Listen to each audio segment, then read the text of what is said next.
ESPN welcomes you to the following presentation of the National Football League.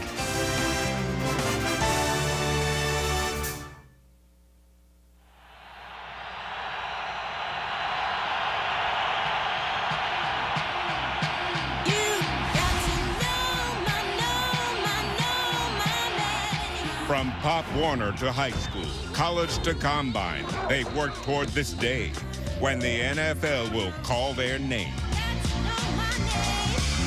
Carson Palmer. Carson Palmer knows prestige. While restoring it at SC, he earned one of football's enduring symbols, the Heisman. Jimmy Kennedy.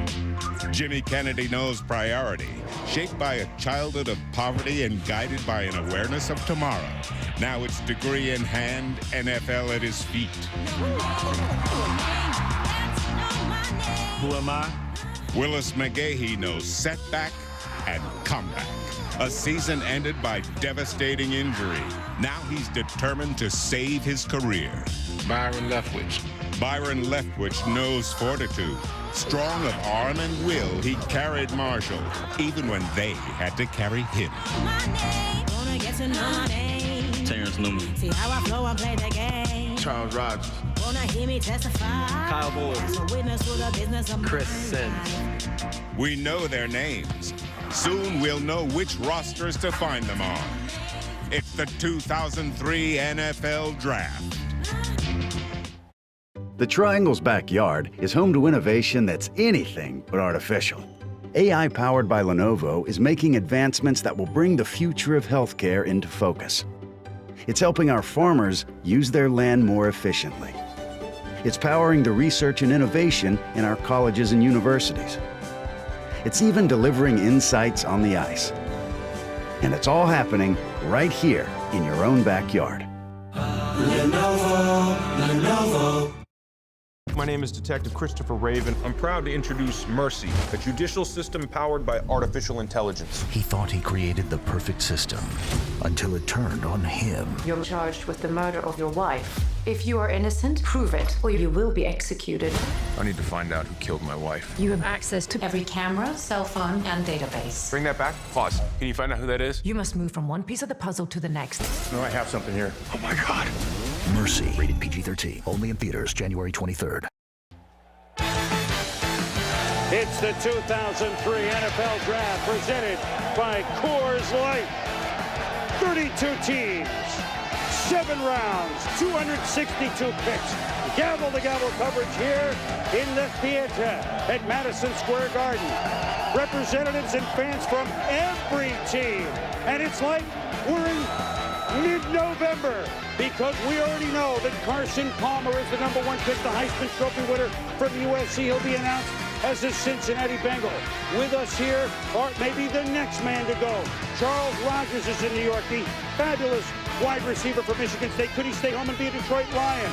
Terrence Newman, as good as corner as we have seen from Kansas State. He'll go very high. And then the big fellas, Jimmy Kennedy beat Nixon in 1960, beat offensive lineman for Penn State. Where will he go? Terrell Suggs, the speed merchant from the defensive end slot from Arizona State. Will he stay home in Tempe in Arizona? And the fabulously accurate quarterback from Marshall, Byron Leftwich. He's a righty, but he's Leftwich at quarter. 20 years ago, we had perhaps the most memorable draft ever. 6 quarterbacks taken, including first overall John Elway, taken by Baltimore, but he was a Denver Bronco. Dan Marino was the 6th of 6 taken that year. It turned out all right in Miami. Jim Kelly was in the USFL, but the Buffalo Bills tabbed him, and he helped them circle the wagons. 3 of the 6 of the quarterback class, one's a Hall of Famer, 2 are about to be. And today we might see Palmer, Leftwich, Kyle Boller, Rex Grossman, Chris Sims, not trying to compare him to that, could have 5 quarterbacks in the first round. That's right, Chris Sims, son of, a guy with pretty good NFL pedigree, as we have here. Hi, everybody. I'm Chris Berman, and welcome to the 68th Annual NFL Selection Meeting, commonly known as the Draft. It began at 35 with Jay Berwanger, and here we are right now. With this, as always, 20 years for you now, Mel Kiper? Let's do 20 more, Boom. Would you get tired of this? I survived, pal. I survived. Yes, you do. Chris Mortensen dressed. I've never seen you dressed this well. At least I'm dressed. That would certainly be a scary sight. And with us here in New York for the first time, but the longtime coach of the Minnesota Vikings, coach of Stanford, coach of Northwestern, football guru Dennis Green. Well, it's great to be a second year at ESPN, first year with the draft. I'm honored. You don't have any cards or picks left over? Minnesota, Randy Moss. I see a lot of Viking jerseys out there. They're rooting for you. They're rooting for you. Don't. Well, we know that Carson Palmer, and we will meet him shortly, he's been selected, or will be officially, by the Cincinnati Bengals to play quarterback eventually for that franchise to try and lead them out of the dark ages. Now, we have news. We've already had a trade yesterday involving a top 5 pick. Bears out, Jets in. Are we done up there, Mort? No, the Lions are on the clock. Interestingly, they're getting much more action than the Bengals ever did for the #1 pick.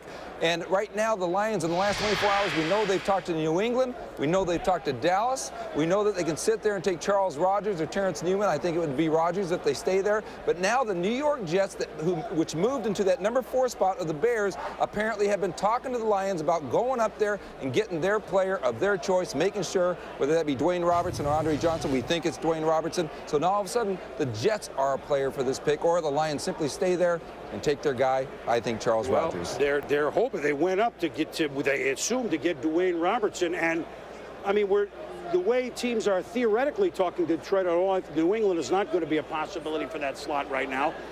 They're talking about him, Mel, like he's Reggie White, Lawrence Taylor, Bruce Smith rolled into one. Is that fair? Well, I think it's high expectations. I think you look at Dwayne Robertson, what catapulted Dwayne Robertson into that top spot as far as defensive players overall was the workouts. The on-field performance was solid, not spectacular. 8.5 tackles for loss, 5 sacks, led the Wildcats. Now, this is a guy who was the targeted player for offensive line coaches, knowing they had to contain going in. With that said, his performance was not up to the level of Warren Sapp. But that workout, when he ran that 4.8 at 325 pounds, did 30 reps, drew Warren Sapp comparisons. That's why he's up there as high as he is right now, Mort. The only thing about it is that Robertson didn't have the great players around him like Warren Sapp did at Miami. Well, fast wins the Super Bowl. I mean, we all saw that. And so everybody, you imitate the champs, and certainly would want to imitate Tampa Bay. There have been a record, we probably will have a record defensive lineman taken in this draft. 9 were taken 2 years ago and once in the 70s. We could have 10, 11, or 12. But whether you're defensive line, DB, quarterback, running back, which we may have the lowest in the first round that a running back has ever gone in the common draft, a couple of the storylines.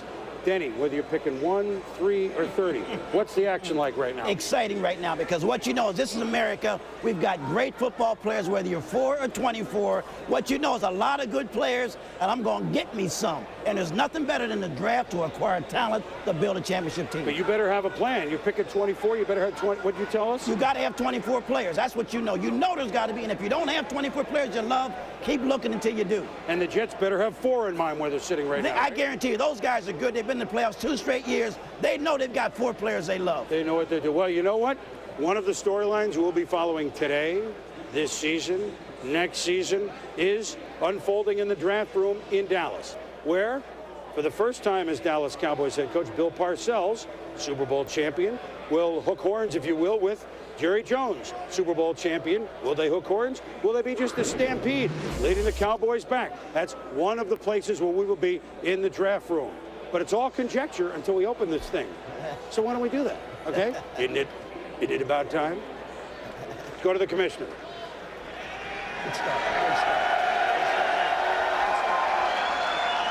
Good afternoon to football fans here and around the nation. Welcome to the 2003 National Football League College Draft.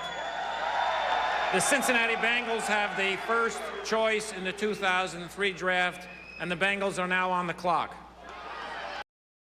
At the Bishop Law Firm, we believe that doing the right thing doesn't require superpowers, but sometimes they help. Focus matters, especially when the details get complicated. Insurance companies throw a lot at you. We don't let it hit our clients. We We fight for the truth and the benefits that you are owed. We could approve the claim. When the fight feels unfair, you don't need a miracle. You need the right lawyer.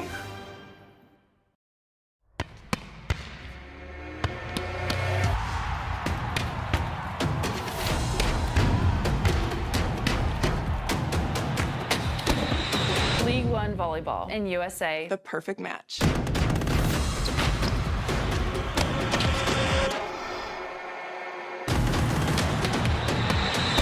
But you can just call us love. League One volleyball. First serve Wednesday, January 7th at 6 on USA. And they're booing the Bengals. You can't do that.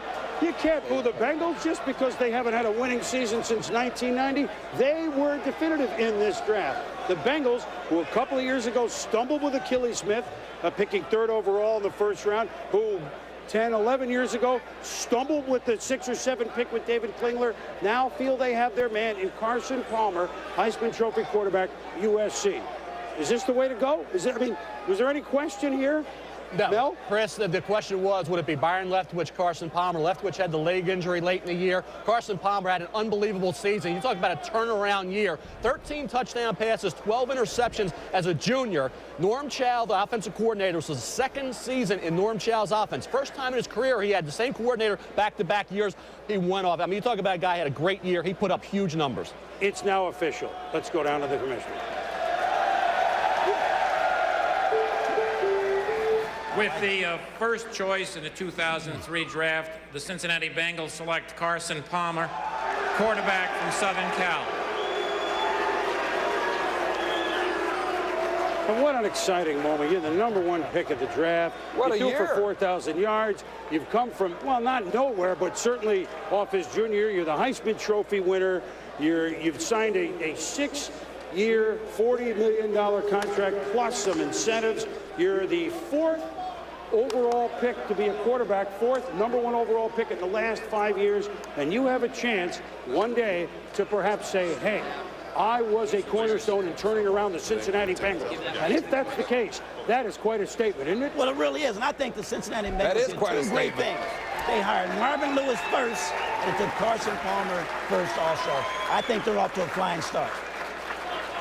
And there was some debate a while, but it looked like they knew exactly what they were doing. What a change this year was for Carson Palmer. Well, it was, you know, this is a guy who started 4 years at Southern Cal, but he went through a lot of quarterback coach changes, and once he settled in with Norm Chow, the offensive coordinator there at Southern Cal, and Steve Sarkisian, the quarterback coach, he really started to bloom, and in his 2nd year under those guys, he hit the Heisman. And Mort, you talk about a guy did not begin the season as a first-round possibility. Began as maybe a 2nd or 3rd rounder. I said 13 touchdowns, 20 interceptions. Not impressive statistics as a junior. This season, though, 33 touchdowns, 10 interceptions. Dramatically turned around that touchdown-interception ratio. A guy that physically has it all. 6'5", 235 pounds, mobile for a man his size. Great arm, and I said all along, if they felt he was the next Troy Aikman or Drew Bledsoe, you take him, you get him signed, you get the deal done. There's Green Kelly making the catch. He had Mike Williams, a spectacular freshman receiver, #1 there, best freshman receiver in America. So he did have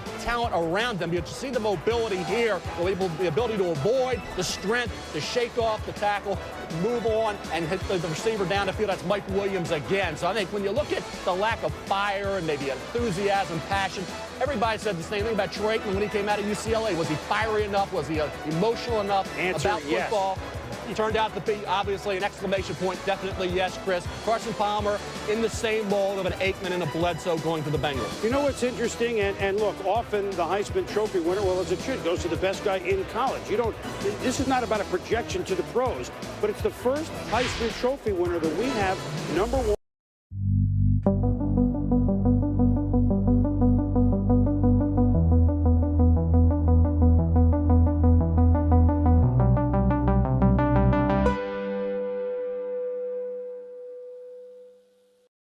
This is the Mercy Capital Court, powered by artificial intelligence. Detective Raven, you're charged with the murder of your wife. I'm not guilty. You have 90 minutes to prove it, or you will be executed.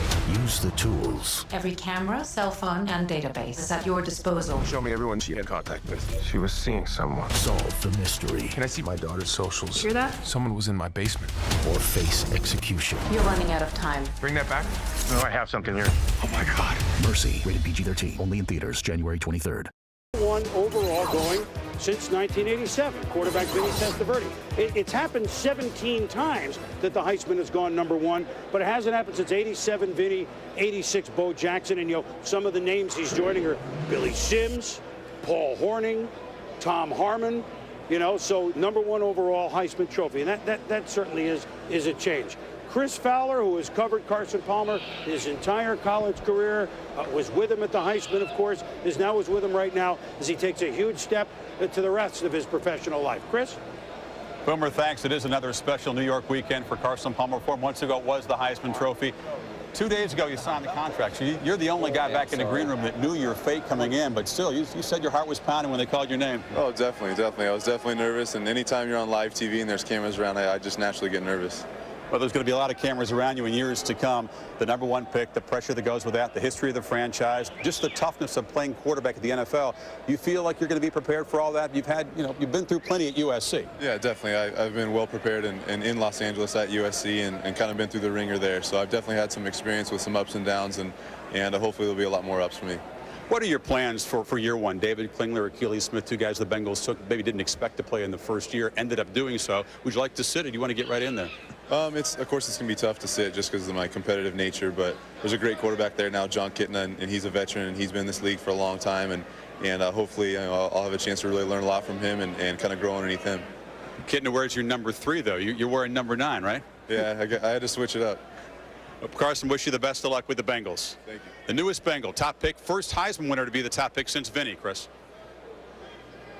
All right, Chris and Carson, thank you very much. Of course, one Heisman Trophy winner from USC that went number one overall. I looked at the list real quickly. A guy named O.J. Simpson with the Buffalo Bills. If Carson can be close to how successful he was on the football field, then we have something. And certainly hoping that is the coach of the Cincinnati Bengals, Marvin Lewis, as his era in Cincinnati begins with our Coors Light video conferencing. And Marvin, we welcome you as head coaching ranks. We welcome you to the draft show so quickly. And when did you know that Carson Palmer was your man? We knew about 2 weeks ago, Chris, and so we've just worked hard to get him signed since that point. Do you have a game plan? I know he's just gotten drafted here. You have John Kitna. There are many ways to go with a young quarterback. Some could sit for a couple of years, some maybe later this year. I don't want you to predict how your season goes, but is there a game plan, and when we'll see Carson Palmer start for the Bengals? Well, the important thing was for us to get him signed so he could get started right away with the rest of our players. And Carson was really anxious to do that, and so he helped get that done. But we really want to, hopefully we'll have a great season with John, and we'll pick it up from there. What will be the difference now with the Cincinnati Bengals with you as head coach? You made the draft pick in a hurry. What will be the biggest thing you can bring to the Bengals to change a decade or so worth of negativity, Marvin? Well, I think the biggest thing we're looking to do is realize it's not places that lose, and it's people, and we uplift our professionalism and everything we're doing here, and we've been off to a great start. Well, I know you've waited a long time for this chance. It's long overdue. Good luck, and we'll be talking to you later. You are off to a great start. Thank you. Thank you. Marvin Lewis, the new coach of the Bengals. Denny pointed out new hats. I kind of like when they changed in '81. They went to the Super Bowl when they went with those tiger stripes. We'll be back with Detroit on the clock. I'm Carson Palmer. Huh? Did I mess that up? What was the question? Let me start over. You're watching the NFL draft on ESPN.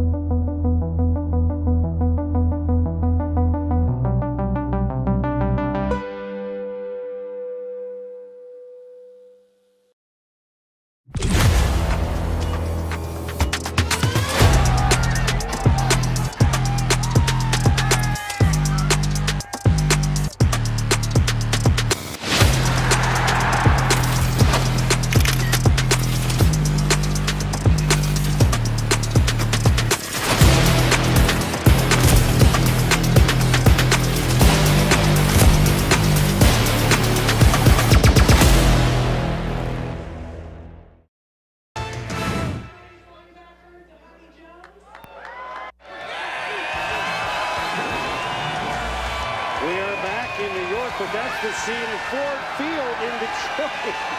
Well, I guess the Lions must have been off to a 6-1 start under Steve Mariucci. They haven't even drafted yet. Oh, that's great. That's great. That's what this draft is. It's April, and we're ready for some football, aren't we? And so the Detroit Lions, who have taken more phone calls than probably Ma Bell lately. We said New England kind of dropped that. They can't move out of there more. It's a local kid. Oh, and I think they're going to give their fans something to cheer for. What I'm hearing is that all the trades are now off the table, and the Lions are poised to pick unless something dramatic happens here at the last second. And if they are poised to pick here, they certainly are poised to pick Charles Rogers, and then you get the Houstons and the Jets picking, and I think that all fall in line exactly how people think it will. Well, the good news here is that you pick early and you get a guy like a Charles Rogers. That's what they do. The bad news is they were 3-13 last year, changed coaches. Marty Morningweg out. Steve Mariucci hired over from San Francisco early on last year in the 3rd overall pick. They got Joey Harrington. It just wouldn't make sense to me to give him a weapon. Give him a weapon. Get 10 years of Harrington to Rogers, right? Absolutely. Give him a big play weapon, too. One that everybody in the city of Detroit, the state of Michigan, knows can make big plays. And you know, but there was some controversy involving Charles Rogers as we were leading up to the draft, because at the Indianapolis Scouting Combine in February, he tested positive for what was called diluted urine. And now what that turned out to be was excessive water in the sample. And Charles Rogers explained it as saying he woke up that morning, couldn't produce a sample, drank a lot of water, ended up with a diluted sample. That counts as a positive test for the NFL. He could be randomly tested, but it certainly had no impact on this draft because there was no documented evidence that this kid ever had a problem. But it was something that certainly came up. And problem, this isn't like a long sheet of theoretical problems as we've seen. We can get into it, but I don't think it's purposeful to get into someone you drafted at this point, Denny, Randy Moss, because the pick is in and they got to go home. They got to go home. The whole state's been watching him for the last 4 years. Let's go to the podium.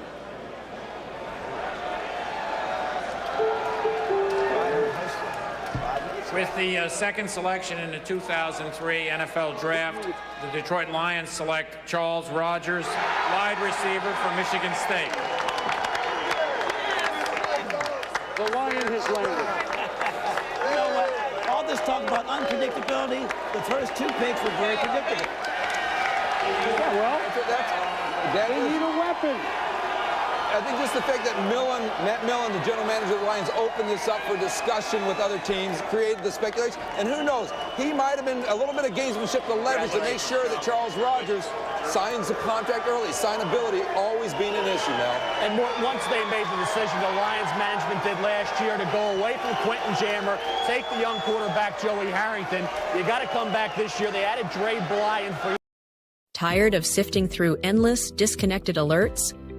Stellar Cyber's MITRE, aligned kill chain loop view, instantly organizes threats, showing you the entire attack narrative at a glance. Simply click on any stage to dive into the most relevant, high-risk alerts. See every related event, its fidelity and origin, empowering you to respond with speed and confidence. Visit stellarcyber.ai to learn more. You signed up for an app that automatically buys Nancy Pelosi's stocks? Yeah, I have it too. Oh my! What? I have it too. So here's what happened. Is it autopilot? I picked yes. Yeah. I don't know free ads, but I picked her and Dan Crenshaw, both sides of the fence. That's what you do, yeah. And it automatically, I put in a certain amount of money. Kind of smart. Like a year ago, and it automatically just does whatever they do, and my returns are like % or something over the. I just don't look at every now and then I open it. I'm like, oh, I've made so far, and it just keeps going. How much did you put in? I think I put in about $4,000. Now the key point though is does it tell you when she sells? I have no idea what it does. That would be the important part, It does everything she does. So if she sells, then whatever stock, and it shows you can click around, but I don't do numbers. I don't do stocks. Set it and forget it. I just set it and forget it, and I've just been making money. This is genius.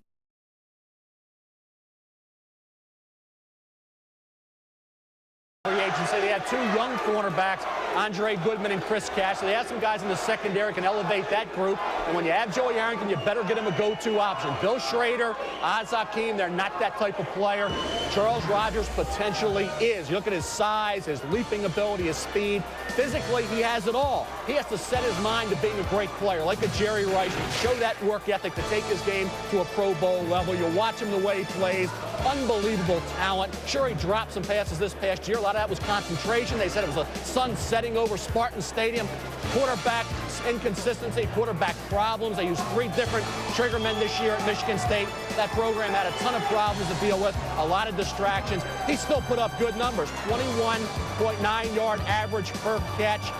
Did a heck of a job in that offense. He was the one shining star. You go back to the Notre Dame game. He made the unbelievable catch in the end zone, in the back of the end zone, to give the Spartans a lead. Then all of a sudden, Notre Dame comes back. Arnaz battle with the 60-yard catch. They lose. But overall, Charles Rogers, all along, going back to January when he declared, was earmarked for the Detroit Lions. And to me, Mort, that's the only way they could go. Well, let's face it. We're looking interesting. You've got a receiver being taken second in this draft. Not unlike unusual. No, exactly. Now you've got the Houston Texans here. They took David Carr last year. Lions took Joey Harrington.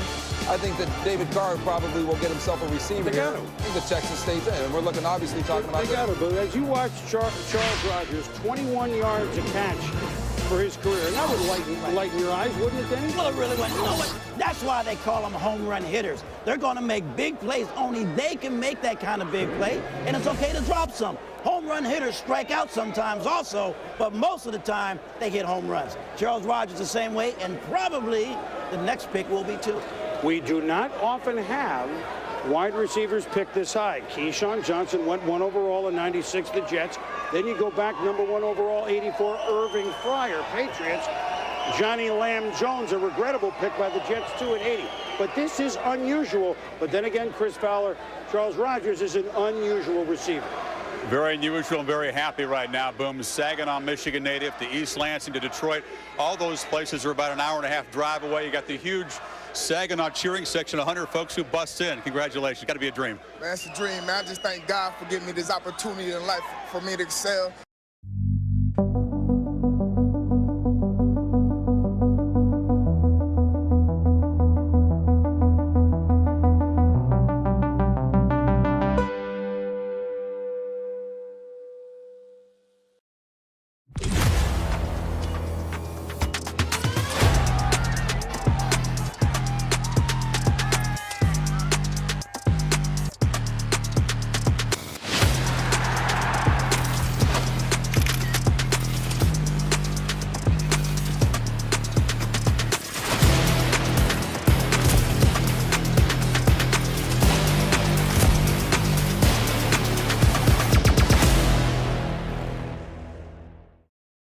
And have my dream come true, man. I'm glad my family here, people from Saginaw, we did it big. Big party in Detroit. You said you'd be very excited to play with Joey Harrington. Never really played with a quarterback like that.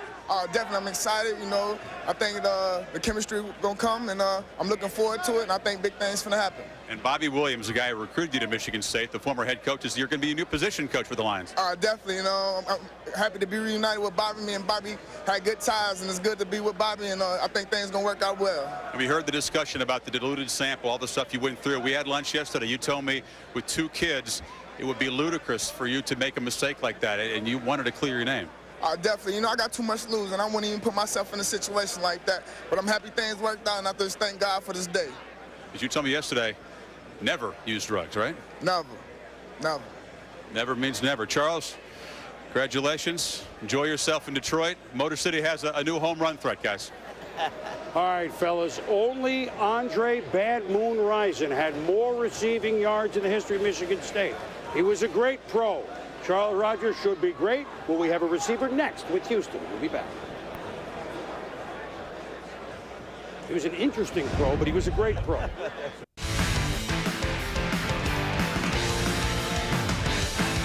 back to the 2003 NFL Draft, presented by Coors Light.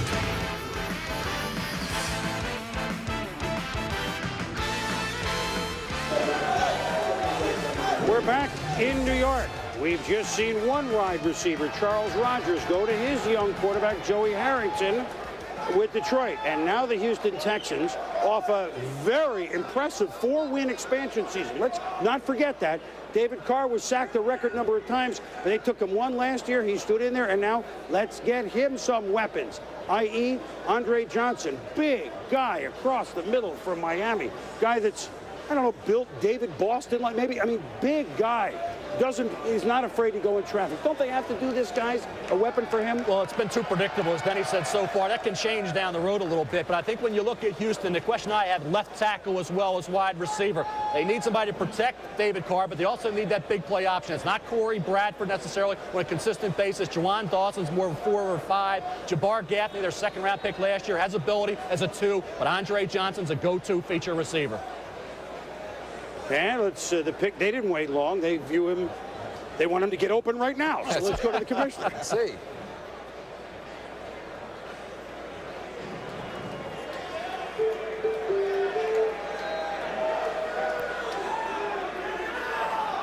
With the third selection in the 2003 NFL Draft, the Houston Texans select Andre Johnson, wide receiver, University of Miami. The Chicago Bears. While logs and endpoint data are crucial, they don't show the full story. To gain complete insight, navigate to network visibility.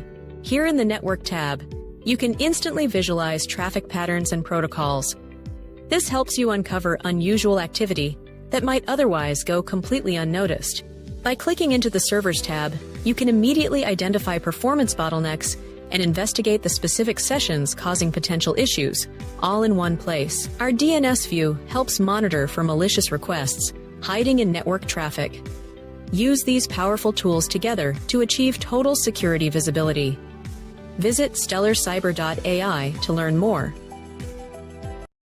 If I think about a place where I want to work for 3, 5, 10 years, I definitely want to have a very similar philosophy or the core value or the principles. If you have a collaborative culture, you can actually extract a lot of value from this collaboration. I can learn from the team in the US, team in the Singapore, Japan, or the Europe, and I can really leverage the brain power of the Balyasny, across the board.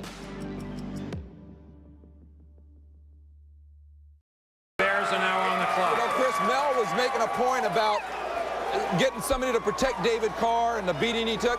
Now, that's not unlike what Troy Aikman went through in his rookie season with the Dallas Cowboys. And I got a sense from a lot of coaches out there who watched David Carr persist through his rookie season that he is definitely a star in the making. And so getting him and Andre Johnson, and they obviously still have to build that offensive line. David Carr might have been one of the better quarterbacks since the last few years. Well, and they say, Mel, that for this year, and you're picking for 10 years, that maybe if you're selecting Johnson or Rodgers for year 1, Johnson might be the more accomplished. He also going across the middle, average 20 yards a catch. That's the thing. I think you look at that 21-yard average per catch, and you look at the toughness that Andre Johnson brings to your offense. He's got strong hands. He'll come across in traffic. He's 6'2", 230 pounds. That's amazing size with that 4.38 speed.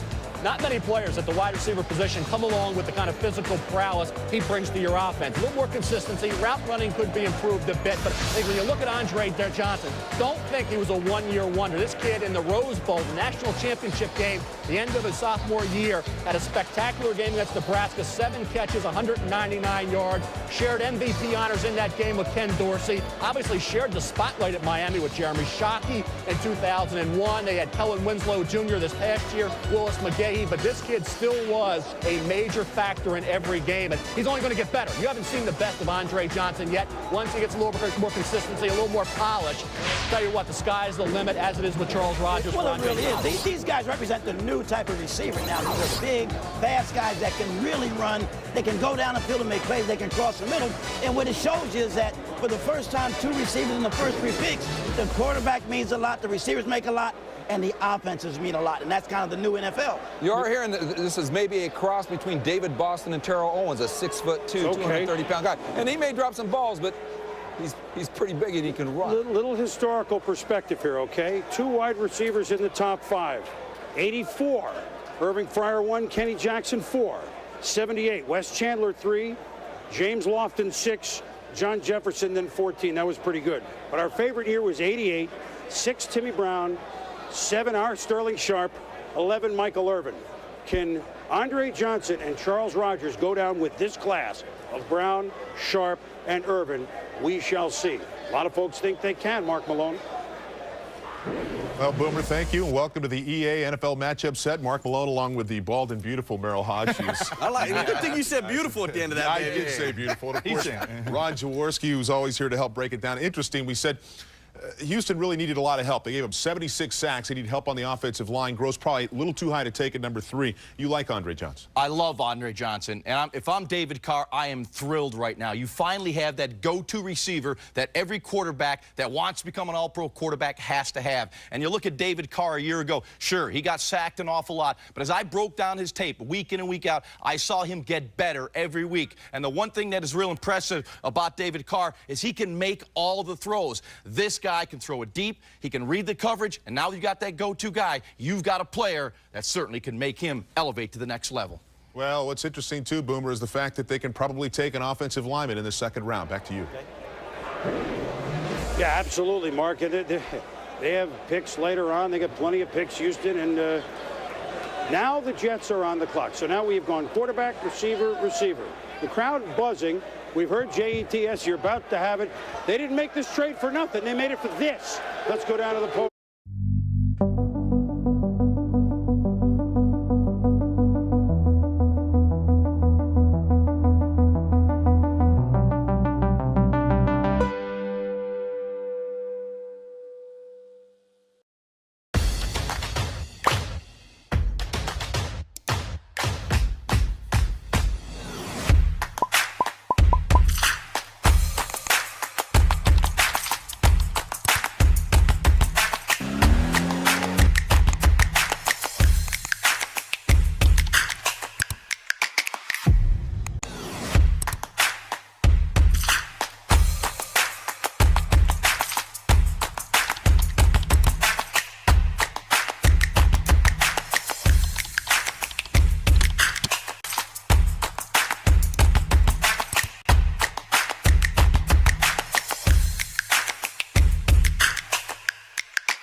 I love it.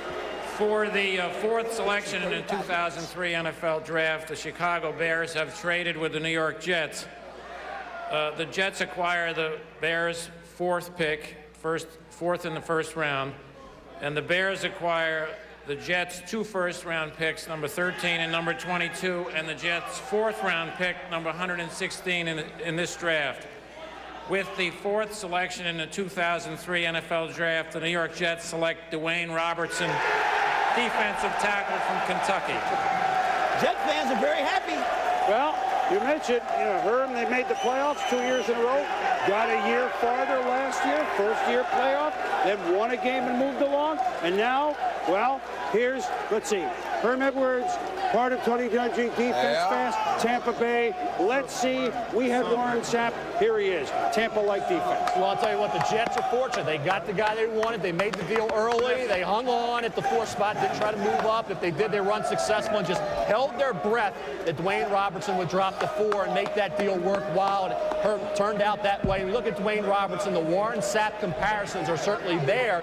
He didn't dominate at Kentucky like Sapp did at Miami, but Mort made the point, it is accurate, Mort. He didn't have the great supporting cast. Teams knew they could configure things and scheme to stop him. It was double, triple team, yet he still had solid game after game all the way through this past season. And the Jets fans seem happy, at least the ones here are, but you do wonder at some point if people are going to second-guess them in terms of not staying and getting themselves a receiver. Listen, they lost Lavernius Coles. They have some receiver issues. But the Charles Rogers, Andre Johnson come out the board, change some of that. But you know what? I tell you something. If you can ever get in the top 5 picks and you can make that kind of a move, then you do it. And I think what you see is a big, strong 315-pounder who can make plays on the inside, can run up and down the line. And I think the correlation that you made, Chris, between Tony Dungy, Herman Edwards, Warren Sapp, Herman Edwards, why not? A big guy that can stop plays on the inside, Mel. And really, I think, Denny, what did it for Dwayne Robertson, and we talk about workouts, how important they are with so much time between the end of the season and the draft here in late April,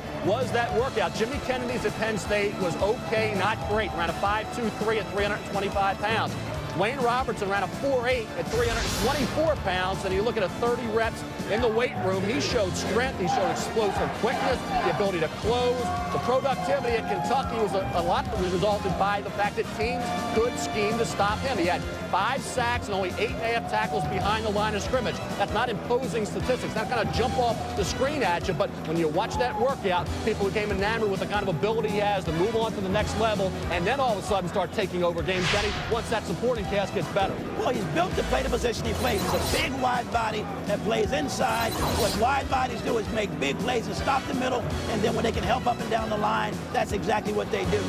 So the Jets, hey, look, let's face it, there's some negative pub, although you're going to have that in this year of free agency. The Washington Redskins, who, by the way, open up with the Jets on that opening Thursday nighter against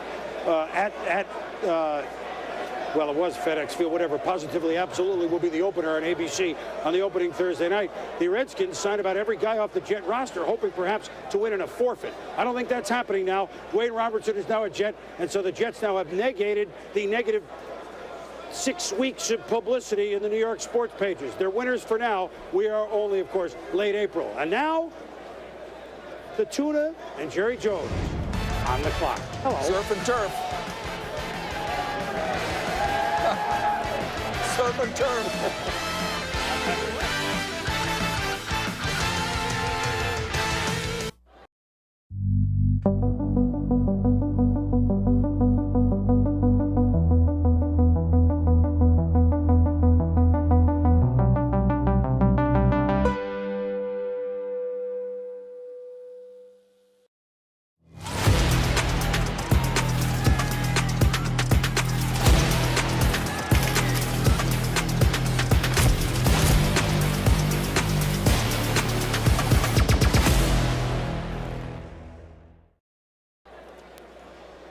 We are back in New York with the Dallas Cowboys on the clock. 4 picks in about 20 minutes, which is very Indy 500-like.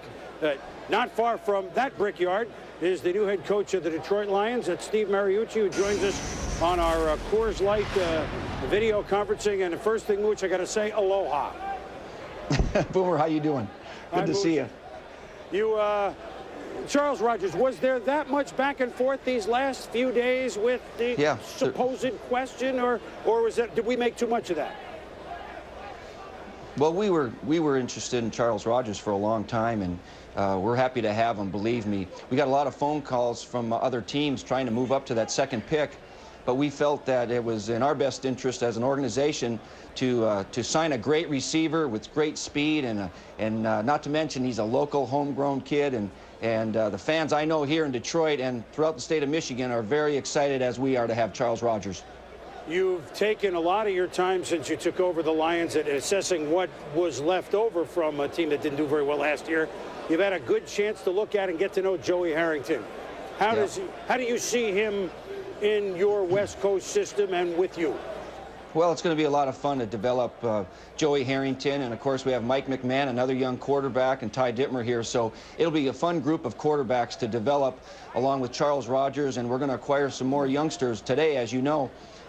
It's going to be fun to build this team around a young quarterback like that, now a young receiver, and you know, there's just such an upside here, and the city's excited, and it's great to be a part of the Detroit Lion family. Well, I know back home for you to go to the state of Michigan. We'll talk to you later. I know you got some work to do on your defense. Good job up top, Mooch. Thanks for joining us. Thanks, Boomer. Okay, thank you. All right, Steve Mariucci, a brave new world in Detroit. You saw how excited the fans are. And now we go to year 2 of the Houston Texans and the general manager, Charlie Casserly, on our Coors Light video conferencing. And Charlie, you went with the speed of Andre Johnson up with that card. Obviously, was there any back and forth this week, or you've been eyeing him for as long as we think? Well, we've been eyeing him for quite a while, Boomer, but like Detroit, we had some trade conversations prior to today and actually this morning, but nothing materialized on the clock. It would have taken an awful lot for us to move out of there. We really like Andre Johnson. I know that after 1 year in the pros, you know, players don't try to tell you what to do, but did you get a nudge every now and then from David Carr like, you know, a receiver would really be nice, Charlie? Well, I don't know. Boomer, we've been watching this ESPN commercial you've had on promoting us all week without an offensive line, so I'm not sure which way David Carr took that. But, hey, we're excited. We can line up now. We got Corey Bradford, Jabbar Gaffney. We've got 3 real good receivers that we can put out there and hopefully cause some teams some problems. All right, Charlie, you know what? We're going to personally put some guys to block for you because we took them away on that commercial. We'll take care of that while you do some picking for the rest of the 2 days. We'll see you a little later, Charlie. Thank you. Okay. Thanks, Boomer. All right, Charlie Casserly, the general manager of the Houston Texans, who had a really good year. I mean, 4 wins, expansion. Very impressive. Now let's go out to the Jets. Sal Paolantonio was there, and the Jets got their man, Sal. They did, Boomer. I'm with a very happy head coach, Herm Edwards. You made an enormous investment, took a bold move to get up, to get Dwayne Robertson. What did you see in him? What did you like? Well, obviously, his energy, what he brings to the table. He's a big man inside that can run. He's a very active player. Obviously can help us on our run defense, but can hit the quarterback. And I think that's very, very important in this league. And you're talking about a guy that can run very, very fast for his size. And he's really a guy that we need inside to help us defensively. What's his personality like, Herm? Did you talk to him? Did you get a chance to talk to him a little bit? Yeah, he was excited. Obviously, his family's here in New York, and he's really excited. The first question I asked him, was he ready to go get the quarterback? And he said, yeah, Coach. And then we had picked him, and he had to leave. But he's excited about being here. I think our team will be excited about having him here. He's a guy, he loves football. He has passion for football. The way he practices and the way he plays, that's something that gets other guys energized. And you need guys like that on defense. All right, thanks a lot, Herm. We're going to go back to Chris Berman in New York. Chris? All right, Sal, thank you. There's a guy whose energy really translated into being in the playoffs 2 straight years, Coach Herm Edwards. Now, what will the tuna era begin with in Dallas? The pick is up. Let's go to the commissioner.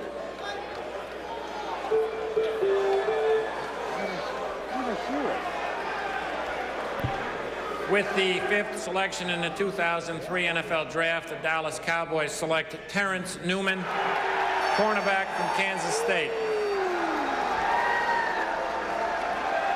And why not? Mel, there were those that told me, Mel, Denny, and Chris, that he has the talent to be ranked #1 on some team's board at any position. Agree? I'll tell you, Chris, it was all about that shoulder injury. That was the talk of the last 3 weeks, about the shoulder injury that came up at the April medical recheck. And I think when you look at Terrence Newman as a player and the versatility he brings, talk about a guy that did the job in the return game, both punt and kickoffs, played on the offensive side of the ball, caught touchdown passes. I think he's in a Champ Bailey mold. And I think when you look at that shoulder, Mort, you've talked to a lot of teams, how much of a concern was that shoulder injury? Most of the teams said we would take him, but there were some who were very concerned. It's a nerve damage or nerve impingement. The strength in the shoulder is not what it should be. Some people think he could be subject to injury. He could have surgery eventually. But all I know is that it was good enough for the Cowboys to take. Although we should talk about Coach Parcells and Jerry Jones in a little bit. But I will say this. The shoulder was a concern for some, but most said, yeah, he's too good of a player. You have to take him. Well, along with being such a great player and done so many things well, 2-time Big 12 100-meter champion in track. This is a guy that can fly and make big plays all over the field, and that's something that there's no way the tuna can turn it down. Denny, I want to ask you this. Terrence Newman was a wide receiver and a punt kickoff returner. He's a shutdown corner. How much do you use him on special teams and on offense at the pro level his rookie year in the NFL? I think, first off, he starts out shutting down, being a shutdown corner. That's what they need quite a bit. Dallas has said as a 5-11 team, 3 consecutive years, they want somebody who can go out and help them play man coverage and play the style of defense that has to change. They've got the same defensive coordinator, new head coaches, no way they're going to play the same defense, so they're going to have to merge it a little bit. Let me ask you this question, Denny. Now, you've been in draft rooms since the Bill Walsh era began at San Francisco. 2 wide receivers and a corner in the top 5. Unusual, isn't it? It really is unusual. What it tells you is that there are a lot of big guys that you can get later, but a lot of really speed guys and skilled guys. What happens here, I mean, this is 5 picks. That quickly tells you the guy love is on the board, and I'm going to take that guy. And so 3 minutes, 4 minutes, boom, it's gone. Don't talk to us. Don't call us. We don't want to hear from you. We've got our player. We want our player. We don't want to hear from you. Defensive backs this high, not often. Quentin Jammer last year, Chargers 5. Champ Bailey 7 in 99 Skins. Charles Woodson 4, 98 Raiders.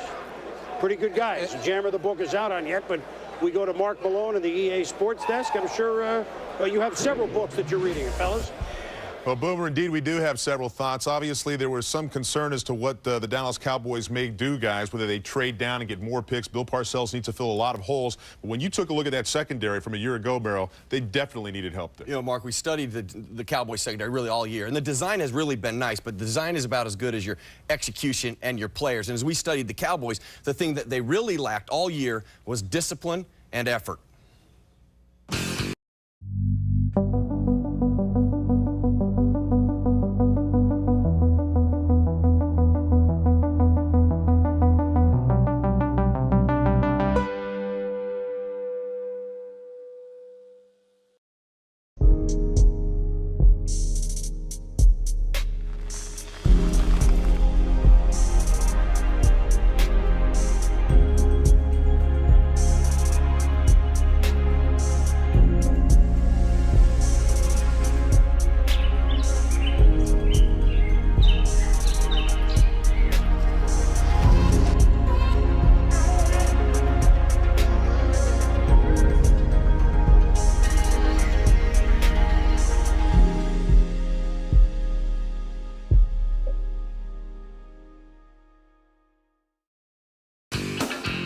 Anticipating man, here's the Giants route combination.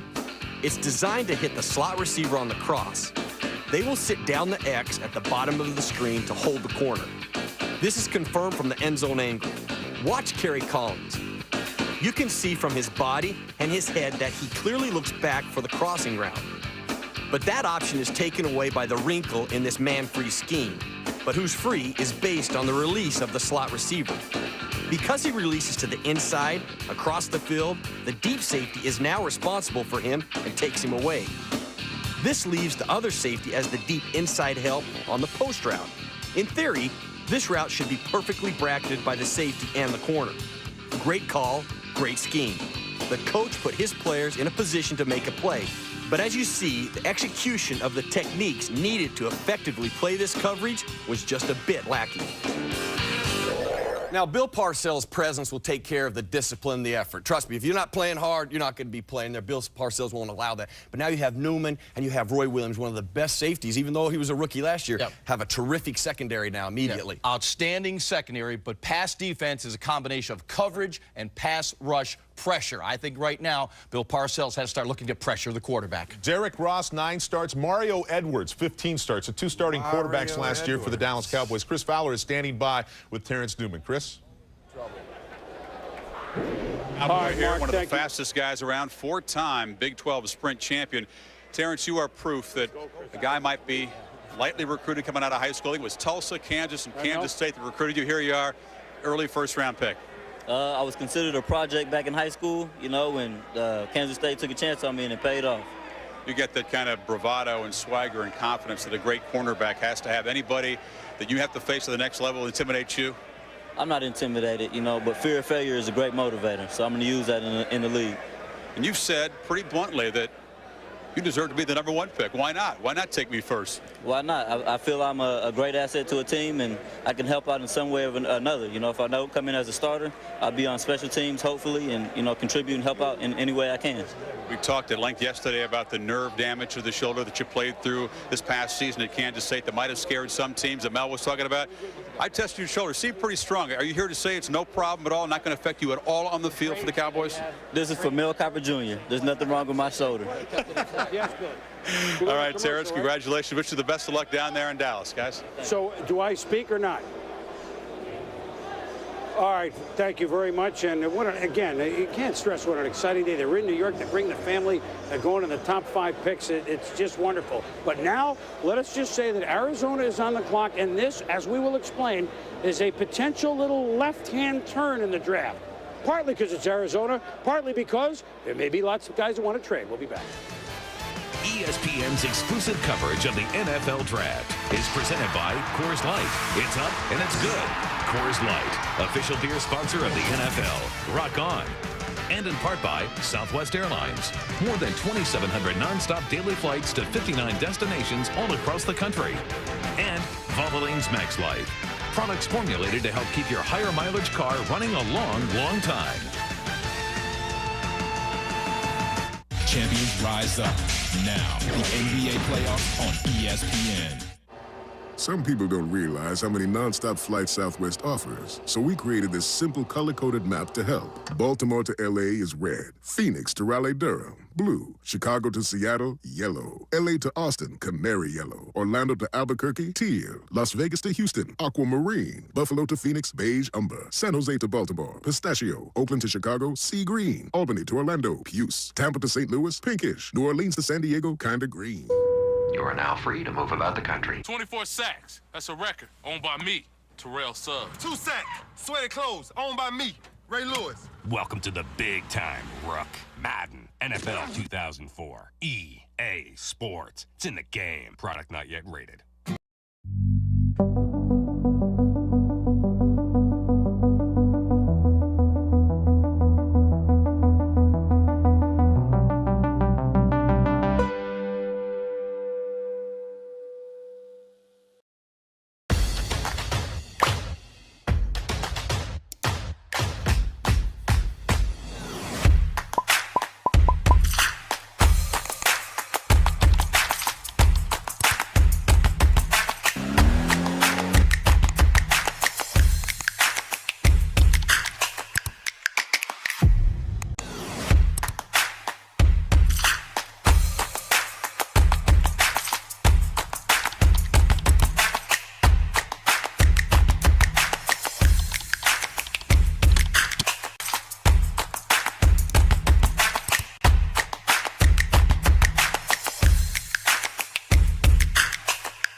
If it didn't have so much style, it'd be just like any other midsize car. Get a 2003 Saturn L Series Ion or View at 0% APR financing for 5 years. For restrictions, see your retailer. Marcus Trufant. DB knows my INTs. Carry my BAG. Welcome to the big time, Rook. Madden, NFL 2004. EA Sports. It's in the game. Product not yet rated.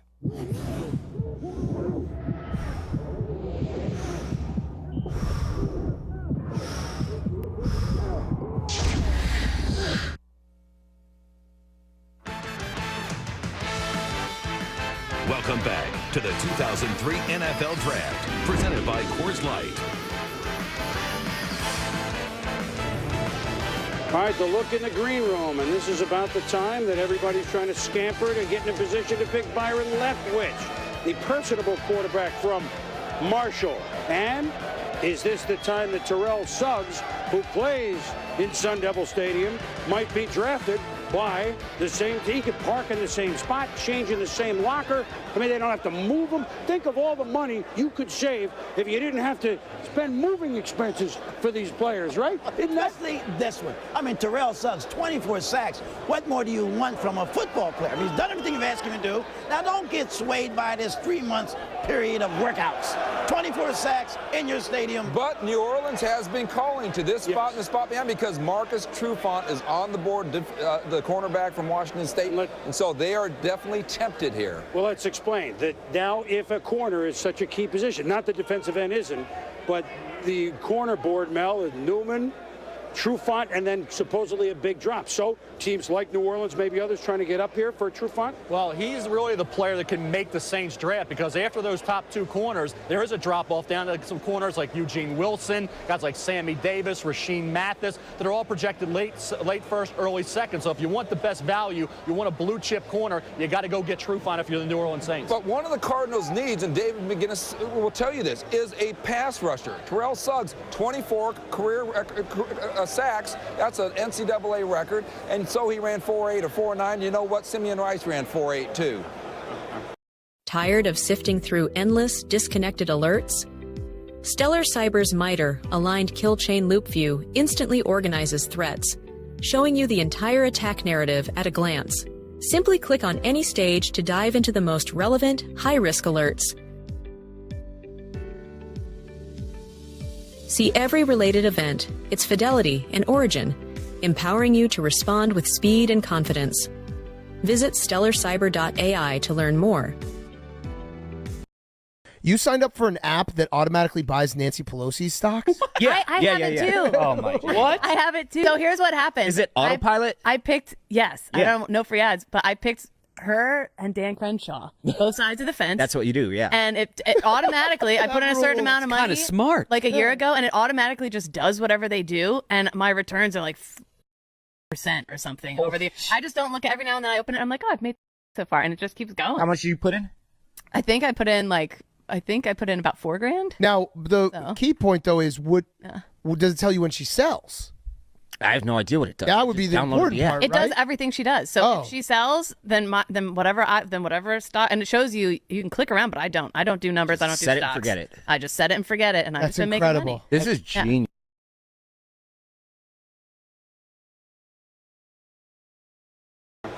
Well, the Arizona could look. I mean, they've been drafting defensive linemen every year, it seems. But we'll debate that when that comes. Where are you going to get another guy like this? Let's go over to our other set here in New York. Susie Colbert joining us for gavel-to-gavel coverage. Every pick made, she'll be here with Mike Bowling. And you can tell that we're closer to the fans up here. The guys made the point. An NCAA record, 24 sacks for Terrell Suggs. There are lots of reasons why a player can drop in the draft, need and whatnot. How much do you think the workouts really affected him dropping? Well, if he does drop, it is going to come off of that workout in the 4.8, but the 4.8 540 that he ran. But should it? Absolutely not. I talked to Terrell Suggs a couple of days ago. He said, if I don't see another bench press, stopwatch, or cone again in my life, it won't be too soon. Look what this guy can do. This is the wide angle here when he's going to line up wide. He's at top speed in 3 steps. Forget the 40-yard dash or how far he's got to go. In 3 steps, he's turning the corner on the tackle, and he's getting pressure on the quarterback, which is exactly what the Arizona Cardinals need. Here, he plays a little closer to the offensive tackle. Now he has hand play. The tackle's going to extend. Watch his left arm come and knock off the elbow of the offensive tackle. He can do excellent hand play, get by, turns the corner, change the direction, and he is in. Does an excellent job. Now the setup, because he has the offensive tackle stepping out. Look at this. Offensive tackles turn their shoulders. He plants on that outside leg, and he's got himself a lane back to the inside. This is instant pressure on the quarterback. On the opposite side, he'll blindside the quarterback. And any questions about the run, he said he gained some weight for the run. This is against Quam Harris, who's supposed to be a top-round pick from Stanford. Straight hit, nice hands into the chest. Good job getting rid of the offensive tackle and making the play. There is no way the Cardinals should pass on this guy. Forget the 40, forget the bench. They look at that stuff too much. This guy produces on the field. Bottom line, he can turn the corner. Bottom line, he can cause some fumbles, and that's what the Cardinals need. Already put on 10 pounds, talking about put on maybe 15 more of good weight, never really knew how to eat. Now eating right, the good weight. Here's a team last in pass rush the last 3 years. How do you pass on a guy like that? Well, you don't, and it's not so much just about the sacks, because everybody wants to see the sacks in the box scores. You look at cost fumbles that he's going to have, and just hits on the quarterback. When he comes around the corner and he's forcing the quarterback to get out of the pocket, that's when you see some breakdowns. That's when you could possibly see some interceptions as well. So don't just look at the sacks and the cost fumbles all the time, but look at what it causes on the outside. It's not only the numbers. He's going to get quick pressure on a defense that does not get quick pressure on the quarterback. Got to take it. Maybe it's another case of a Julius Peppers last year. There was some doubts about it. He certainly proved everybody wrong. Chris? I don't think there are many doubts about Julius Peppers now, gang. That's for sure. And guess what? They did it, but not what you think. Arizona. Uh-oh. Don't tell me. Don't tell me you're traded.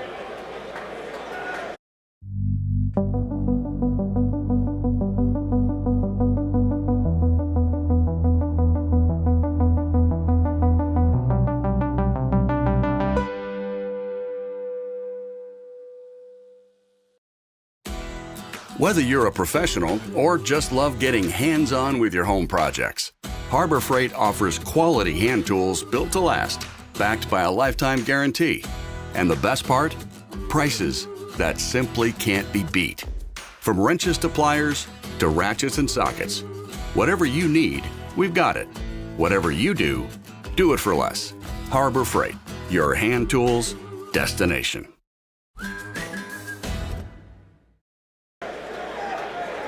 Of course it is. Don't do it. With the sixth selection in the 2003 NFL Draft, the Arizona Cardinals have traded with the New Orleans Saints. See? And the New Orleans Saints select Jonathan Sullivan, defensive tackle from Georgia. Right team, well, different player. Did we just say that there would be a left-hand turn at this point of the draft? And that's where it was, too. No one expected them to take Jonathan Sullivan, I guarantee you. Everyone said Trufant, Washington State quarterback, because Terrell Suggs, maybe Arizona feels we drop back a little bit, we can still take it.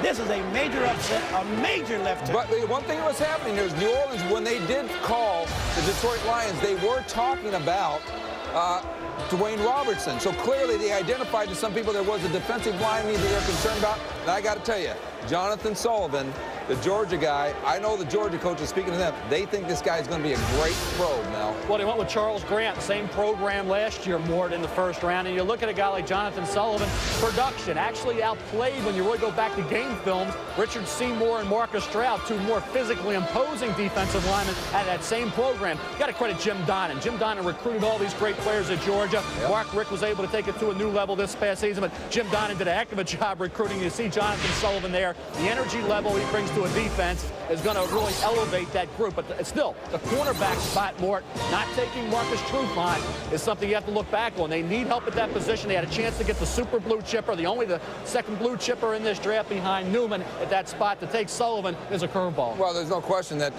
it's a little bit of a surprise, but the fact that they tried to go up to number 2 to get a Dwayne Robertson tells you that they definitely had defensive tackle on their mind. And the trade, well, we will wrap that up, or we assume it's for the 2 ones that New Orleans has, one of 4 teams that has 2 first-round picks. We'll get that to you. And if Byron Leftwich next for on deck. 3rd and long once again for the Texans. Carr brings the offense to the line. The Cowboys' front 4 has been all over the rookie. What does your team need? The NFL Draft. Boomer, Mel Kiper Jr. and the crew bring you 17 hours, 32 teams, all 262 picks, because every round counts. The 2003 NFL Draft presented by Coors Light. Coverage continues tomorrow, 11 a.m. Eastern on ESPN. Hey, champ. Ben Cronin had a perfect life. I love you. Until he met the new girl. What are you doing here? It's okay, I want you to. I'm with Amy. Surprise. It's great to finally meet your mother. Finally. You just met me. You have 81 new emails. Gotcha. You tested positive steroids. You're off the table. She did it. You're crazy, man. You love me, I know it. Swim fan. You want to pretend like it never happened? Rated PG-13.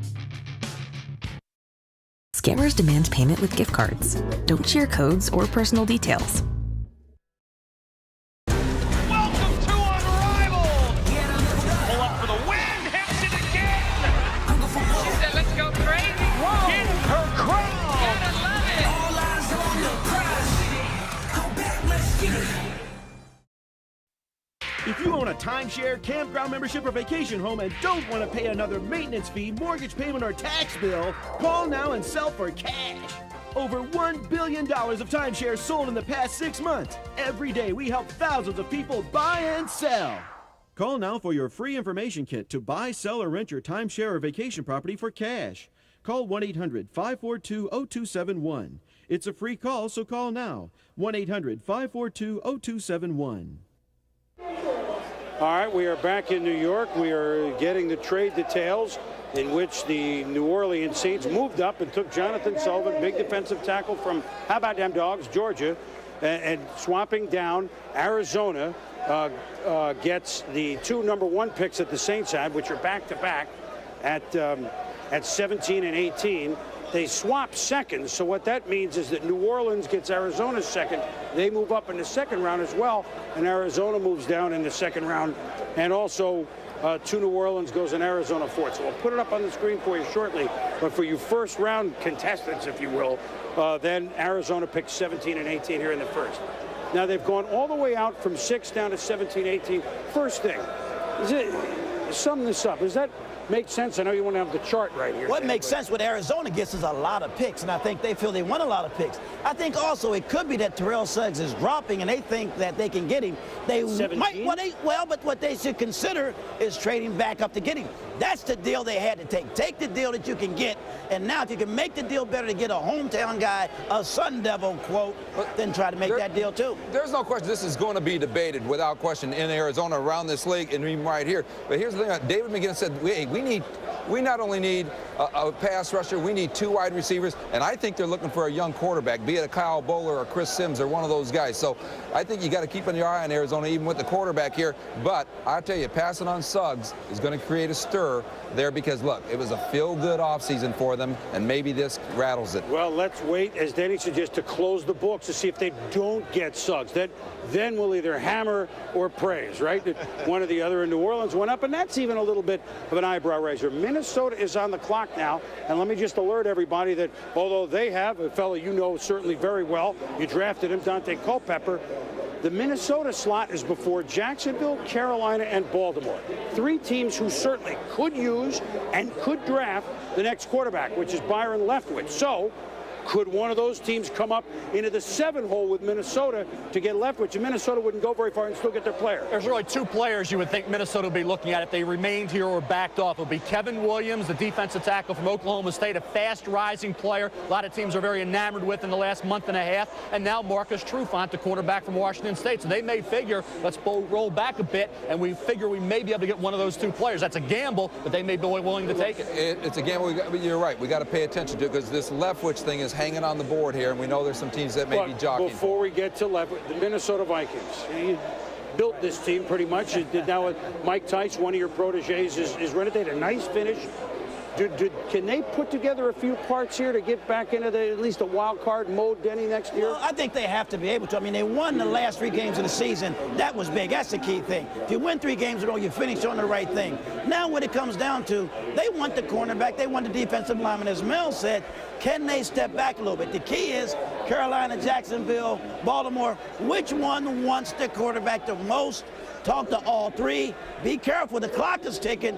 Make up your mind who has the best deal and either drop back or take the cornerback or defensive end. The clock ticked off last year, and they lost the defensive tackle, right? Well, get those names ready. In other words, spell it out, say it loud, say it clear, and tell them who you want. That's right. Say it loud, and saying it real loud from New Orleans with their move just a moment ago.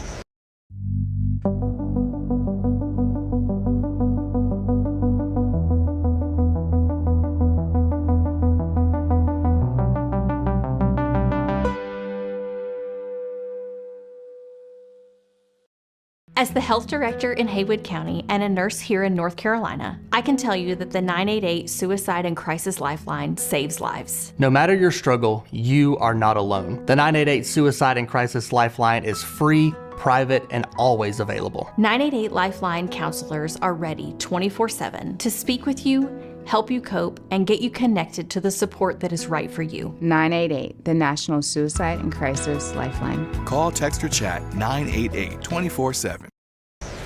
The Saints and their head coach, Jim Haslett, joins us on the Coors Light video conference. And Jimmy, did you get on one of those river boats there and start making deals right away? Well, you know, I think our Mickey Loomis and Rick Mueller and our coaches and Scotts did a great job really evaluating talent, and based on our needs, we thought Jonathan was a great pickup for us. Well, tell us what you saw in Sullivan, because even, you know, if you had been there, that wouldn't have been a name that theoretically was sitting there on the outside. What makes him special in your eyes, Jimmy? Well, first of all, he's a junior with a lot of upside.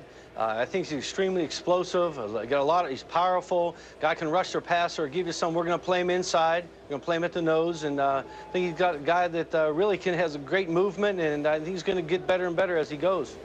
We pointed out here that he and Grant, you know, teammates. Does that help? Does that play in at all? The guy you drafted won last year, Charles Grant. Well, Charles was the same type of guy, a junior coming out. In the beginning of the year, he didn't play much and came on at the end and did a good job for us, and has a lot of upside. I think he's going to be a great player in the league, and this guy reminds me exactly like him. Well, pushing the envelope up front, that's what you're doing, and I know as a former member of the Bermuda Triangle in Buffalo, that's the style you like to play. We'll see you later, Jimmy. Hey, Boomer, and you know, I heard the thing about the corner. You know, we got Fred Thomas and Dale Carter and Ashley Ambrose and Keo Craver, who we drafted last year, so we feel good about the corner situation.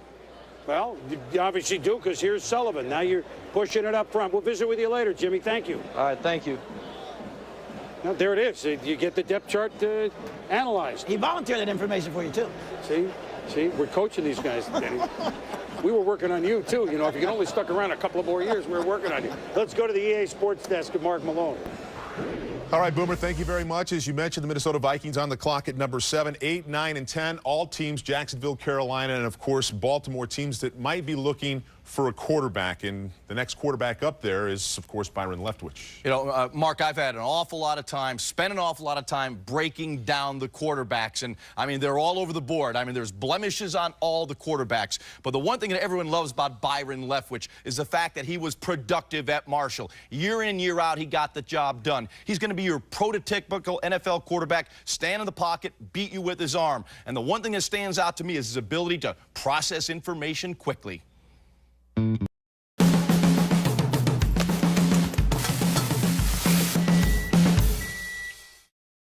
Scammers demand payment with gift cards. Don't share codes or personal details. Here, Byron's initial reading progression is to the right, the skinny post, or bang 8 as we call it. His only concern against this coverage is the linebacker's underneath drop. He is the only one that can close the throwing window to the single receiver side. You see by Leftwich's body position and footwork that he is ready to drill the skinny post, but the linebacker is right in the passing lane. What this kid does next shows me he can be successful in the NFL.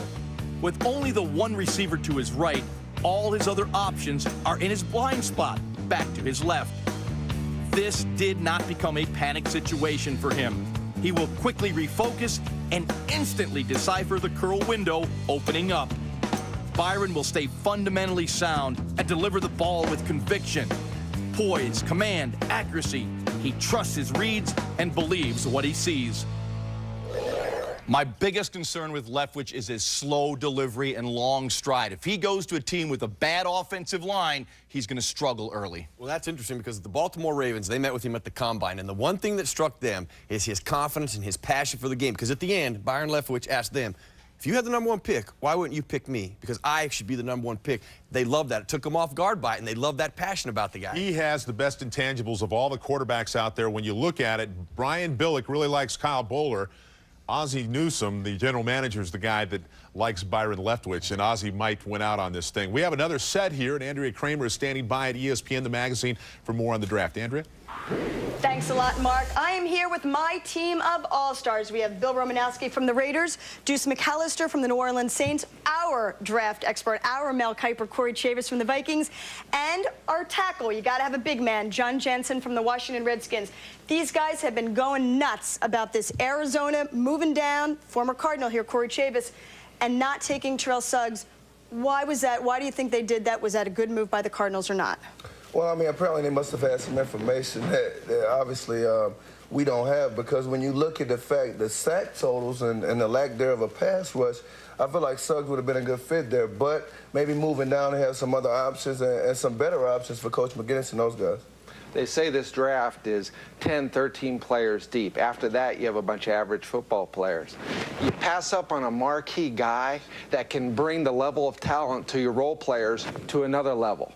Why would you do that? Well, it's interesting. When we were watching the tape, John Jansen, you were seeing some things in the Terrell Suggs tape that you found pretty interesting. Yeah, you also got to look at the level of the players that he's going against. The offensive tackles, they're making you know, key mistakes. They're overextending. They're jumping out too far, and he's exploiting those things. But you also have to take into account the level of competition. You know, is he going to see those guys at the next level or not? And what kind of guys is he going to be playing against? And that's all what you have to take into account when you're drafting a guy like that. What's Arizona going to do? Any thoughts? Well, I don't know. I mean, the bottom line is when you're covering back there, and they just signed Dwayne Starks to a lot of money last year, you want to help those guys out. They have some talent in the secondary, and I feel like a guy like Suggs would have only added to a defense that I feel like can continue to improve with a good defensive coordinator in Larry Marmee. And we've been talking a lot about Terrell Suggs' workout, the fact that his 40 time was not that fast, relatively speaking, and the fact that he gained weight. Your thoughts? Terrell Suggs, 40. If a defensive lineman is running 40 yards on the football field, something's wrong. But his 10 and 20 were also slow. So the gain in weight, I think, affected his 10 and his 20. Bring him back down to 240, 245. Let him get to the quarterback. We got opinions, we got discussion all going on ESPN.com, so don't forget to tune in to us, and we'll be back periodically. Boomer, right now, back to you. All right, Andrea, and it's nice of the players. I know Corey has always taken such a big interest in the draft. He is a Mel Jr. Well, Denny, the clock is winding down on the Vikings. What's going on here? You gotta like 7 players. There's 7 players in all of America that you can pick. There goes Minnesota Vikings have had to have turned one in. Here it is. You can't pass. Jacksonville's on the clock. Who do they take, Mel? Well, I think you look at Byron Leftwich and Marcus Trufant. Too late. Again, same thing we had happen last year. You know what? Let me tell you something. What Jacksonville should have done, because the Vikings, they can turn the pick at any time. Jacksonville's got to have the pick. Well, guess what, then? If you want Byron Leftwich, if Leftwich is your guy, you get it in now. Right. Well, because remember, pass just means 5, 10, 15 seconds. Doesn't matter. Maybe there's an explanation, but we went through this scenario last year. Second year in a row. Yes. Jacksonville's on the clock. Turn your pick in. Why don't they have Leftwich or Gross or whoever it is? Unless Jacksonville and Minnesota are doing the deal with each other. Well, that's possible, but why do it? Well, there you go. Mort? The voice of reason. Well, the coach has a tendency to get a little excited. No. The voice of reason. After last year, we can't guarantee anything. It's 2 years in a row that they've done this. The card is in, but whose card? Whose card? Whose card? The suspense is killing us. Let's go up to the commissioner. Oh. If you're not right, Mort, there's some splaining to do. With the 8th selection in the 2003 NFL Draft, the Jacksonville Jaguars select Byron Leftwich, quarterback from Marshall. You know, all right. First of all, to Minnesota for a moment. Well, here's Byron. We're watching him. And Jacksonville, I was hoping, let's do this first, guys. Jacksonville hung, and they got their quarterback. And I think, you know, they have a lefty in Brunell. Now they got a Leftwich. Listen, there's no question that Byron Leftwich ranked high on some boards, even higher than being the 8th pick in this draft. But I got to tell you, it's interesting. You got Mark Brunell there, happy. West Coast offense. There are some people out there who don't think this guy, Byron Leftwich, is a West Coast offense guy. So, yes, it's a wonderful moment for Byron. I don't know that this was a unanimous decision in Jacksonville. So Wayne Weaver, the owner, played a part in this decision. Well, but you know what? There's always that question. Organization and the style of play or the player. And I think when you've got a great player like Byron Leftwich, you don't worry about the style of play or offensive coordinator. Look at him throw this ball. He's a great passer, comes from a great offensive system, a great offensive team in Marshall, a winning team in Marshall. He is a winner. He's going to help Jacksonville a great deal. He can make all the right throws. Denny's one of the more accurate throwers I've seen in 20 years. And you look at this, the ability of Byron Leftwich. Forget about the passing skills. We know he has that. It's the intangibles, the leadership, the charisma, the passion for the game that he has. That's the one thing, talk about galvanizing a football team, that Byron Leftwich can do better than any other quarterback in this draft. I'll tell you one thing. They have created their first quarterback. Let me tell you what's going on here. Minnesota can run up at any time with their pick, but Carolina's going to beat them to the clock. Well, you know what? Obviously, they're going to take Marcus Trufant because Carolina's probably going to take. With the 8th selection in the 2003 NFL Draft, the Carolina Panthers select Jordan Gross, offensive tackle from Utah. Well, Baltimore should run up there, and you know what? Baltimore could be running up there. They'll be getting Terrell Suggs right now. And no, the only thing that I can think of Minnesota is they know they're going to get Trufant, and now they're going to pay him as the 11th pick instead of the 7th. Is that possibly what they're doing? Well, seriously. Well, he really could be, simply because we're not in the draft room. We don't understand their rationale. It has us excited, me excited, everyone's excited. They can pick at any time. They can have a pick, Denny. Well, they can They're pick ready to before. pick. Well, here comes Baltimore with speed, Carl Lewis-like. Maybe Minnesota beat Baltimore, though. Let's see. Or is it Minnesota? What are they doing? With the 9th selection in the 2003 NFL Draft, the Minnesota Vikings select Kevin Williams, defensive tackle from Oklahoma State. Okay. Well, they got their guy, Boomer. That's the most important thing. I guess. Well, that was an interesting way to get him. They were looking to put somebody next to Chris Hovan. That's true. But it's going to be interesting when we get a chance to talk to Mike Tice and that group to find out exactly what was going on. All right, now wait a minute. Now Baltimore just lost out to Minnesota. Now we got two Suggs. Terrell Suggs to Baltimore. I'll bet you $1 right now this is Terrell Suggs. We know it is. It's got to be. Let's see. Baltimore the pick is in. Here's the. My God, this is like a toll booth in New York and rush hour. Selection in the 2003 NFL Draft, the Baltimore Ravens select Terrell Suggs, defensive end from Arizona State. You know, the Ravens sat there with their draft board, just sitting back on 10. They resisted, and one of their guys fell to them. And so Ozzie Newsome. Oh my God! Let's do it. This is what we call recap time now, huh, for everybody? Thanks, Gary. This does mean that Kyle Bowler, we talked about Kyle Bowler and Byron Leftwich Bowler. It means that Bowler now is not going to the Baltimore Ravens, which is what. And here's Seattle in. Oh, my God. And now they can't believe that a guy here. Now, it's got to be a guy like it's a defensive tackle. Yeah, but a guy who's that good. Right. And he's from down the road in Pullman. They needed Jimmy Kennedy. I know what they need. They need a D-line, but Trufant is theoretically off the board at 11. Can you imagine St. Louis right now needing Trufant the way they did, just hoping that Trufant isn't the pick and they can get him at 12? Well, here comes Seattle, fast and furious. Let me tell you. I never say anything like this. This is great. Here we go. It's got to be Jimmy Kennedy. Back to the Brickyard. With the 11th selection in the 2003 NFL Draft, the Seattle Seahawks select Marcus Trufant, cornerback from Washington State. Wow, there's a guy rated higher than 11, right? There he is. St. Louis Rams are not about right where it would be taken. It's interesting. Obviously, Seattle, they were looking at defensive linemen when Trufant fell.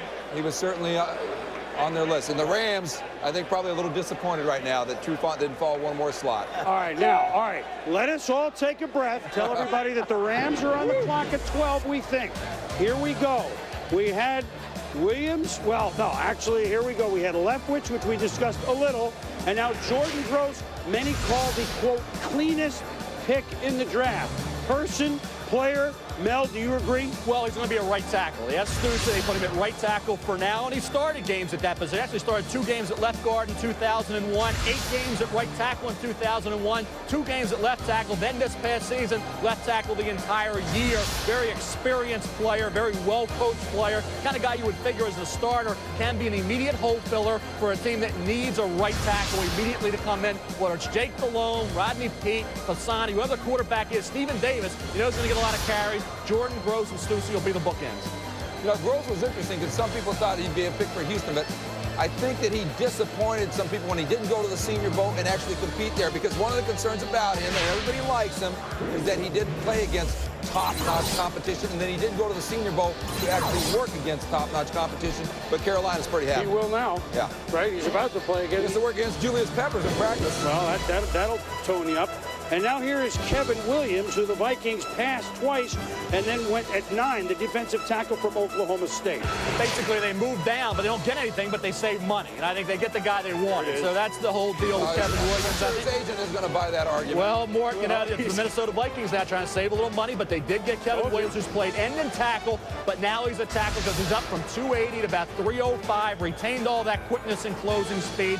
I've highlighted him all week as a guy that's been a fast riser. He was the talk of the top 10. They get him, the Minnesota Vikings do, to put next to Chris Hovan, really strengthen the interior of that defensive line. And the thing about this guy, Kevin Williams, I was speaking with, I think it was Hudson Houck, the offensive line coach of the San Diego Chargers. He said at the Senior Bowl, nobody blocked Kevin Williams. The guy was unblockable at the Senior Bowl, and that's when his stock started to rise. So you would have loved to see Jordan Gross going against Kevin Williams. That's right. You know what? We can't talk about Vikings and money, though, because this is the draft. We don't talk about money at the draft. Okay, Only we're done. Players. We're done. Well, we'll talk about Terrell Suggs, who moved down a little bit, but boy, Baltimore couldn't. Did Baltimore and Seattle get up there fast enough when these guys were sitting there at 10, 11, huh? I'll tell you one thing about the Baltimore Ravens. Ozzie Newsome, Phil Savage, and that scouting department know how to pick good football players. Over the years, they picked the 10 before. Dwayne Starks, Chris McAllister, Travis Taylor. They've stolen guys like Ray Lewis at pick number 26. Todd Heap at pick number 31. Ed Reed last year at 24. When they picked earlier, they got Peter Boulware and Jonathan Ogden, Jamal Lewis. They've gotten big-time players with all those first-round picks, and Terrell Suggs, Talk about a guy that at one point, about a month and a half ago, was talking about maybe being the first pick overall, at least down to 4, no more than 6, to get him at 10 more. There you talk about value. I'm going to say that word value a lot today, but this guy is one of the great picks of the first round. We're only to pick 11, but Terrell Suggs, a great fit for a Ravens defensive front that desperately needs a guy with this kind of ability. Well, and the thing about Terrell Suggs is, like I say, this whole idea that his workout cost him his draft status and lost him some money, essentially, based on a 40 time, when in fact, how far does he have to get back to the quarterback?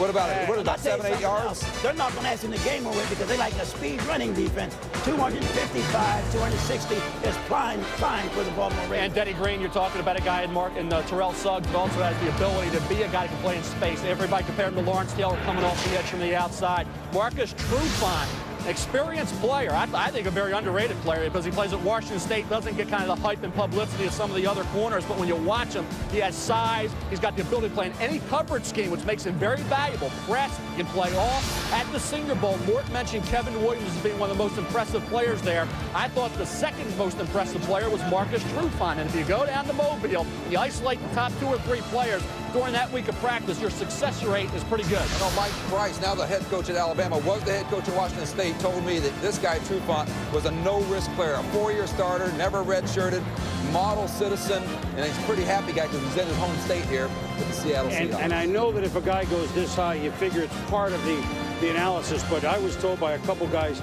no one ever even tried to throw at him. No one ever tried. And big punt return guy, big, and that's going to really factor. Remember, they got Springs sitting there, so defense in the new regime of the Seahawks. Ray Rhodes, the defensive coordinator, with Mike Holmgren, and well, they got a corner that they couldn't believe was there. And boy, have we had some fun these last 20 minutes. I guess it was fun in the Minnesota draft room. We bring in Miami Tice, the head coach of the Minnesota Vikings, on our Coors Light video conference. And Mike, take us through, explain to us what happened there in your room, etc. Well, we were on the phone with 3 different teams trying to trade the selection. Kevin Williams was a guy that's been on our board, the guy we had earmarked, say, the last 2 weeks. We felt we could move back and still get Kevin Williams. We were speaking to 3 teams at that time. We felt consummated trade with Baltimore to trade back to number 10, where we felt we could still get Kevin, but just also pick up some more picks. The card didn't get turned in time on Baltimore's end, I guess, and we did end up with our guy, Kevin Williams, so we're extremely happy about that. I know that as a coach, you know, the last 2 minutes of a tight game, you scratch your head and it can't be tough. Last 2 years of the draft, Mike, you guys have been involved with these late, clock run out picks. Is that, I don't know, is that a way to get ready for the season? I don't know. Well, I tell you, you'll be used to the anxiety level, I guess, because we certainly have had some of that. But we felt that we were approaching it the right way. We had 3 phones working at the right time. We couldn't get what we felt was worth trading back. We did agree to a deal with Baltimore, and then we went to pull the trigger, and we still did get our guy, and that's the key thing. Well, just to the folks for a minute, Mike, that when your clock runs out, and just to the folks at home, the next team on the board, you don't forfeit your pick. The next team has a chance to run up ahead of the team on the clock, Minnesota, and then when they pick Jacksonville, then here came the next one. So that's what happened. But as you say, you got your guy. Is there a money issue at all that you're paying 2 spots down? I mean, I know it happened fast and furious, but was that part of it? No, that wasn't part of it. We felt that we could get our guy a little bit farther back, Boomer, and again, we could have. And we felt we could still get our guy at 10, pick up some additional picks, which we have some holes to fill. We felt we could still get our guy at a little bit better value and gain some picks. But this is a guy that's inside pass rusher that'll help Chris Hovan take his game to the next notch and also give us something inside in the pass rush. We play a lot of nickel. Teams want to get 3 wides and 4 wides on the field against us, and we felt besides Dwayne Robertson, this was the next best guy inside pass rusher. You want to say hello to your ex-boss, Denny Green, up here? How's he doing thus far? Have you had time to look? I've had time to look smooth as usual. Mike, see you later. All right, Coach. Let me tell you something. The only thing about Thank you, Mike.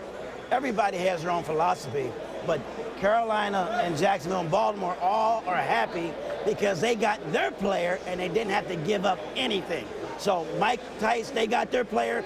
The other 3 teams got their player too, and that's why they ran them up so fast. With your players on the board and you're on the clock, get the name in. You tell me everybody's happy. It's a happy day. I know the other 3 are happy. There is still the appearance, and Coach Cited said, of chaos. Rams when we come back. I cannot.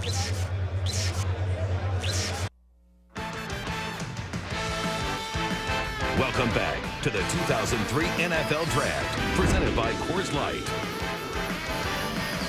Do you hear anything, guys? All right, we are back in New York at the 68th NFL Draft, where it's been as fast. We thought it would be a long first round. It's been unbelievable. The St. Louis Rams on the clock. They've made a selection. Let's see. Commissioner of the NFL, Paul Tagliabue, with the walk. With the 12th selection in the 2003 NFL Draft, the St. Louis Rams select Jimmy Kennedy, defensive tackle from Penn State. Well, there's Jimmy in the green room, and now everyone. You know what? Isn't that nice? The guys that have come to New York, and they've 7, and they're all done by the 12th pick. I mean, we've seen a couple guys just languish 16, 18, 20. Jimmy Kennedy, defensive tackle, and he probably came a little farther down than they thought, right?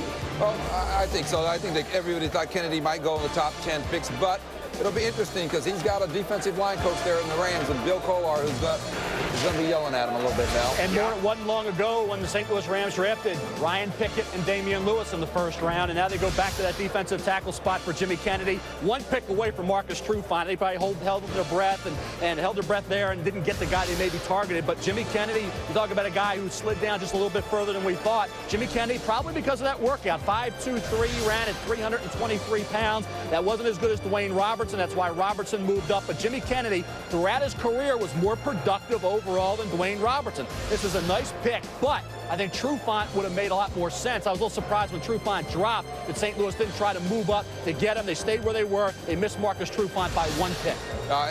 When I say Bill Kolar going to yell at Kennedy, I mean he's really going to coach him up. Bill Kolar being that defensive line coach of the Rams, outstanding defensive line coach. But I think the Rams, listen, Mike Martz said something at the owners' meeting about if Kyle Bowler, the Cal quarterback, fell to them, he'd be tempted to take him. But they weren't about to get into that controversy, and they have to get that defense stronger. Well, they do. I think Lovie Smith has done a great job coaching them. I don't think there's any doubt they were not going to take a quarterback. I think that is morning tea conversation. They know that they need defense, and they were going to draft defense. Well, you know, the Rams are kind of like the uncrowned still NFC champ. No disrespect to Tampa Bay or the Philly, 7-9 last year. Now, what do they come back with this year? Do they get back into the upper echelon or not? This is a big year, Rams. But we have everybody lined up on our Coors Light video conferencing network. So why don't we go just as the picks came up, bang, bang, and bang. Let's start with James Harris running the draft these days in Jacksonville. You thought you had an 8. You turned out to be the 7th. And obviously, you got guys with good speed up here. Could you believe that Leftwich was sitting right there and Minnesota time ran out, James? Well, I heard, we take coaching well. I heard Coach Green say if your guy's on the clock, get the card in. Well, tell me what you were eyeing, because it was thought that you were eyeing Leftwich for a long time. You weren't sure that you could get him in that spot. What makes him, in your eyes, perhaps a special quarterback in future years in this league? We think all the intangibles are great in terms of his toughness and especially his ability to read defensive. We had a detailed workout with him on the board. In terms of knowing where to go with the ball, he's one of the best quarterbacks we've seen coming into the league. And his history and production, he's been a productive player ever since we've seen him. And he could sit for a while behind Brunell this year? You'd be happy with that? Well, we like Brunell as our starter. When we came in and evaluated, we feel that, Brunell can help us win. We have another young quarterback we like. We just thought that he was too good a player to pass. I think a lot of people agree with you. Thanks for joining us, James. Good job. Thank you. All right, now we go to Carolina, where the head coach, John Fox, they won early, and boy, they won late. One of the best coaching jobs, frankly, in the NFL last year, with Carolina rolling off a couple of winning streaks. And then here you are in a hurry picking an offensive tackle, Gross. Could you believe he was there for you? Well, we were very, very happy, Boomer, that he was available. He was a guy that we had targeted, and he not only, we think, is a very clean player in all aspects, and he also meets a very big need for us. Were you in the Leftwich sweepstakes? I mean, let's say Jacksonville didn't go. Could that have been your guy? You had to be looking at some quarterbacks. Well, Byron Leftwich was definitely a guy we had targeted, as well as Marcus Trufant. But in the end, we just felt like that Jordan Gross best fit us at this time, and we're very pleased it went the way it went. So describe what Gross versus Peppers will be every day like in practice, John. Well, it'll be a contest, that's for sure. I know you'll like that, too. Nice job. Thanks for joining us. Thanks, Boomer.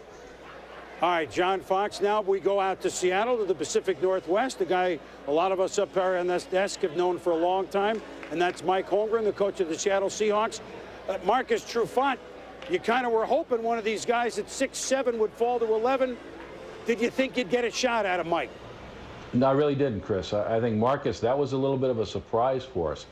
I think it was no secret we were going to go to the defensive side of the ball in the draft with our first pick. Obviously, we were looking at those big defensive linemen, and we really didn't think Marcus would come to us. But in our division, you know, having good cover people, good cornerbacks, and this guy is really a special young man. We were very fortunate. Had you ever seen anything like what happened before we picked? I mean, it was unbelievable. What was, I mean, were you guys the heart pounding in there? I mean, when that was going, you couldn't think that, okay, now the next team will come up. You've been in drafts a long time. You prepared for that? Yeah, we were prepared for it. In fact, we had our guy put down 3 names and have it in there in case Minnesota, in case they didn't make their pick. But it was wild. Actually, I was worried about what you guys would do with all those notes, that filler time that now you were losing because of that thing was happening. So. Well, Mike, that's why they have second, third rounds. You know, we just keep tuned in, will you? We'll be using all that stuff. Denny's got all sorts of stuff he wants to talk about you. Oh, no, Denny looks great. He looks great. Well, we'll talk to you later. Thanks, Mike. All right, thanks, Chris. Mike Holmgren with Marcus Trufant, and we told you Ray Rhodes, the defense there. So that was fast and furious right there. Chris Fowler, try to make some sense of this all, will you? That's a bigger job than I can handle, Boom. But finally, for this guy right here, Jimmy Kennedy, it's making some sense. He was the last of the stalwarts in the green room back here. You told me your heart was pounding for the last hour. Oh, my heart was pounding. I didn't even think I was going to be in the top 15. I said I'll probably be a second rounder, and I got invited to the draft. Oh, man. Well, those fears weren't realized. You had a really nice moment when your name was finally announced by the Rams.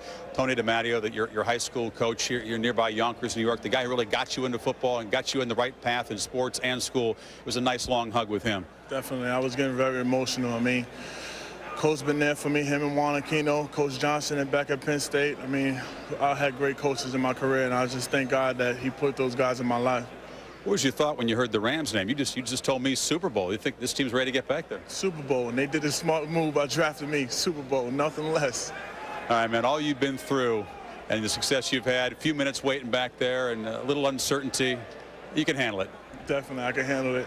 I was sitting in my gut. I was just sitting there, and I said, I know my guys are having a spring game right now, and I'm wondering who's winning in blue or white, and just wanted to say we are. Penn State. Well, now it's the blue and gold of the Rams. Jimmy Kennedy, congratulations. Well done, man. Boomer, the green room's cleared now. The fastest clear out of a green room that we've ever seen, Chris. I mean, an hour and a half, and they're gone. Go in there and get us some food, will you? When we return, Chicago, New England, San Diego, Kansas City. 12 picks and $120. I am Jimmy Kennedy. He got belted immediately by Jimmy Kennedy.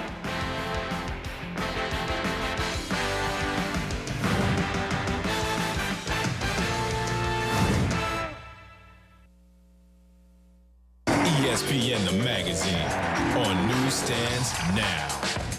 This chick's rocking your bro on the dance floor, but she's towing an anchor, a junior investment banker who's talking about herself and not much more. Oh, so buy her a beer, it's the reason you're here. Mighty wingman, you're taking one for the team, so your buddy can live the dream. Wingman.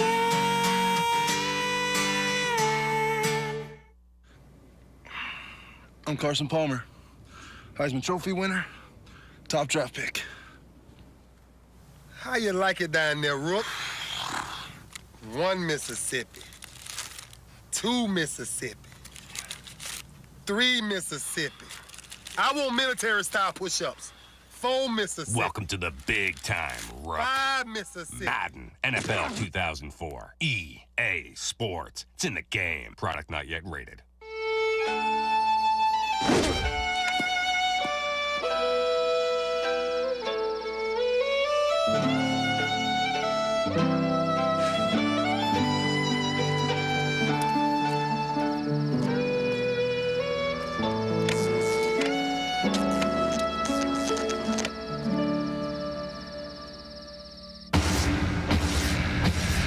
Baseball tonight, all season long on ESPN and ESPN2.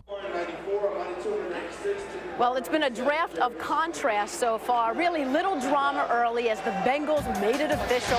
They take Carson Palmer, the quarterback from USC, as the #1 pick. Then it was about the playmakers, gifts for young quarterbacks. Detroit with Charles Rogers. Houston takes Miami receiver Andre Johnson, big and physical. Well, then after that, all hell broke loose. A trade at #6 as the Saints move up. Minnesota let their 7th pick slide. Jacksonville jumps in. They take quarterback Byron Leftwich. Carolina jumps in as well. Then Minnesota does get their guy. Baltimore and Seattle immediately on their heels. Now, like this, the draft could be over by 2 p.m. and 4 defensive tackles taken in the first 12 picks, as expected. Heavy on the D-line in this draft. Chris? Well, Susie, we had a trade, a pass, and 5 picks in about 4 minutes. I've never seen anything like it. Now we have the Chicago Bears, one of the 2 picks that they went down. Remember, these were Jet spots at 13 and at 22. So now it's Bears picking 13 and 22 off the trade made yesterday. The Chicago Bears, 2 years ago, were one of the darlings of the league, a surprise champion of the NFC Central with big play after big play after big play, most of them made by their safety, Mike Brown, or it seems. Last year, they skidded to a thud toward the bottom of that division. Now can they get themselves going? They need a bunch of players. That's one thing they need. Now, they have Cordell Stewart at quarterback. Okay, for this year, next year. By the way, Cordell always has good seasons in the odd years, so he's automatic this year. But do they take a quarterback with one of these spots? It could be this pick. I think that it's going to be that next pick or the pick after that, whether it be Kyle Bowler or Rex Grossman. Let's don't forget Grossman or Chris Sims. I mean, you're getting mixed information out of the Bears as to who they like best among those 3 quarterbacks. Well, I tell you what, we could debate it, but why should we? Here's the commissioner.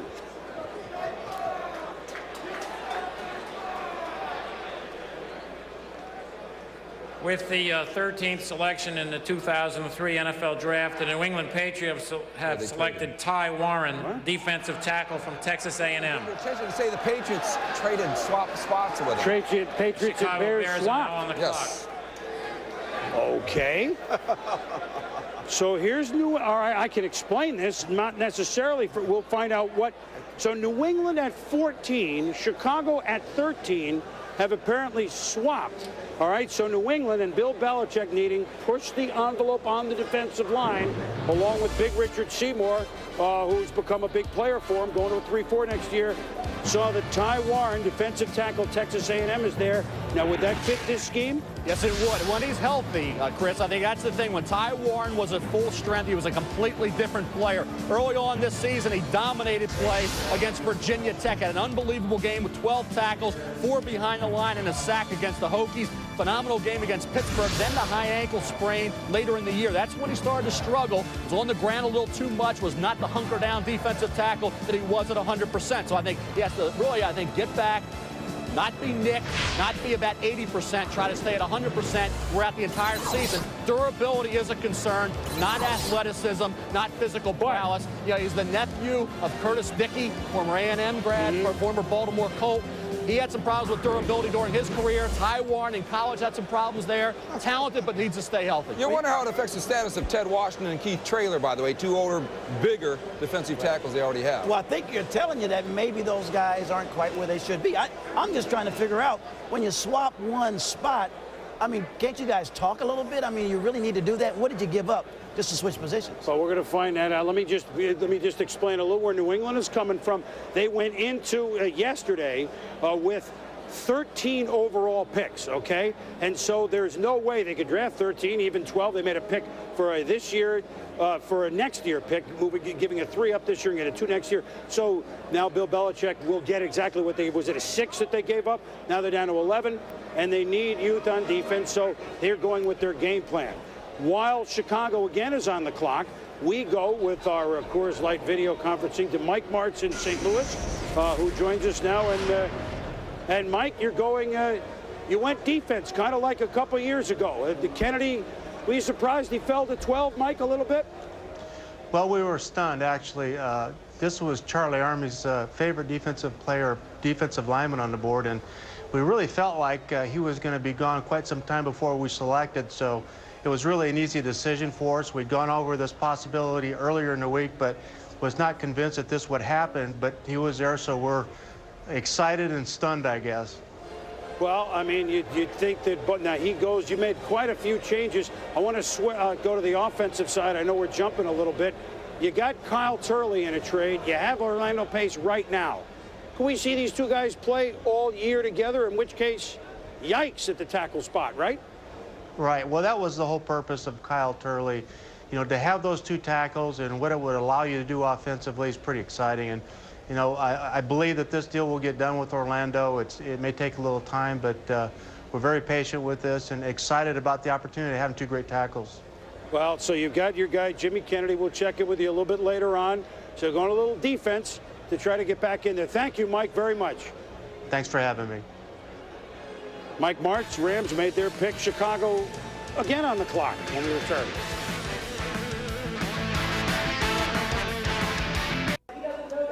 We're back in New York. The Chicago Bears went down a spot, picked up a 6 as a result on number 193 overall from New England. New England picked Taiwan. The Bears have made their pick, and now the pick is in. They're moving. We are moving.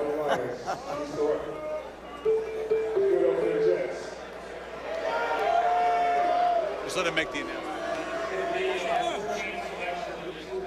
NFL draft, the Chicago Bears select Michael Haynes, defensive end from Penn State. There you go, these defensive linemen. Yep, that's 7 defensive linemen in the first 14 picks. San Diego He's outside, right? Or defensive end. Defensive, Michael Haynes, Chicago, outside. Now, I got to say something funny. You know, the real Michael Haynes is here today. Works for the NFL. Well, I know that. He's here. We'll explain it in a minute. Michael Haynes, the Hall of Fame corner, drafted first by New England in '76. He's here. Now Michael Haynes, the defensive end, he's drafted first by Chicago. Underrated is the word I would describe Michael Haynes with. He's a guy that, for whatever reason, didn't get a lot of publicity. He wasn't talked about much in terms of the first round. I had him going in the first round, but he was a guy that people were saying, well, he's okay. Well, guess what? In 2002, he led the Big Ten in sacks with 15. He had 22 tackles for loss. Forced a school record, 7 fumbles. Know about the Penn State talent base over the years. 7 forced fumbles means he's getting after the quarterback. Down in Mobile, best players in the country. He had 2 sacks, forced 2 more fumbles. One of the top players on game day at the Senior Bowl. So when I look at Michael Haynes, it's all about production. At the Combine, he got hurt running the 40. His time wasn't very good. He went through the rest of the workout. Numbers weren't up to par. During his individual testing, he did a heck of a job. 4.71, 40 was what he ran at 278 pounds. So when you look at Michael Haynes, workout was strong, production was excellent, but for whatever reason, Mort, he wasn't discussed as one of the mid-first rounders that were out there. All I can tell you is that the Bears will be judged by how they traded out of that top 5. Haynes is going to have to be an impact player for them to be excused. Well, particularly because they could have gotten Dwayne Robertson. That's the one that seems to be everybody wanted Dwayne Robertson. They could have got him. But then they got another pick coming up. That's the thing. They got one more pick coming up at 22. San Diego's on the clock. We'll get to the Chargers in a moment, but certainly the action fast and furious here.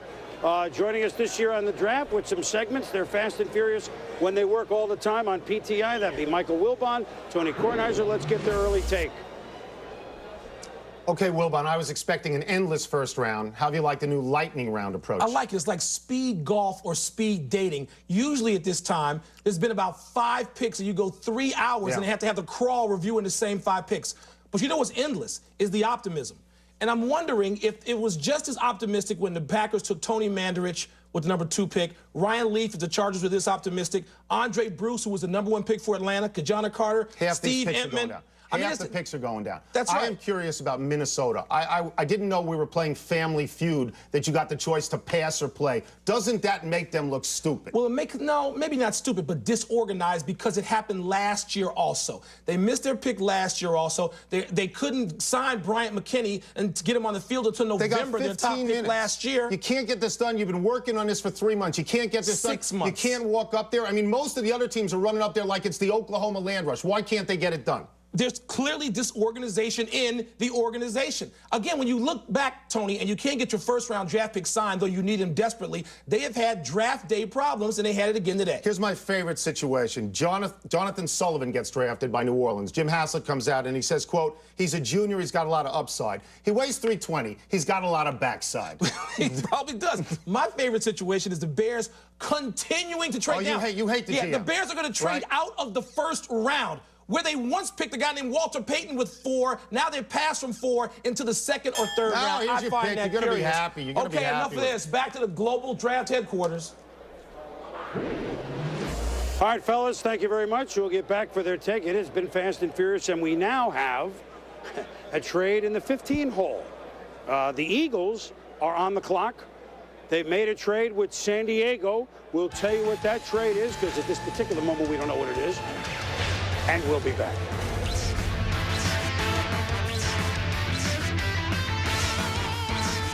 Oh yeah, summertime. Flip-flop, small top, party bumper non-stop. So much ice in my cooler, you think I was a jeweler. Bling, catching rays, making plays.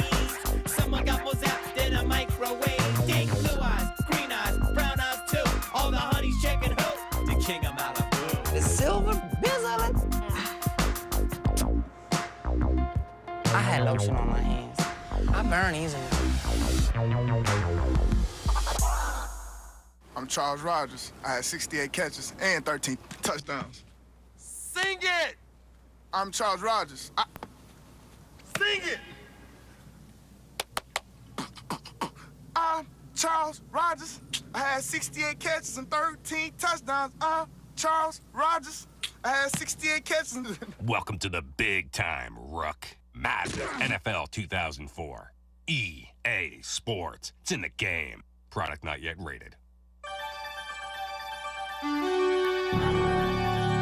Now you can call anyone in America for 3 cents a minute, 39 cents to connect. Not only is it 3 cents anywhere in the U.S., but also to Canada and to Western Europe. Introducing 1010-987. No monthly fees, nothing to sign up for. All you do is dial 1010-987, so you can use it right now. Hey, a rate this low never went so far. 1010-987.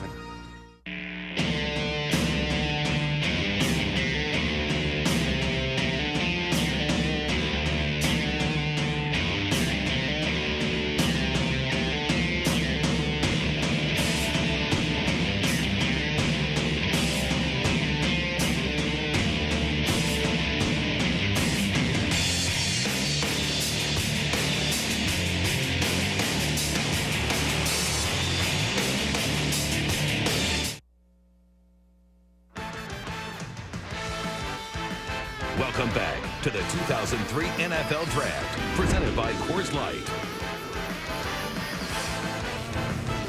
All right, we are back here with the slot that was San Diego at 15. The Philadelphia Eagles have made a trade. They had 2 second-round picks. They're the only team with 2 twos going into the day. Their second 2, they go 61-62.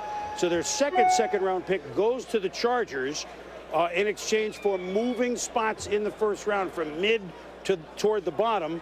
And that means, remember, this is a team that has lost Hugh Douglas. This is a team that needs push up front and pass rush, and McDougal will be the kind of guy like that. And Derek Burgess they like, but he's coming off an injury, so you don't know about his status. Well, let's find out from the commissioner if they indeed replace or try to Hugh Douglas. With the 15th selection in the 2003 NFL Draft, the Philadelphia Eagles select Jerome McDougal, defensive end from the University of Miami.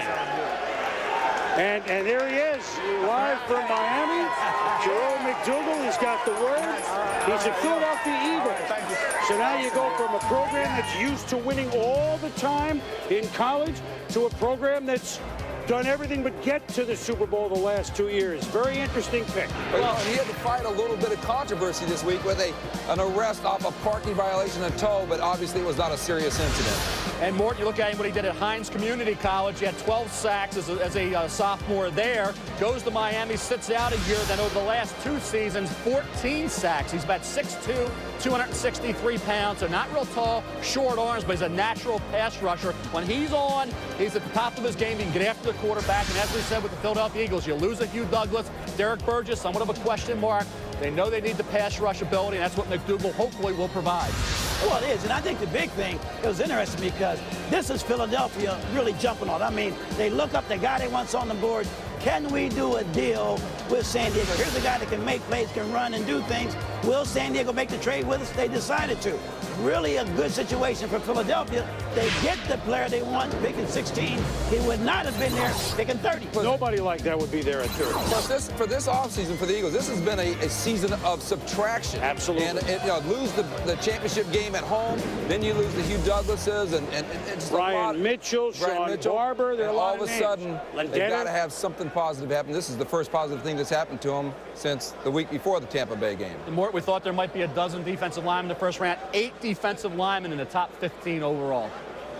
Well, now, are there any left? There are a couple left, right? Well, so could we see other teams swoop up like Philadelphia did? Oh, there's not a lot. You have William Joseph, right. Miami of Florida, still on the board. A projected top 10 pick going in. Didn't play up to the level. He's going to drop a little bit. He's in this general area. A couple defensive ends. Chris Kelsey from Nebraska. Calvin Pace, Wake Forest as well. Kenny Peterson, Ohio State. So there's still some defensive linemen still on the board. We haven't had a running back taken. I'm telling you, Kansas City and even Pittsburgh looking hard, I think, at Larry Johnson of Penn State. What's the status with Priest Holmes? You care that the Steelers may be trying to move up to do that. And Priest Holmes, obviously, this guy has not been healthy since the 15th week of the NFL season, and there are questions about him. I'm just looking at my scouting report, a couple of comments that I had just written down for Jerome McDougal. Better player than Suggs, but not as natural a player as Suggs. Who said that? I don't know. One of about 6 guys. I don't remember exactly who said that. I wrote it down. Andrea Kramer, she always writes things down. She's at the magazine. Where else write it down? Thanks a lot, Boomer. My cast of amateur general managers here went a little nuts with this whole Minnesota fiasco. Now, Mr. Politically Correct Corey Chavis, you are a Viking, but what kind of message does this send from the Vikings organization when the clock runs out, 2 picks go, they finally get Kevin Williams? Good message. It's a gamble. We took a gamble against you guys last year. Went for 2, won the game. Kevin Williams, an extending player. Gamble that we still get him. Good move. A good message? You got a problem in your front office and they're not able to get the pick they want when they want it? Somebody didn't get their way in that room. Somebody stood on a table and wanted somebody else.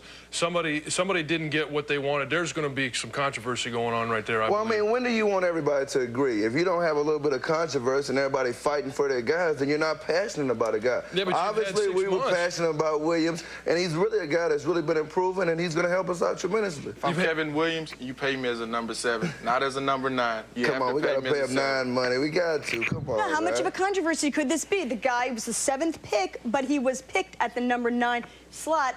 You know, slotting is everything with contracts. How do you pay this guy? Minnesota's got the number 7 slot. He's got to be paid as a number 7 guy. You're talking between number 7 and number 9, you're talking about a lot of money. You're not talking about, you know, maybe a second contract. You're talking about this guy's first contract. Who knows if he's going to see a second one? A lot of injuries, a lot of things happen. He's going to want number 7 money. Oh, he'll see a second one. Believe that. He's playing beside Chris Hovan. Both of them being a Pro Bowl and 3. Come on now. If you're the GM, what do you do, Billy? Bottom line, you got to pay him. He's the number 7 guy. Pay him. Get him on the field so you can win some games. Just don't have a situation. We won our last 3 games of the season. That's all I know. We're going this way. All right, guys, thank you. Mark Malone, let's head up to you with your crew up there. All right, Andrea, thank you very much. We're not arguing about money, but I do have here. Well, we will be. Well, we might a little bit. Do have here a former Philadelphia Eagle and Ron Jaworski. Let me get your thoughts on the selection of Jerome McDougal. Well, you know, we always hear the comment, this is the guy we wanted all along after the pick is made. Last week, Joe Banner from the Philadelphia Eagles and Andy Reid told me Jerome McDougal was the guy they wanted. So they get the guy they wanted. And I heard more than the guys talking about all the players the Eagles lost in Hugh Douglas and Sean Barber and Brian Mitchell. Look at the guys they've gained. Fullback John Ritchie, linebacker Nate Wayne, middle linebacker Mark Simo. They've had some quality additions as well. Let's talk about the pick that's on the clock, the Kansas City Chiefs. Your former father, Dig Vermeil. Oh, still his daddy. Still his daddy. Hey, what's Dig going to do here? Spoke to him moments ago. I think their running back is a situation they want to address here, get some depth behind Priest Holmes. Larry Johnson is the kind of guy that Mel talks about value. This is value. The best running back in this draft, as well as an outstanding receiver. And Hodge, you know in that offense, you got to catch the ball. You know, they've got the best offensive line in football, too, so that's a great advantage for Larry Johnson. But when you study him, and I've studied him, he's a very patient runner, but he's a north-south runner. I think if you do a lot of misdirection with him, you won't have success. But if you get him on the perimeter, you attack downhill, Larry Johnson can be very effective because he's a big, strong guy. I call him a flat-footed cutter, so he doesn't get in and out of breaks very well. But when he gets going downhill, he can be very dangerous. There have been question marks about Priest Holmes' injury status and his contract status. Either one of those ultimately going to be a problem? Well, I think they're unknowns right now, and that's why you consider Larry Johnson. Remember, the Chiefs were looking at Orlandis Gary. They were looking at Thomas Jones. I think there's some concern when you start throwing up those names as guys you want to put on your roster. All right, well, Larry Johnson still available as the Kansas City Chiefs are on the clock right now. We're going to take a break. When we come back, we'll hopefully take a look at that selection as the 68th College Entry NFL Draft continues here on ESPN.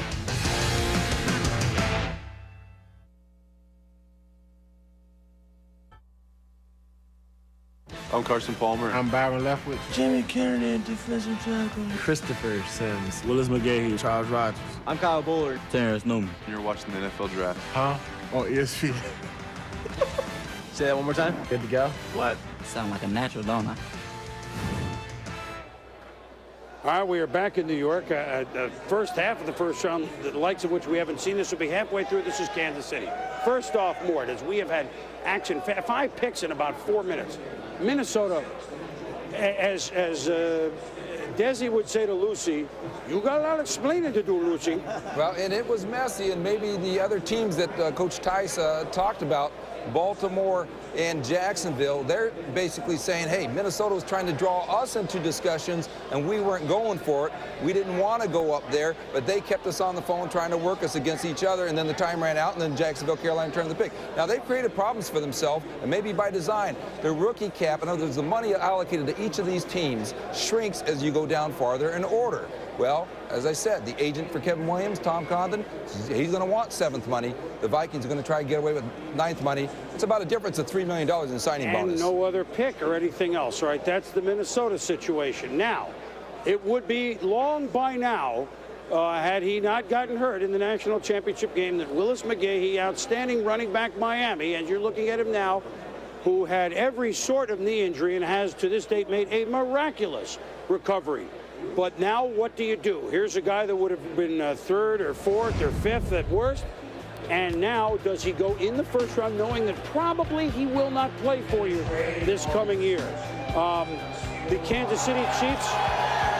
Okay, and I know what this is behind me, too. I know exactly what this is. But here's the McGahee discussion. Maybe we can not. There's a trade behind us.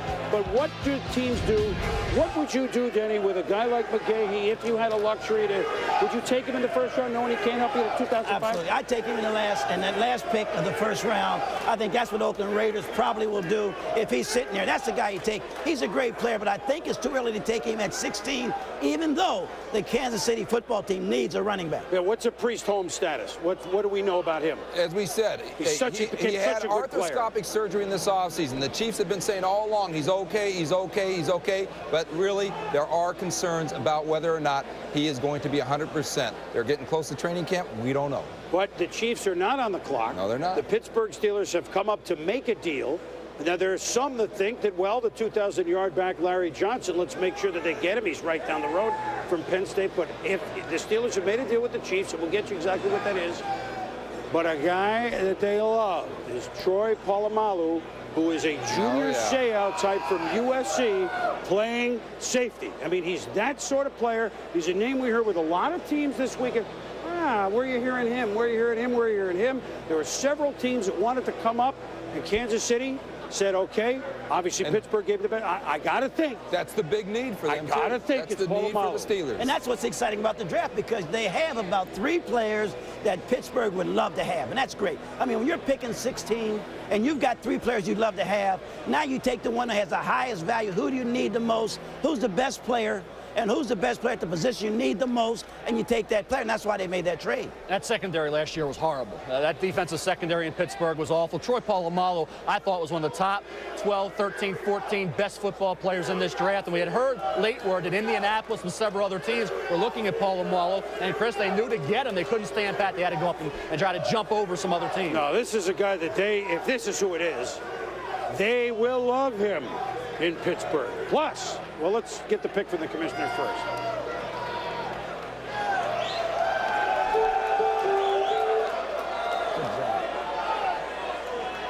With the 16th selection in the 2003 NFL Draft, the Pittsburgh Steelers select Troy Polamalu, safety from Southern California. That's a great need pick too, Boomer. Well, and here's what they got. And this kid, you talk about a football player, Mel, Denny, Mort. This is football from the safety post. No question. Pete Carroll coached Troy Polamalu, said he's as good a safety as he's ever worked with at any point in his coaching career. And you look at this kid, when he was at full strength, he had an ankle injury, then a hamstring this season, but this kid is a heat-seeking missile. And when you look at this guy, I look at him and I say, a guy who can step right in and upgrade, not because of his cover skills, because he's an intimidator with great energy and a great tackler. And the one thing about safety, Denny, is instincts. You don't necessarily need the great speed. We saw it with Derek Gibson and Devin Bush, two guys who didn't live up to their potential. This kid has great instincts for that safety spot. He really does, and he takes you right down the middle. There's nothing like a tackler who will hit you right down the middle. That's the way the great ones, Ronnie Lott, tackle from the safety position. Hit a guy, strike him with your face, strike him with your pads, take him down the middle and knock him back, and Troy can do those things. He proved it on that very successful USC team last year. And that's what all the USC people say, is that this guy, the first guy since Lott, since Dennis Smith, since Joey Browners, all those great Southern Cal safeties, this guy is in that mode. Ronnie Lott, Dennis Smith. One other note on Pittsburgh. Now, I think at Christmas time, sales for the game of Scrabble have got to be up. Steelers Scrabble, here's a marketing opportunity for you. You have Troy Polamalu. You got Chris Fuamatu-Ma'afala. You got Von Oelhoffen on the front line. I just think there's a marketing opportunity there for long names with the Steelers. Now, let's go back away and go across the state of the Keystone State to Philadelphia, where Andy Reid, the coach of the Philadelphia Eagles, joins us, who made a deal in a hurry. Now, you moving in a hurry. You, me, and McDougal moving in a hurry. That's news, Andy. Well, maybe McDougal moving in a hurry, Boomer. You and I are in the back burner there. You obviously, is this, look, you never go in and say, Andy, well, I got to replace X. But, I mean, we can read in that Hugh Douglas gone, pass rush outside, it's a perfect fit. You look, is that what you're thinking? Well, we weren't sure McDougal would be down that far, and we had an opportunity to go up and get him, and he'll be a nice addition to our defense. Obviously, the story that it was a minor incident of him sitting on a car, a friend, they couldn't tow it, obviously made it hard to tow. That was a nothing, right? I mean, we got to put it out there, right? But that was a nothing incident this week. Well, it was at school. That was the only way he could get to class, was hop on the car, so he did it. Have you, it's been a different few months for the Eagles. He lost a lot of guys, veteran guys, though, and you, for the first time as a head coach, have had to make some very tough decisions that a guy like Denny has had to make. When is too long for veteran players? Has that been the Hugh Douglases, the Brian Mitchells, a few others like that, the toughest part that you've had so far? Well, I listened to Mort's comments. I thought I was at a funeral service, but we really feel pretty good. We really feel pretty good about our offseason, and we've added a couple nice players with Mark Semino and Nate Wayne and John Ritchie, and we really think we have an opportunity to be even a better for last year. Donovan, in retrospect, was at what percent during the playoffs vis-a-vis how he is today, Andy? Well, he was coming back off of his injury, and the guy is such a warrior, and he really did a nice job. He'll tell you he was 100%, and I'll take whatever percent he was. The kid's a winner. Hey, not too many teams in the title game 2 straight years. I know you're gunning for more next year. We'll visit with you a little later. Thanks. I appreciate it. All right, Andy Reid, head coach of the Eagles. We go across the state now with our Coors Light video conferencing with the head coach of the Pittsburgh Steelers. Boy, he's been there a long time. Bill Cowher. Yeah, big smile on your face. You weren't sure you could do this, were you, Bill? Well, I'll tell you what, Chris, we saw Troy, and certainly we had the opportunity to move up, and we just thought he was too good of a football player to bypass, and we thought the price was right. How does he fit? I mean, it's hard to project. You just got him. But, I mean, what will Steeler fans see in this guy? And you know the way the type of player that they love in Pittsburgh. Isn't this perfect? Well, he's a football player, Boomer. I mean, as you said, and you can see some of the clips, he's a guy, he's got a great nose for the ball. He's very instinctive, and he brings an energy to the field. And I don't think you can ever get enough of those type of defensive football players. And he fit a position we wanted to address. So we lost Lee Flowers through free agency this year, and we never really did replace him. And we had some discussions with Sammy Knight, not sure whether or not we'd get Troy, but certainly getting Troy with Mike Logan coming back, Chris Hope and Brent Alexander, we feel like we got a very solid safety situation right now. Well, and you did do the Scrabble deal after all, didn't you? Yeah. We'll let you be a part of that marketing ploy. Well, that's part of it. Now, the two other things that you got in Pittsburgh, change your quarterback, which you had during the year. Tommy Maddox coming in as starter, Cordell gone. No question that this wasn't flash in the pan? I don't think so, Boomer. I mean, you look at what Tommy did, you know, it wasn't like it was a 1 or 2 game situation. He proved he was tough. He came back from the injury. It was important for us to sign Charlie Batch back because Charlie Batch is also a very quality backup. And, you know, so we still think we got stability at that position with those 2 players. There's still some other areas we'd like to address with our football team. But I think getting Troy certainly it was a good football player that fit an area we wanted to address. Real quick, Bill, how is Jerome Bettis doing, and can he be a big part of the Steelers this year? Jerome is doing great. He's here, he's training, his weights, his loads. It's been in the last 3 or 4 years. I think Jerome's out to prove some people wrong this year, so I think you'll see a very fresh and eager to go Jerome Bettis this year. Well, I know you're eager to go after that pick. Thanks for joining us, Bill. Thanks, Boomer. All right, Bill Cowher with us. And now, Andrea, I don't mean to make a left-hand turn for you here, but you spent a lot of time recently with Jerome Bettis, and you say he's as fit as he's been in a long time. You're exactly right, Chris. I did spend time with Jerome Bettis in Los Angeles when he was training with Bobby Kersey, and he has lost 12 pounds. He's on a diet. He's really taken care of himself. In fact, he could probably use some pointers from my guy here, Bill Romanowski, with the whole nutrition aspect, all of that sort of stuff. But what I want to bring Bill in for is about the Steelers pick, Troy Polamalu from Cal. Now, you met him when he was in visiting the Raiders. One of the things you guys were talking about, from what I understand, is that Troy has a history of concussions.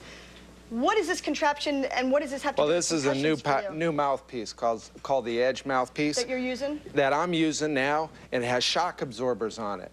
And this is going to help prevent the jaw from being jammed into the TMJ, which on the other side of the TMJ is your brain. This is going to help prevent concussions, and this is going to help him. I talked to him about getting him fitted for this, and he's very open to the idea. Well, it's interesting because when we ever hear about concussion prevention, it's all about the helmet. Now, all of a sudden, we're talking about the jaw? Absolutely. It's all about the space. The brain is on the other side of the jaw. If you can prevent the jaw from getting jammed into the brain, you can prevent concussions. All right, Billy, thank you very much. Bill Romanowski, always on the cutting edge of technology. Mark Malone, let's head up there to you. All right, Andrea, thank you very much. The Arizona Cardinals on the clock now with back-to-back picks after trading down from the number 6 spot. Obviously, this is a football team, Joss, that needs a lot of help on the defensive side of the football. Defense, defense, defense. That's why I believe it was a wise move to get a couple picks in his first round rather than one impact player. And, you know, throughout the season, I get a chance to look at Arizona Cardinal defense, and the one thing that really jumps out is the opposing quarterback always has a clean pocket. The Cardinals will be playing a traditional 2-deep, 5-under coverage with a 4-man rush to pressure the quarterback. Here is Marshall Faulk, 5 yards deep in the backfield. He attacks the middle hole, one of the voids in this conventional cover 2 scheme. Mark Bulger is actually a little bit late with this throw, hitting Marshall 25 yards down the field. It should be at about 20 yards. The problem isn't the coverage, it's the lack of pass rush pressure. From the end zone, let's put my drop clock on Bulger from snap to throw. Set, go. 7-step drop. Step, throw. That's over 3 seconds. And Arizona's entire front 4 is stoned.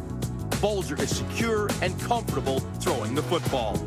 The Cardinals had an NFL low 21 quarterback sacks this past season. Without pressure, you can't cover well. or consistently. It's as simple as that. Many times we talk about useless statistics. Well, these are not. Look at these sack numbers. 2002, 21 sacks. 2001, 19. And in 2000, the last 3 years, this has been a dreadful pass rushing defense. You know, this league is a win-now league. And Dave McGinnis, I believe, will pull this organization together. He's just got to have confidence in the top to let him do his stuff for the next couple of years. Well, you got a guy like Chris Kelsey out of Nebraska, Dwayne White out of Louisville. This is a football team that also needs some help at the cornerback as well. Are they going to take a defensive end rusher, or are they going to take a corner in this position? Whoever they feel is the best valued. And Merrill talked about, you know, Dave McGinnis and Larry Marmon in their system. They have a good, solid system, but, you know, no animals, no circus. You got to have some talent on the football field.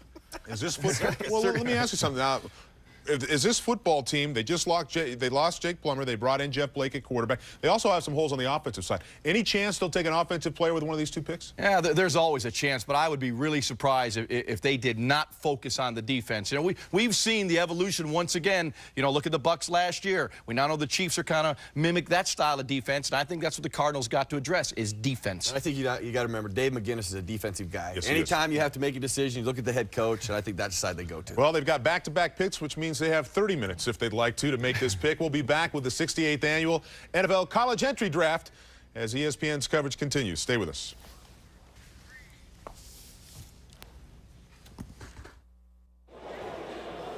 All right, we are back now in New York. Half of the first round is done. And 16 picks. Now, we didn't start till about 12:10. So we got half the first round done in about 2 hours. Right. Now, however, the Arizona Cardinals are on the clock again. Remember when they were at the 6 hole, they took 15 minutes, as they should or could, and traded with the New Orleans Saints, at which point they traded down and got, then here's that trade. The Arizona Cardinals have the next 2 picks in this draft. They pick 17, they pick 18, and I think we're going to see it. And then they swap spots, Arizona and New Orleans in the second. All right, I'll wait till it's on the screen. I thought we were going to have that. But Arizona now has the prerogative, since they own back-to-back picks. We should tell the people at home it could take a half an hour to make both picks. However, they haven't. Here's at least one of them. Let's go to the commissioner.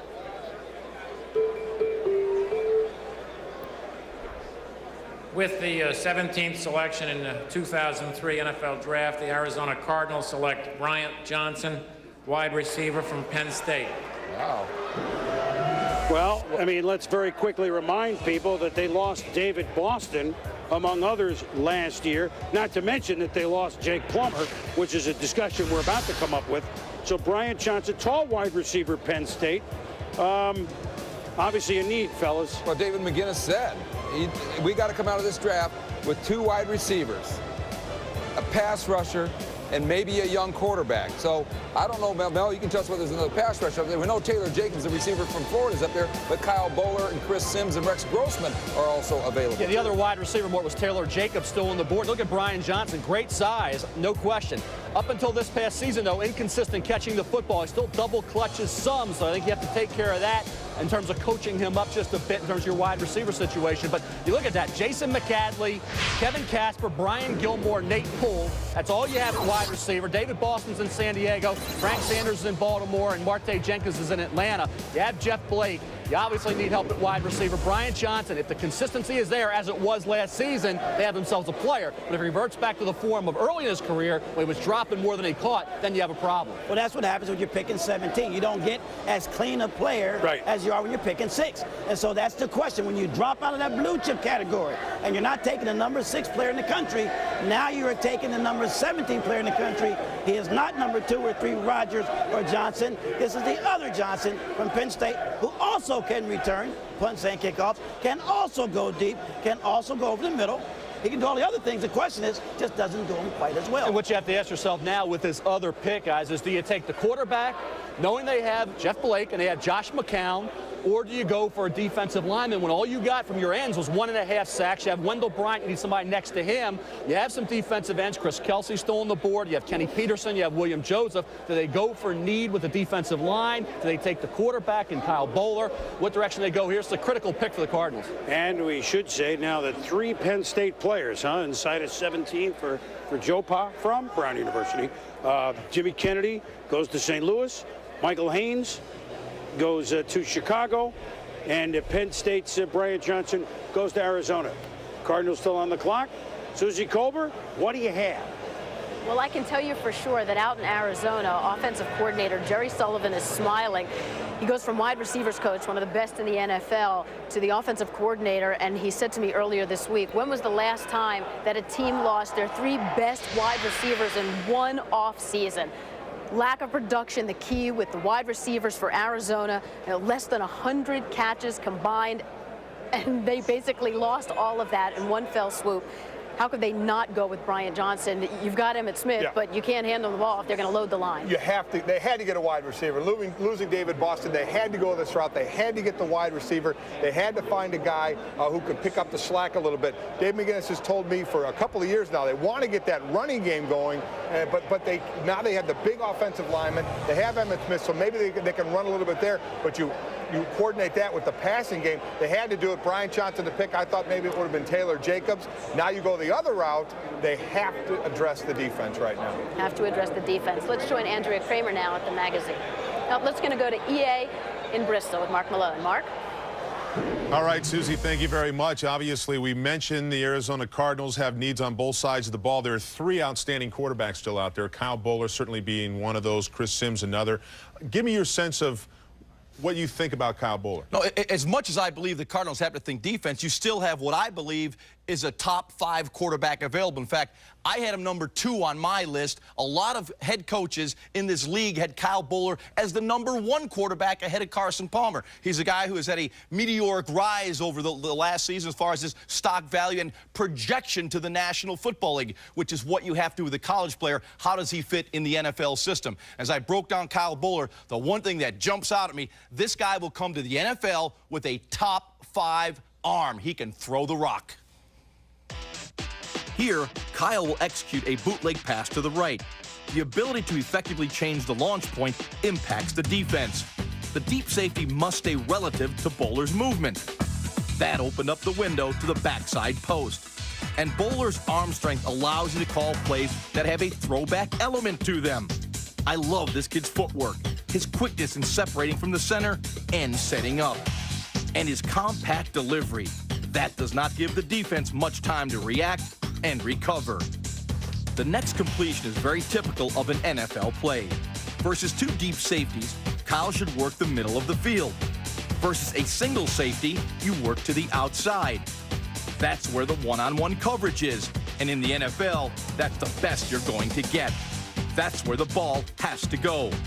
This will be a deep out, a throw that defines NFL quarterbacks. This is a rope. And just as impressive is the accuracy to the outside and away from the defender. Kyle Boller's coach at Cal, Jeff Tedford, has done a magnificent job of changing his mechanics. From his junior year to his senior year, he became a more compact thrower. Obviously, he had the arm strength, but if there is a negative, it's his accuracy. That has been the scary point of Kyle Boller. So you think the Arizona Cardinals, as much as they need all over the place, need to take a quarterback that's going to sit on the bench for 3 years? Well, why is he going to sit on the bench? Who's in front of him? Jeff Blake. The man needs a break. Well, when's he? Everywhere he's been, they tried to run him out. I think, listen, you cannot have a hostage position. He's going to be a hostage pick because all he's going to do is sit on the sideline. You could say the same thing about Byron Leftwich. You got Mark Brunell. What's he going to do? He's a hostage pick, too. I don't think 2 years. You got to be kidding me. Playing 2 years now. Beyond that, what about Rex Grossman? With that offensive line down in Jacksonville, he won't last 3 games. has Rex Grossman as the 11th best player in this draft. Well, what do you? No. We don't care about Mel Kiper right now. We care about you. What do you? Yeah. I like Byron Leftwich. All right. Well, we know you do. Let's find out what Arizona Cardinals are going to do, Boomer. Well, they got their own video game going on up there in Bristol, don't they, at the EA Sports Desk? All right, let's talk about these guys. First of all, does Arizona go Boller, Grossman, Leftwich? I mean, is there a discussion that any of those 2 are ahead of Leftwich? Well, keep in mind, they have Jeff Blake and they have Josh McCown. So they have quarterbacks. So they don't have defensive line. But I'm saying myself, I'd have Kyle Boller overrated and Rex Grossman underrated all along. Boom. And for more, when I look at Kyle Boller, I see a guy who has all the physical skills you need. He has the size, 4.6 speed. He has the great arm. But when you look at that completion percentage, 38.6, 46.7, 49, even this past year, with all that improvement, 53.4%, that needs to be improved. Now, this year he made improvement. He made dramatic strides. in terms of tweaking his mechanics. That was what Jeff Tedford, the quarterback guru, assisting him and working with Kyle Bowler. When he gets to the NFL, he's not going to have Jeff Tedford more, and you wonder if he's going to fall back into those bad habits and complete 45% of his passes, which is not going to get it done. It's a good point. He won't have Jeff Tedford. Jeff Tedford told me that he's never broken down a quarterback quite as dramatically as he did Kyle Bowler, and that Bowler picked this up in a year was to his credit. Hey, the guy threw 28 touchdown passes to 10 interceptions. His completion percentage did go up, and as Tedford said, as he mastered his mechanics along the season, it got better, and that's why he's even better, even spectacular in his workouts, a better Senior Bowl, and that he thinks that his best days are ahead of him. A guy who's 6'3", 220 to 230, who can run 4.6, a strong arm, bright guy, and plus a guy who, along with Chris Sims, came out and was the top-rated high school quarterback 4 years ago. So he's not coming from nowhere. No, and Rex Grossman's been doing it since his high school days. You go through his college career, when he had the talent, he had Jabbar Gaffney and Caldwell and Pearson. He lit it up for Steve Spurrier. New system this year, no wide receivers. Taylor Jacobs was even nicked up some. Jacobs was their #1 guy. Offensive line was horrible, and he had his good games and he had some bad games. But still, you look at Rex Grossman throughout his career, played at a higher level than Kyle Bowler did when you take it in totality 4 years. Well, the pick is in, and then we'll recap the trade. Arizona, well, let's hear the pick first. Let's give him a chance. With the 18th selection in the 2003 NFL Draft, the Arizona Cardinals select Calvin Pace, defensive end, Wake Forest. There's the pass rusher. Well, there's the first Wake Forest kid ever picked in the first round. And you know, Mike McCrary was not a first-rounder, but they're comparing him to him. You buy that, Mel? Well, it's a little early, but this is a guy who was rising. We talked about him maybe a late first, early second rounder. This is a little high at 18. Might have moved down some and figured I'm still going to get a pretty good football player. But when we look at Calvin Pace, a quarterback and a linebacker in high school, gradually got bigger and stronger. He ran a 4.75 at the combine. Didn't lift, but he had a 33 vertical. That tells you he's one of the best athletes of all the defensive ends available. Could be the best Demon Deacon pass rusher since Michael McCrary. Problem is, McCrary was a 7th. This kid's now a first-round pick. So you get a guy with pass rush potential. Was he a dominator game in and game out at Wake? No, he was not. Is he a gifted athlete? Yes, he is. Is this early? Slightly. No question about it. It is a bit of a reach at this stage. Well, here's what happens, I think. When you get your second pick in the first round, many times you'll reach and stretch. We made a huge mistake in 1999 draft. We drafted Dante Culpepper. We stretched and reached for Demetrius Underwood. It didn't work out at all. This is a stretch. Most people do not have Pace in the first. Some don't even have it in the second round. Second pick in the first round, as high as 18, big stretch. You got to second guess this Arizona-New Orleans trade.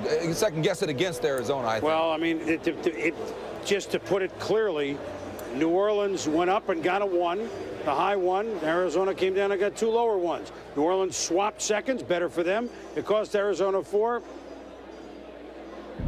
Cardinals. I'm Kyle Bowler.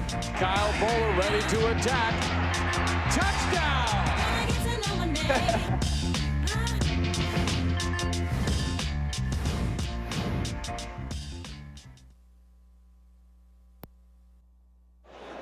Welcome back to New York. The 68th NFL Draft has been a draft like no other. I guess you could say we were just picking up steam.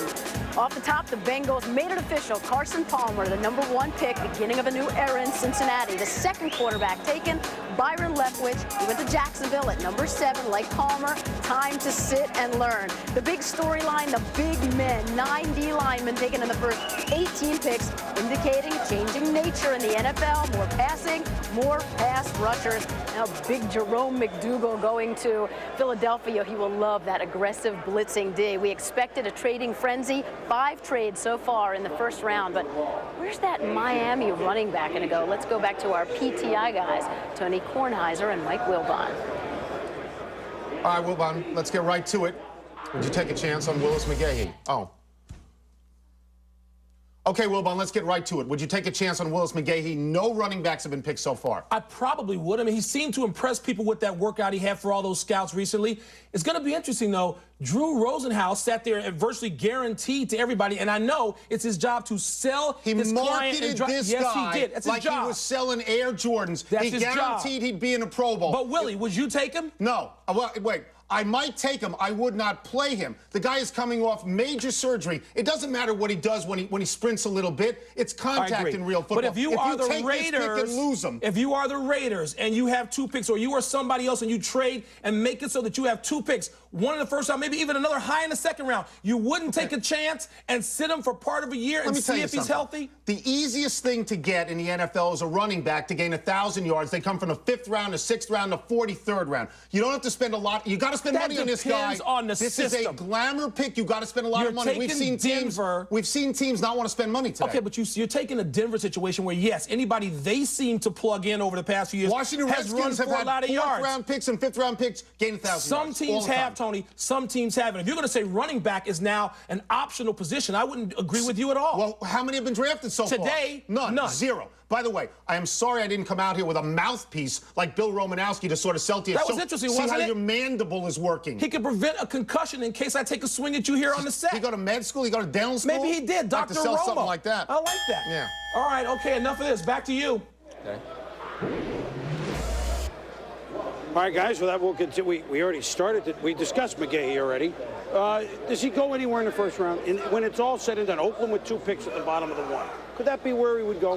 Well, it could be, but I think that there's a chance, a 30 or 40% chance he goes in the first round. I think a couple teams are really tempted to do it with this idea that you take Willis McGahee and then you take over his rehab medically and you sit him for the full year. You redshirt him. It's similar to what happened it's similar to what happened to him as a senior year in high school. He tore that same ACL. He had a little more damage this time around, but his senior year in high school, he gained 1,000 yards, missed the last 5 games. He goes to Miami. He gets to sit with James, a running back, and Clinton Portis running back there. And Butch Davis said it's exactly what he needed to just sit a year. And I think that's what an NFL team will do. And basically, in 2004, you might have gotten the top-rated player in this draft. There's certainly one of them if you're willing to be patient and sit. I mean, what do you think, Danny? I mean, you're absolutely. Bill Walsh did the exact same thing with Kevin Fagan, who was also injured from Miami in the Orange Bowl game on January 1st, way back in the 1986 draft. And what he did, he drafted this player in the 4th round, the 3rd pick in the 4th round.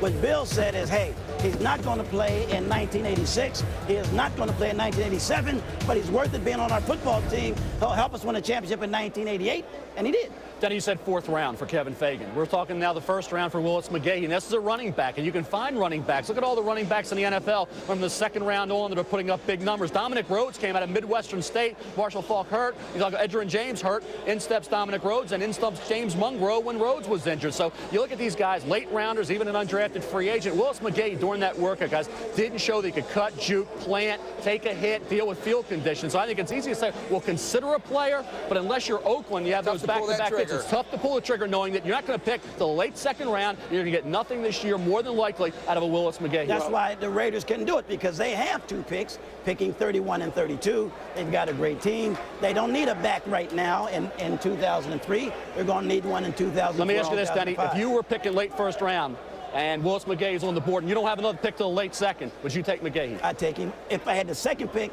like the Raiders do in the 1st round. Hold on. One pick. Not like New England. This is their 2nd first-round pick. But this is too high at 19, isn't it? Which is part of the reason we're bringing it up. But these are one of the teams that have 2 first-round picks. We have 5 minutes left with New England. We want to update you on their team in a moment. But let's further discuss the McGahee situation with the EA Sports Desk, Mark Malone and company.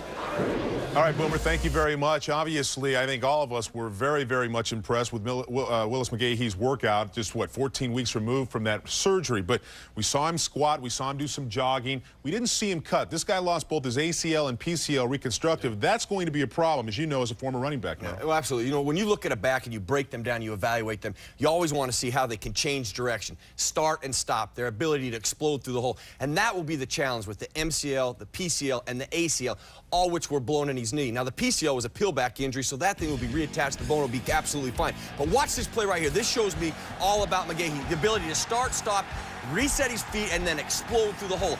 That is what he's going to have to get to the next level. That is the area that the knee will be challenged. If the knee can recover to that then you'll be fine. But what the teams will do, whoever picks him, slow the rehab down. He will not play this year. He will not be in the Pro Bowl. He will not be Rookie of the Year. But next year is where he could be a franchise back. This will also be a business decision. A football decision is easy. He's healthy, he plays. Business-wise, you don't want to take him in the first round. A lot of risk, a lot of money. Again, I think he's a guy that can probably go in the second or third round to a team that's got a couple of multiple picks. Let's get back to New York City and Chris Berman. Chris?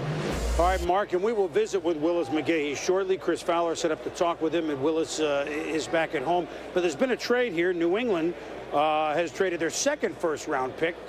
Actually, they're involved in 2 trades already, to the Baltimore Ravens. Now, it's got to be Bowler, right? This is the spot, right? It is Bowler, no question. Here's the quarterback. Here's the next quarterback. Let's go to the commissioner. With the 19th selection in the 2003 NFL Draft, the Baltimore Ravens select Kyle Bowler, quarterback, University of California. Well, now let's just say this. They got him in about the right slot. They waited, and that's about the right slot, isn't it? Except that Kyle Bowler was the 10th rated player on the Baltimore Ravens board, except Suggs was ahead of him. And Ozzie Newsome and that staff always stayed true to their board. So here they get Terrell Suggs, who was rated ahead of Bowler. But when they see Bowler, a 10th ranked player on their board, slide down, they're not afraid to go up and get him. That's why Ozzie Newsome in this group among the best in the league. Let me say this, more pressure now squarely on the shoulders of Brian Billick and Matt Cavanaugh to get the most out of Kyle Bowler. Keep that progression going. Don't let him fall back into bad habits now that he's not around Jeff Tedford. I'm going to keep a close eye on this kid. He's now in Baltimore with me, so I think when you look at Kyle Bowler, all the talent in the world, no question about that size, great arm, 4.6 speed and all that. He wants to learn. He was a guy who worked with Brian Billick, went into that film room, broke down films, impressed Brian Billick. But now the productivity on the field, Chris Redman's still in that mix. How does he develop when the Ravens over the years have not been able to develop a quarterback? Well, I tell you, here's the best thing about this. This is where a head coach really wants to pull a trigger, and Ozzie says, hang tight, Brian. We can get him later. And Brian is maybe not convinced of that, but they got who Ozzie wanted with Suggs. They got who Brian wanted with Bowler. Both guys are happy. They were Super Bowl champs a few years ago. They're probably back again. Now let's see if a quarterback can live up to his potential in Baltimore. The one it did, Trent Dilfer, they let go. He won a Super Bowl. Now they have their young quarterback, their bright young quarterback prospect with the tools. Jeff Tedford got it going. Now Matt Cavanaugh and Brian Billick got to keep that progression. And Redmond may have a chance to impress. I mean, the window is not as wide open as it was. Yeah, I know he's got the back problem, but maybe Redmond steps up this year. Maybe. Redmond's back's fine. Okay, so how about his arm? I think Brian Billick, I know that Brian Billick and Kyle Bowler clicked in the last time they got together, which was right after those Arizona NFL meetings in March. Yeah, let me just say something. Billick and that staff did as good a coaching job with anybody last year to get them. I mean, they won the Super Bowl and everybody left. I mean, not everybody, but just about. And now they're back in a position to maybe make some thunder. I mean, I'm not talking about getting back to the Super Bowl this year.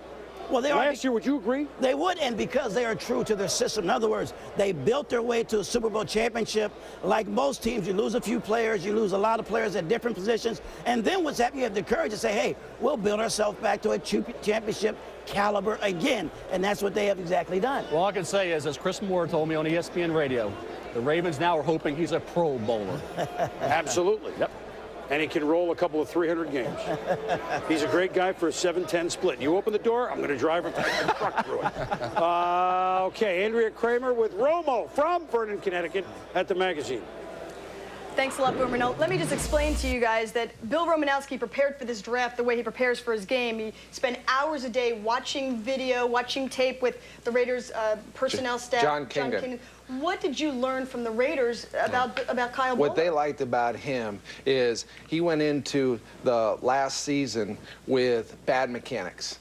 You know, so coming in to this year, they tied down his arm, put him in tennis shoes, and all of a sudden his mechanics cleaned up. He was tighter in the pocket. The number one thing I like about him, after the combine, he gets to the 50-yard line, kneels down, tosses the ball through the thing. That's what I like. Right here, look at this. What does it tell you about the kid? Just even his personality? It shows he's a little bit cocky.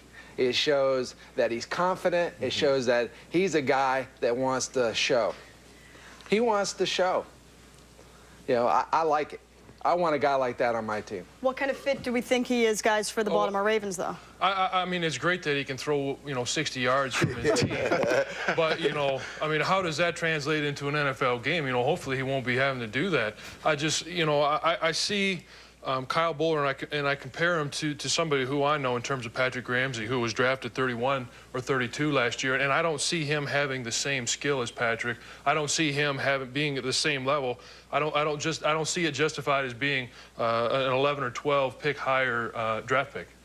But you got to have a certain presence on the field. That's what I see in this kid. He's got a presence on the field. He said, I'm going to get the job done, and I'm going to move the ball down the field.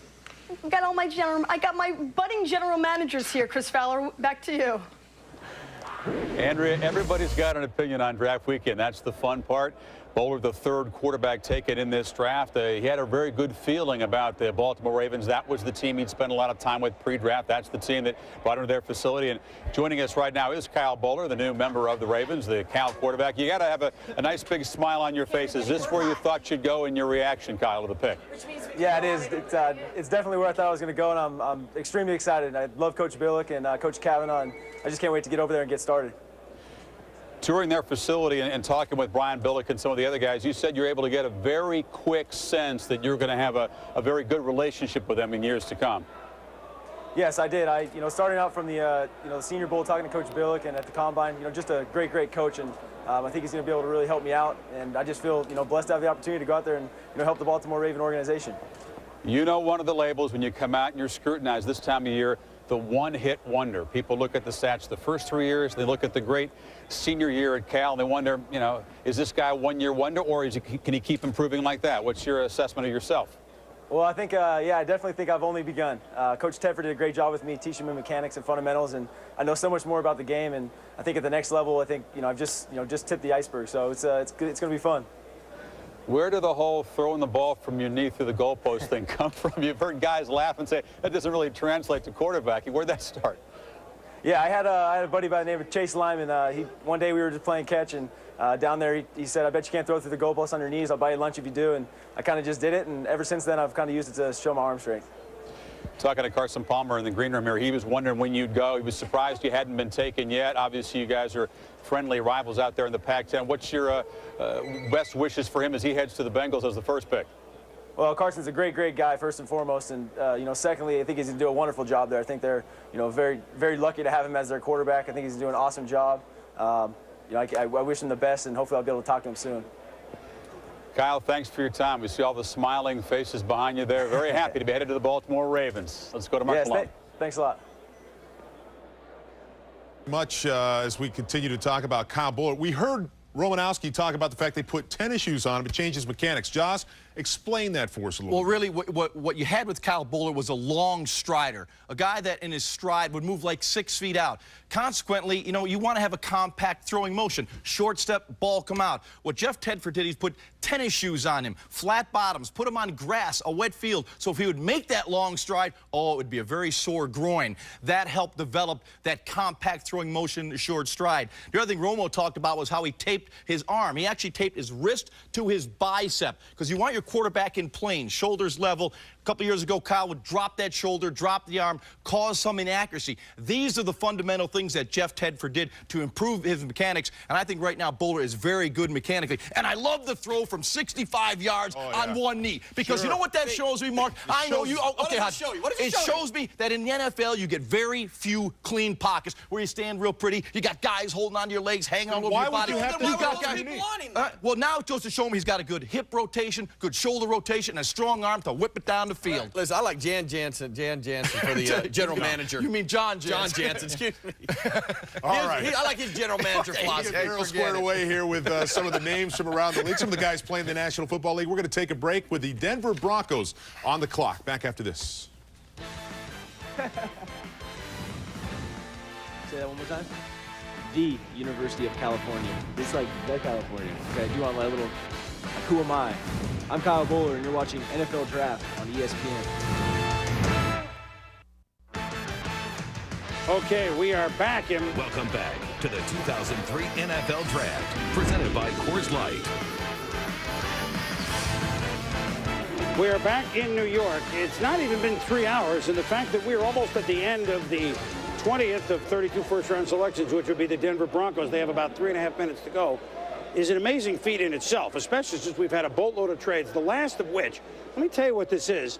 For Baltimore to get Kyle Bowler, which was a great move on their part, they gave to New England their high second-round pick, well, their second-round pick, which is for 41 overall, very high one, and a #1 pick next year. What New England has done by going out of the spot, Bill Belichick, what he's done is yesterday he gave up a 3 this year for a 2 next year from Miami. Now he's given up a spot in the 1, and he's gotten the 1 in 2004. So he's picked up a 1st and a 2nd next year. So New England, we'll hear from them in the 2nd round.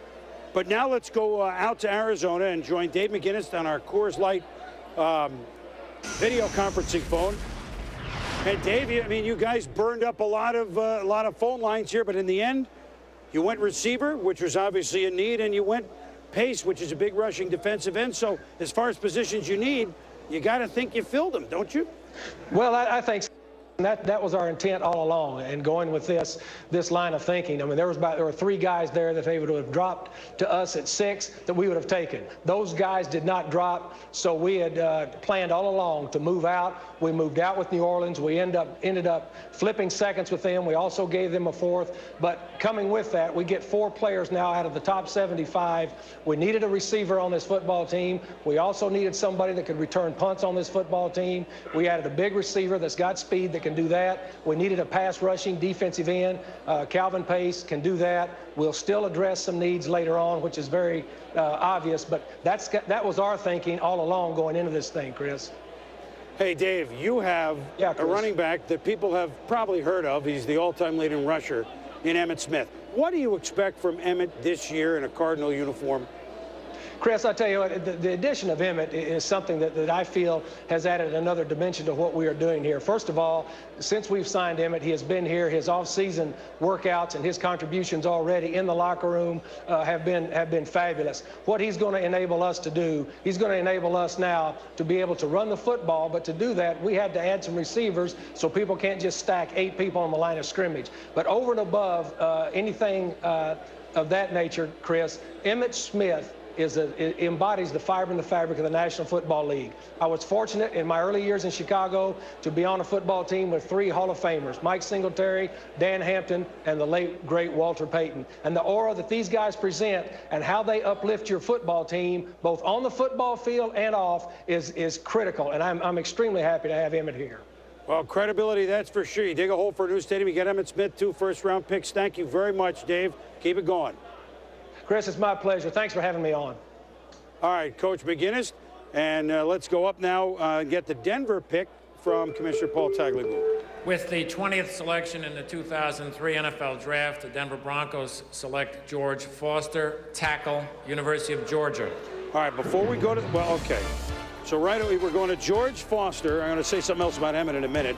He had a wrist problem, Mel, which scared some teams off. Obviously did not scare off the Denver Broncos. This is not the George Foster that hit 50 home runs for the Cincinnati Reds. They're not getting Foster and Dave Concepcion, but they're getting a guy who, when healthy, should have gone in this sort of slot. Chris, when the season began, he was a top 10 pick. Then, as you mentioned, the wrist injury in the automobile accident, of course, during the season, wasn't able to get back to full strength. Did go to the Senior Bowl, and he's a tough kid. Talking about a kid 6'5", 338 pounds with a mean streak. And I tell you, a guy that lunges a little bit, gets caught out of position, off balance some, so he needs to be coached up a bit. But when you look at Denver with Salam and Lepsis, they felt like they needed to upgrade the tackle spot. You had Quaim Harris from Stanford, I think a little overrated. You had Wayne Hunter from Hawaii moving up some. You have Eric Steinbach still on the board. This is only the 2nd offensive lineman taken off the board so far. So I think when you look at Denver, things are changing now. It's not Alex Gibbs trying to manufacture linemen late in the draft. They are going out for the first time in a long time, getting an offensive tackle in round 1. And, of course, we just saw Coach McGinnis with Arizona. He also has a quarterback change. Jeff Blake is quarterback of Arizona because Jake Plummer is now a Denver Bronco. Brian Greasy's fate as a Bronco probably be decided early June. He probably won't be there. Jake Plummer with Broncos is something we're going to get into with Denny Green about as well. One other thing I want to clean up before we go back to the Broncos. Emmitt Smith. Yes, the Arizona Cardinals play the Dallas Cowboys this year. It is in Week 5 in Dallas, October 5th. Get your tickets now. Arizona at Dallas. Denver has picked George Foster. We'll be back with some more. Denny Green at the board. I think Cleveland's going to go with Steinbach, their lineman. We'll see.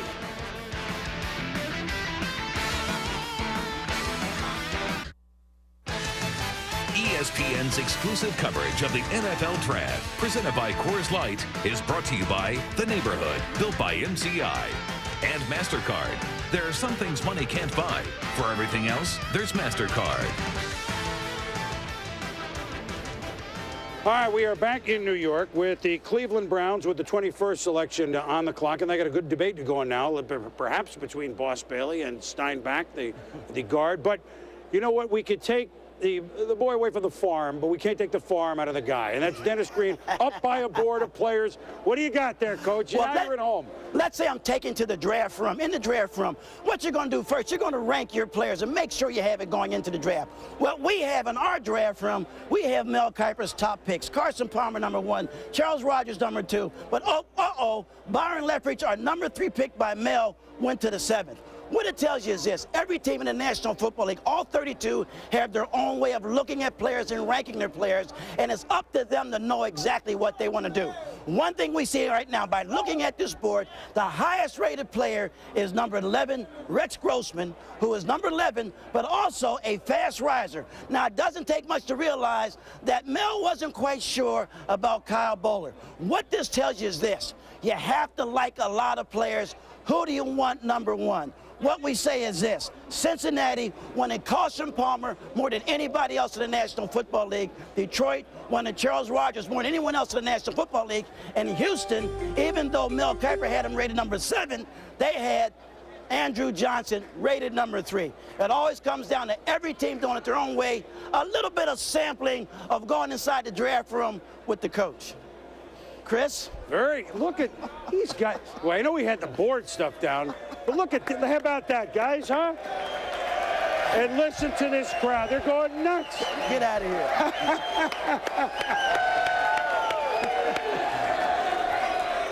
Now that's how it's done. He's got TV down. He's got coaching down. I don't know what's the next hill to climb for Coach Dennis Green. Well, we've had 3 quarterbacks go thus far, partly the board discussion. Let's go back to PTI with Michael Wilbon, Tony Kornheiser. Gentlemen. Okay, Wilbon, let's get right to it. Your boy Brian Billick took Kyle Bowler out of Cal. Is he going to join a long list of 1-year-and-out quarterbacks under Brian Billick? If they win a Super Bowl like they did a couple of years ago, will it matter? Who's got more Super Bowls, Brian Billick or Dan Marino? Here's his one quarterback. Okay, Trent Dilfer won, and then he pushed him out the door. He's had Elvis Grbac, Chris Redmond, Tony Banks, Stoney Case, Scott Mitchell. What does that say about Bowler? That's probably why in the first round they maneuvered to get a quarterback. Let me ask you something else. Yeah. You ever heard of Ozzie Newsome? Yes, I've heard. You ever heard of him? I heard of Ozzie Osbourne, Hall of Fame tight end. Yeah. So see, Brian Billick is not picking these guys by himself. Newsome and Billick, however, have been a good team. Why can't he get a quarterback he likes? Maybe he has this time. But if you get Terrell Suggs, or maybe it's Terrell Suggs and Kyle Bowler in the first round, don't you have to be pretty happy on optimistic Saturday? Everybody's optimistic today. I'm just talking about quarterbacks. This guy, quarterback genius. And legit. But he hasn't found a guy yet. Why do you think that is?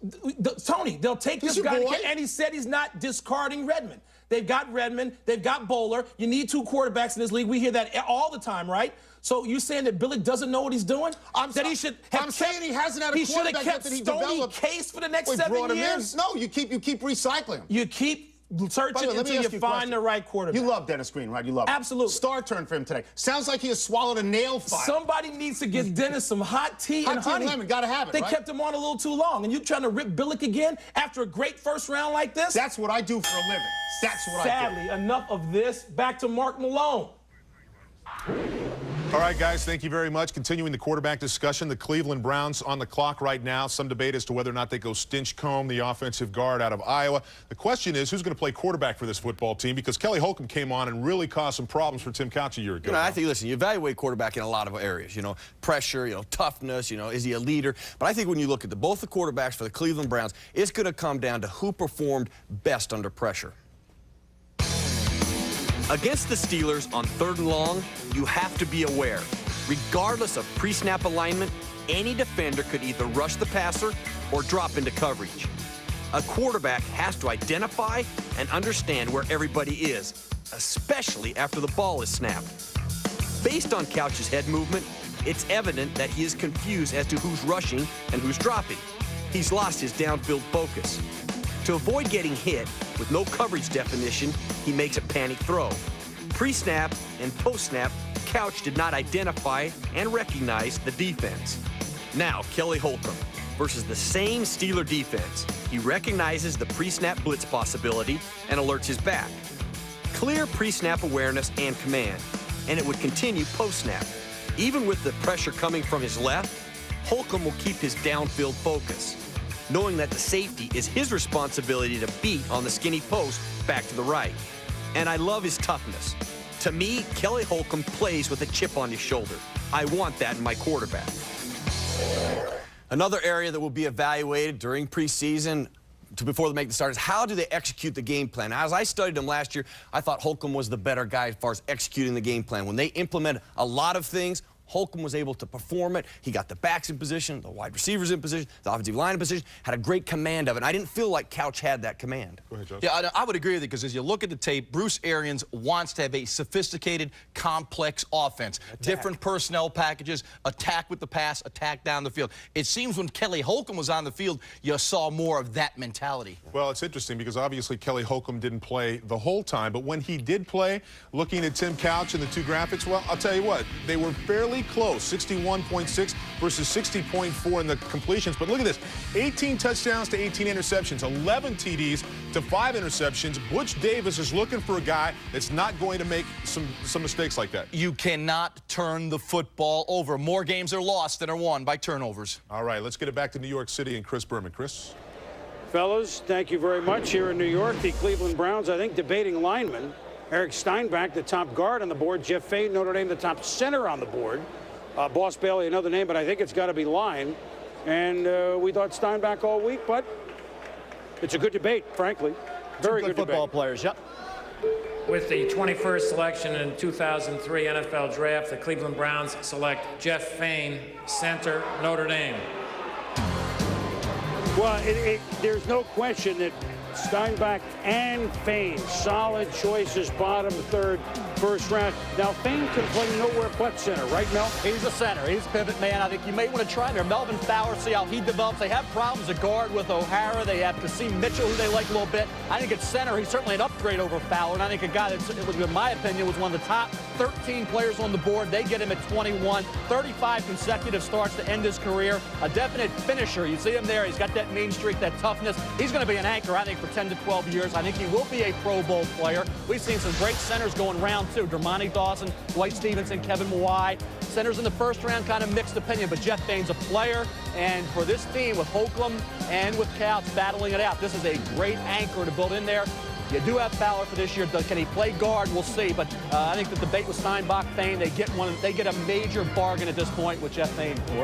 And you said Couch and Holcomb battling out. That's exactly what's going to happen. I know in speaking with Butch Davis, the Cleveland Browns coach, earlier this week, he made it clear. Yes, he basically confirmed this is open competition. It is Couch versus Holcomb, and the best man will win. He said just like any competition for any other spot, it will be. So therefore, Couch doesn't go in as a starter, neither does Holcomb, and I think that some people think Holcomb could win that job. I think Tim Couch would take exception to that statement. Yeah, he would. Cleveland made a leap last year. They got into the playoffs, had the big lead on Pittsburgh, and then blew it in that division rivalry. But they made that step from expansion and struggling, and now in the playoffs, and they want to go further. So at least they got a guy to start the play. You know he's going to snap the ball. Susie Colbert, Mike Golick. Well, absolutely. Cleveland wanted a center. Dave Wallaball went to St. Louis, so a huge gap up front. And Jeff Faye is the throwback type. He is nasty in the trenches. This is a great pick. This is a guy that's going to be in this spot for a decade now. He's a tough kid, limited athletically a bit. You think of Kevin Mawai, one of the top centers, when he's healthy, how he can pull to the outside. Faye's more of an inside guy. Look at his technique. That's what separates him. Hands inside. There's control. The man with the hands on the inside wins. He has control, stays in front of his man, moves his feet extremely well. Now, I talked about moving. He can move on the inside very well, trying to get off onto the to hook a nose tackle who is in his gap. He comes through with the rip, an excellent technique, and then he'll turn on him and just wall him off. He is a technique offensive lineman who has that nasty edge as well. And again, it's all based on hands. Look again. Here he's going to come off to the backer. Where are his hands? Right inside where they need to go. And where does he go? Look at the leg drive. He's going to get his hands on you. He's going to drive your legs, and he's going to try and bury you into the ground. And then he's going to tell you about it when it's all over with. And he may step on you on the way back to the huddle and say he's going to do it again. I love this pick. It's a safe pick because the guy's going to snap the ball for the next 10 years in this league. Technique guy, technique conscious, but he brings a bit of an attitude as well. Won't be able to pull the outside like some of the better athletic centers, but he'll take care of him between the tackles. It took a little while for the Browns running game to get on track last year, for William Green to really kind of get into the program.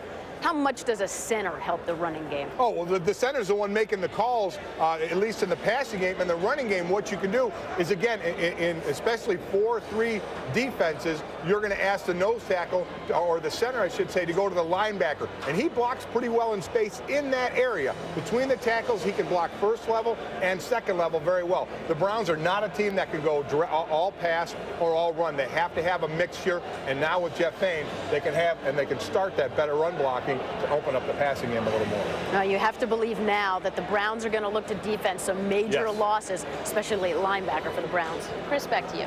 Thank you, Susie. Mike, the Chicago Bears now on the clock with their second first-round pick, then Buffalo, Indianapolis Giants, and the 49ers. A team certainly quite busy in this first round would be the Baltimore Ravens, and we now go with our Coors Light teleconferencing to a man that joined me on the set of the Super Bowl, Brian Billick. No, he'd rather be on the field for the Super Bowl, but it was the next best thing.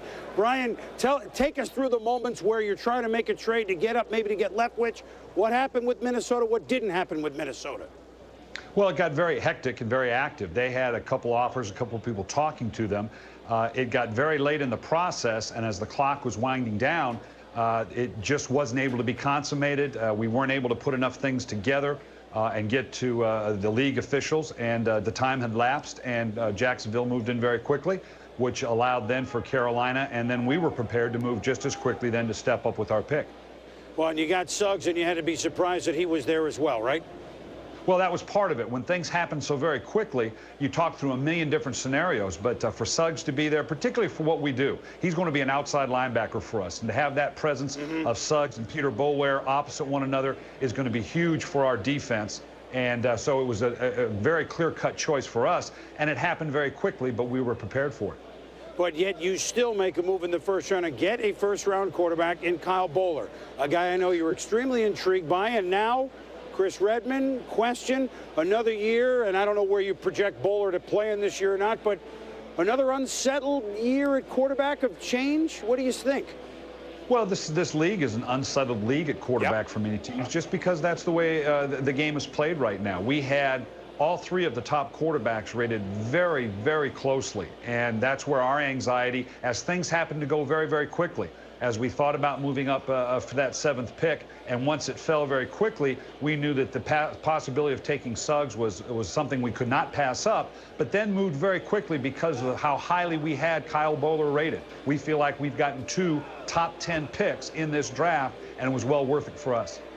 But if either Boller or Redman impresses this year, is he your guy for a while? Well, each quarterback's different. You've seen all sorts of ways. You throw a guy in, let him sink or swim. You put him in with a veteran and pick your spots to bring him along. Or you let him ride the pine the whole year and learn what it is to be in the league. We have a lot of faith in Chris Redman. We really do. Chris, the prognosis for him is very good. Until Chris gets into training camp, get twist, turn, can get through a game, we're going to be concerned, but there's going to be an open competition for it. Chris Redman, if I know Chris, he's not going to be daunted by this. He's going to feel like that's his job. He played very well for us, and we'll give Kyle Boller every opportunity to see what his learning curve is going to be and have a chance to step in and live up to the fruition of the potential that we think he has. Oh, you certainly picked 2 players that people had their eyes on. Nice work in the first round. Thanks, Brian. Thanks, Chris. All right, my partner's there during the Super Bowl, and they gave up a 1 next year for the right to take Kyle Boller, but Kyle Boller is on the roster this year. We'll be back. Say that one more time. The University of California. It's like the California. Okay, I do on my little, who am I? I'm Kyle Boller, and you're watching NFL Draft on ESPN.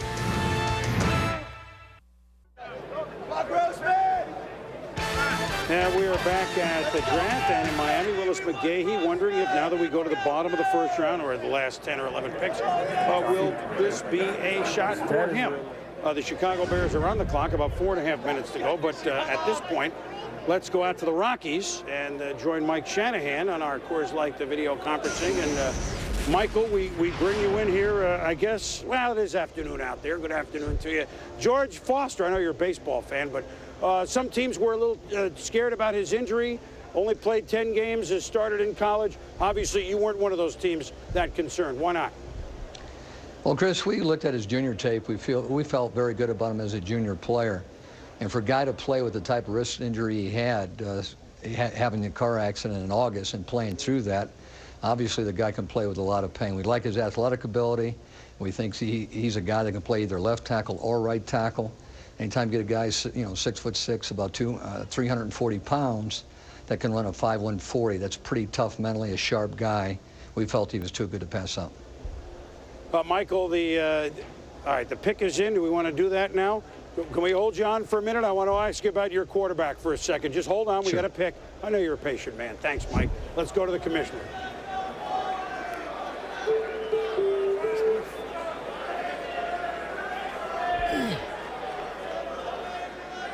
With the 22nd selection in the 2003 NFL Draft, the Chicago Bears select Rex Grossman, quarterback, University of Florida.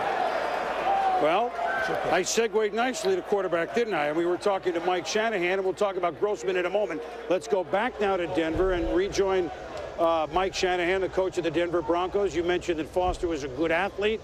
So is the quarterback that you've acquired, Jake Plummer. Why will he be a perfect fit for you in the Denver Broncos this year?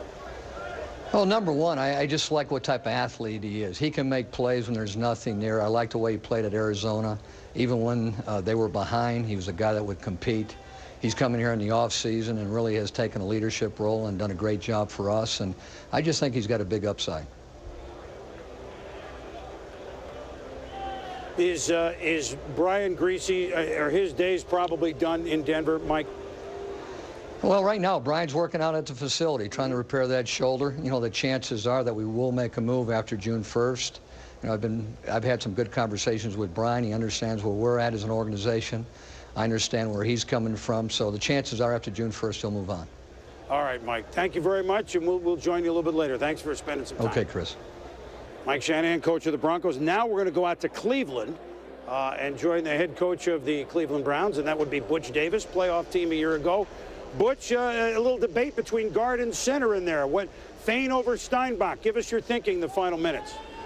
Yeah, well, Chris, we just felt like that Jeff Fain was clearly the highest-rated player on our value board. He's a guy that we watched, you know, throughout the last couple of weeks and the months. He's an unbelievable competitor. He's strong, he's physical, he dominates the middle of that offensive line. He's a very, very smart, competitive guy, and we just felt like he was a guy that we couldn't pass on. All right, speaking of pass, let me go on. You opened training camp, Tim Couch, Kelly Holcomb, who looked like Dan Marino in the playoff game, frankly, against Pittsburgh. Where do you start the year at the quarterback position, Butch? Yeah, Chris, probably it's probably the best situation that you could possibly have. We got two quarterbacks that we really believe can win with. We're going to go into training camp with a great opportunity for both of those guys to compete. And as we've been saying for the last 2.5 to 3 months, the best quarterback is going to lead this football team. And whoever that happens to be, the guy that can move us closer to the Super Bowl is going to be our quarterback. Well, I know that if we know Tim Couch, he's not going to take it sitting down. You know, you're probably going to see the best of him this summer. You know that. Absolutely. He's already here, both of them, as a matter of fact. They've been working out for the better part of the last month and a half, and Tim's in great condition. He came back off of the broken leg, and he's really working hard, and I think it's a great situation to be in. All right, Butch, onward and upward for the Browns. Thanks very much. Thank you, Chris. All right, Butch Davis with the Browns. The quarterback situation up in the air. Denver changing Plummer. Chicago has Cordell Stewart this year. But they've drafted Rex Grossman, who has certainly been productive in earlier years at Florida with Steve Spurrier. Cordell, probably the bridge to the next quarterback, which will be Rex Grossman. You look at Rex and what he did under Steve Spurrier, some huge numbers in 20 years. You have to go back to, this is in 2001 season when he led the nation in total offense and passing efficiency. The last quarterback to do that was Steve Young way back in '83. 34 touchdowns, 12 interceptions. This year, he did struggle with 17 picks, but he didn't have an offensive line. Taylor Jacobs was nicked up some, and you look at the wide receiving core, losing Caldwell and losing Gaffney early to the NFL, yet he still had overall a solid year. This kid has the arm strength to be able to play in the Windy City, something Cade McNown didn't have a few years ago. You look at Rex Grossman, has that swagger that a Jim McMahon had, and I think that's what he brings to this football team as the heir apparent to Cordell Stewart. And it's interesting because a year ago, after he finished his last season with Steve Spurrier, he might have been a top 5 or top 10 pick, but there is something that bothers some of the teams that kind of got off Grossman, and that is his best year was under Spurrier. Are we back to that Florida quarterback syndrome where you have success in that system? But what's different about this guy is he does have the arm strength. Well, he does, and I think you're going to need that in Chicago. Mel mentioned it. Chicago has a windy shore that you got to play in. They're going to the new stadium. The big thing, I think, though, when they only gave Cordell Stewart a 2-year contract, I mean, that tells you that wasn't a long-range plan. So they clearly were going to take a quarterback. They traded, dropped back, felt they could get either Kai Bowl or Rex Grossman. Probably didn't care which one they got. Well, we got 4 quarterbacks now gone in the first round. On the clock, the Buffalo Bills will circle the wagons when we return to the draft in New York.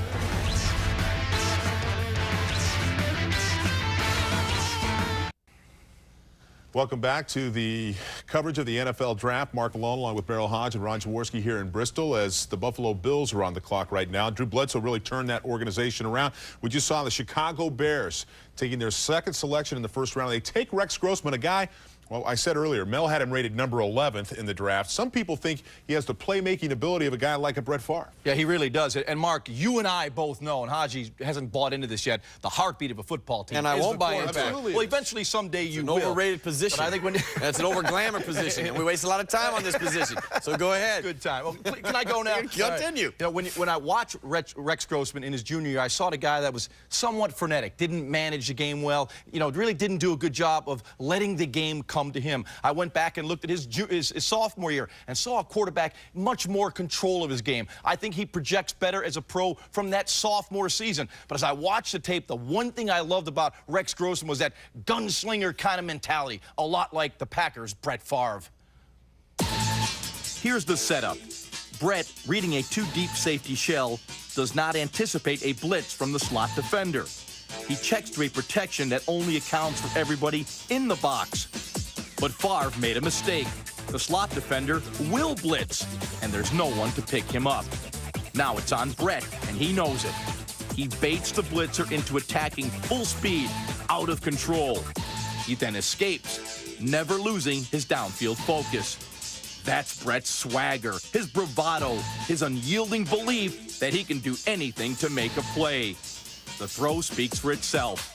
Packers offensive coordinator Tom Rossley called it Favre's best play in 3 years. I saw that same boldness, that same daring, watching Rex Grossman on tape. This play is a great example. Sure, Grossman feels the pressure from the outside, but there's no need to break down and run out of the pocket. But Rex, like Brett, feels like he controls the game, that no matter what he does, it will turn out positive. He sees the safety reacting up to the intermediate cross. That creates the throwing lane for the backside post behind the safety. The throw is Favre-like. Moving left, Rex throws the ball 37 yards in the air, on a rope, and accurately. Rex Grossman must be coached. He must be managed. If you get him focused and zeroing in on what he has to do, he'll be a fine pro. If you let him just kind of do what he wants to do, he's going to make mistakes. Steve DeBerg spent some time with him, worked on his mechanics. Those have gotten better. Chris Sims, will he go in the first round? Oh, yeah, I think he's going to go in the first round. I do. We'll see. Let's send it back to New York and Chris Berman. All right, Mark, thank you very much. The Buffalo Bills are on the clock with about 4.5 minutes to go. And I think there's a couple of cab drivers still circling around. You know, cabbies on a weekend rainy day, they're very much in demand. Now, Mort, you and I had this discussion. I'll give it to you. But this is the scene moments ago in Miami Or is it live now? Willis McGahee on the phone. Boy, do the Bills have the gumption to take a chance with only one first-round pick? The Buffalo doctors have medically cleared him. They say this was a great surgery and that he is going to be okay, and certainly okay by 2004, and he was so highly rated by Tom Donahoe and Paul Modric in that group. In other words, he might have been the highest-rated player in this draft for them before his injury. So at this spot, do they have the courage? That's well, what this they found a running game last year. Are they going to do it? I mean, I'm not saying that they don't take him anyway, because they have Travis Henry, who emerged last year as a good runner. Of course, they threw all the time, and they would like to run a little more. We can get into that a little bit. They've kind of traded their passing tight ends, traded Reamersma out to Cleveland, Campbell in from Cleveland, more blocker for receiver. I think it could be a tight end spot if they don't gamble here. This is a team. They finished last in their division, but they're 8-8. I mean, it's a team on the move. Well, they have nothing at tight end. That's the thing. They have nothing at tight end. Drew Bledsoe utilizes the tight end heavily in this offense, so you would think that's going to be addressed within the first couple rounds. Witten. I mean, I think Witten would make sense for them. Well, listen, there's no question that a guy like Witten from Tennessee certainly would be a consideration because they have some tight end needs. But they filled a lot of needs this offseason, and even though they have Travis Henry, when you got a running back like McGahee, who was the top-rated player before injury, and your doctors are saying he's okay, it's tempting. And right now, I'm sure it's whether or not Tom Donahoe can muster up the courage, or he may have the courage, can everybody else, including the owner, well, look, have the courage. They know that they need pass rushing from the outside, defensive. But that's draft picks, Schobel and stuff, they're okay. But let's see if the Bills gamble. You know what? Why not? Why not? Just why not? With the 23rd selection in the 2003 NFL Draft, the Buffalo Bills select Willis McGahee, running back, University of Miami. Hey there! Yeah! You can hear it from Orchard Park. Let's go Buffalo! Wow! Hey, Chris. Wow! Chris, I can tell you from talking to Tom Donahoe, who is the president and general manager of the Buffalo Bills, as I said, in Donahoe's mind, he may have been the top-rated player in this draft before the injury, and their doctors have said that it's a great surgery that the doctors did on this knee, that it's sound. They expect him to make a full recovery, and they will redshirt him this year. I'm almost certain it's basically they have Travis Henry for the next 2 years. And they got Olandis Gary to back up at least for another year. So I tell you, it's a courageous move. And what they did, they got a great football player who they know right now is not going to play with them next year. Look at these cuts. I mean, inside moves, outside. I mean, obviously, number 1, 2, 3, depending on you look at it, as a number 1 player, number 2, and number 3 in an entire country. Balance, speed, power. He has it all, and now he's a Bill. And that was when he was healthy, Denny. What's he going to be coming back off that serious knee injury? And you look at, we said, what organization would have the guts to take Willis McGahee? A team with 2 picks or a team with a general manager that's so strong in Tom Donahoe, thinking for the future, knowing he has Travis Henry and Olandis Gary, yet thinking I can do better. This guy reverts back to the form he showed as a 2nd or 3rd overall pick. Put him on the shelf for the year. This is a team will do that this season. Let him develop, let him get back to 100%, not see any action on the field, and be possibly their running back for 2004. On artificial turf. Difference? Good, bad, otherwise? I don't think it'll make a difference. I mean, the way people rehab now, absolutely, Robert Smith's a great example. Rehabilitation is so fantastic now. The most difficult thing is making sure that Willis doesn't rush it. He doesn't rush it. That's what it comes down to. Tom Donahoe won't allow that. Well, and I tell you, that's important because, like I said, you know, with Bill Walsh and Kevin Fagan, they flat said, hey, 2 years before you come back. In this case, somebody's got to say, Willis, I know you're doing a great job, but we're not looking for you to play until 2004. Let's get on a schedule and stay on that schedule. And Ray, this was a gift pick. Remember, they didn't have a number 1 because they got Bledsoe. I mean, New England got their pick and they got Bledsoe last year. Then they got this one, which was Atlanta's, because of Peerless Price trade. And I don't think there was a player that really excited them at this spot, but this guy does, and he obviously has the courage and the patience. So you figure if they had it all along, they don't. It's a gift pick. Why not spend a little money under the tree? Is that it? Now it'll be interesting to see what tight end is there on round 2. Well, there'll be some. You're right. That's a deep position. Even though on paper with Buffalo, you would think there's some spots, and you know it's a big draft. they need defensive spots. But it went far enough down, especially at the defensive end position. Remember, they signed Big Sam Adams to go and tackle the keg, to go along with Pat Williams to clog the hole, a la what the Bears did with Washington and Traylor the year before, and what the Ravens did the year before that with Sam. So and Takeo Spikes. They get Takeo Spikes, and Jeff Posey. Fletcher in the middle, and Posey at linebacker. They got 2 #1 picks at corner with Winfield and, you know, Clements. Very interesting. This is really, I don't think that many people in the league thought that this could go here. No. Right? This was not a hole for that, right? Willis McGahee, a Buffalo Bill. That cab driver, that's a high fare for that. Susie and Michael. It's not as if Travis Henry didn't have a big year last year for Buffalo. They bring in Olandis Gary. What is he thinking at this point? Why do you think this is a bad decision? First off, let me say with Willis McGahee, I think he's going to be a terrific back. He works hard, he's rehabbing, and whenever he can play, I think he's going to do an excellent job. But the Bills had other needs. I know this was a gift pick, as Mort said, but they have needs. Defensive end, tight end, maybe we'll see what's there down in the draft. But Travis Henry has the fumbling problem. I understand that. But over 1,400 yards rushing, 43 receptions out of the backfield. I don't think this was a need for Buffalo at all. I think fumbling might have been the reason of Travis Henry that they did this. But I don't like this pick. It's not that I don't like Willis McGahee. I think he's going to be a fine back, and I think he would have gone somewhere in the first round. I just don't think it's a need pick for Buffalo. They had other needs they could have taken care of. Well, they had decided going into the draft, going into this season, that they wanted to make a commitment to the run, but it had seemed like they had already addressed that, although you could figure that McGahee is probably more of an impact player for next year. But the bigger problem there is 29th against the run. You would have to think that they really wanted to go defense first. Yeah, I thought they did. They needed another defensive end and maybe Dwayne White. I know they were thinking there, but maybe they don't like some people, Kelsey or Peterson, from Ohio State, who can play D tackle or DN. They could maybe use some help at cornerback. And again, I go back to the offense and the tight end position. I just think there were some holes. There were some areas they could have gone. Maybe they feel they could drop down, still get value at those positions and help, but I think they could have got a player that could have stepped in and helped them right now. I mean, they're not a team that's poised to hit the Super Bowl just yet. They need some help. Well, and hopefully they will be patient with McGahee, but you have to give the kid a lot of credit for how hard he has worked. Well, let's see what Andreas Kramer's guys think about Willis McGahee to Buffalo. Thanks a lot, Susie. Well, Deuce McAllister from the New Orleans Saints, your senior year at Mississippi, you had 3 injuries, you were nicked up. Not to the extent that a Willis McGahee was, but certainly it dropped you in the draft.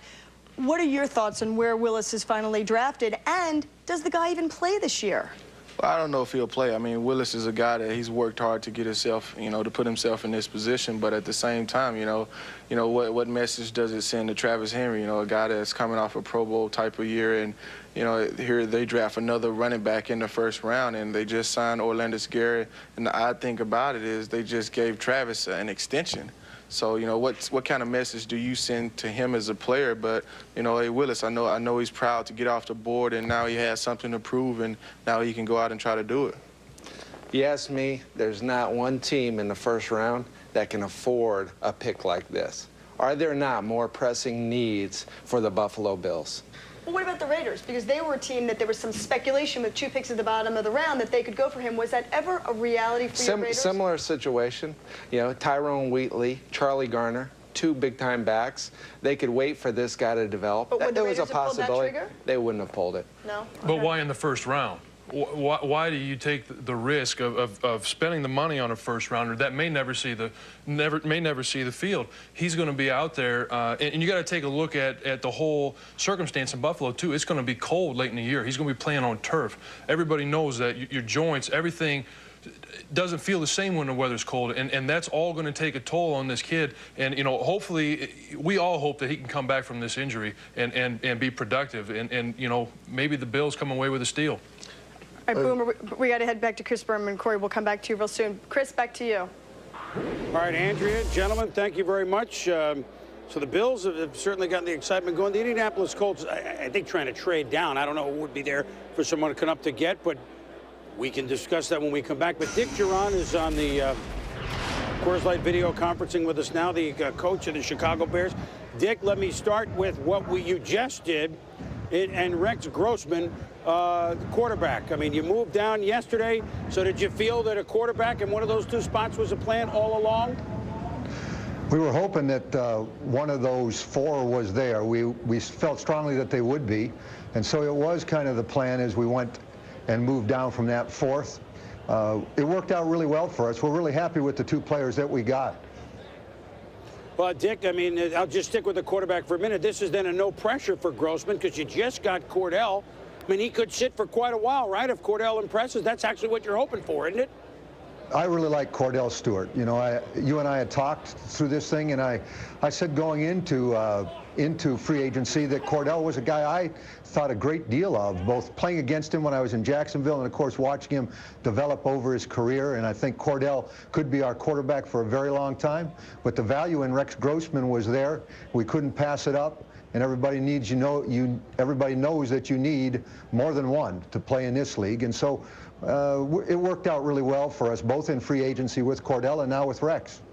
Kind of made a quick swap. A last question here, but you got the guy you wanted in Michael Haynes. You knew it wasn't the defensive back that played back when you and I remember, but tell us about him, the defensive end. Yeah, well, we'd take both of those Hayneses. You know, if we could get Michael Haynes to play defensive back and get Michael Haynes now to play defensive end the way we know he can play, we'd be a very happy crew. But a guy that we really watched, obviously a lot of tape on, and he grew on us. He's a fine player. We think he's got a lot of upside to him also. He's got good size, good speed, plays both the run and the pass, can play both left and right. So he'll play a lot of football for us. Well, Dick, after last year's Soldier Field, when you get back in there, can never look so good. Welcome back home. Thanks a lot, Chris. We're excited.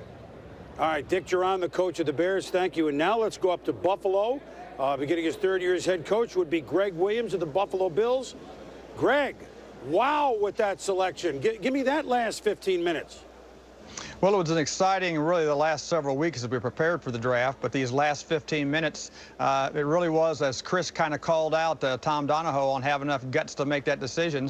The Buffalo Bills are excited about that decision. We thought he was one of the top one or two players in the whole draft before he got hurt. His rehab is going very well. He's ahead of progress. We think we got a great young football player with a chance to hit a real home run with him. But not to play this year, right, Greg? You know what? We never ever discount anything about injuries around here. You never know how a guy will heal, how fast he'll heal and everything. But we're in a position here that if it doesn't work out this year, we're in a position here because we're excited about Travis Henry. We're excited about Orlando Gary. So he doesn't have to play. And defensively, now you look back, you turn that way as well. I mean, you know, you can't play a shootout every week. Can you, Greg, like you did last year? No, but we've addressed a lot of those things here this offseason. We've gotten better defensively. We've gotten faster defensively. And it's been an exciting offseason to date. Well, I would say today made it an awfully exciting offseason. That was a different trip for the cab driver. Thank you, Greg. You bet. Thank you, too, Chris. All right, Greg Williams, coach of the Bills, and now the Indianapolis Colts. And if they are going to pick, maybe they go to the tight end. They like a two tight end system. Remember, they only had Pollard last year. If they pick. Peyton does not pick them. No, Peyton does not pick. The commissioner will tell us who they did pick.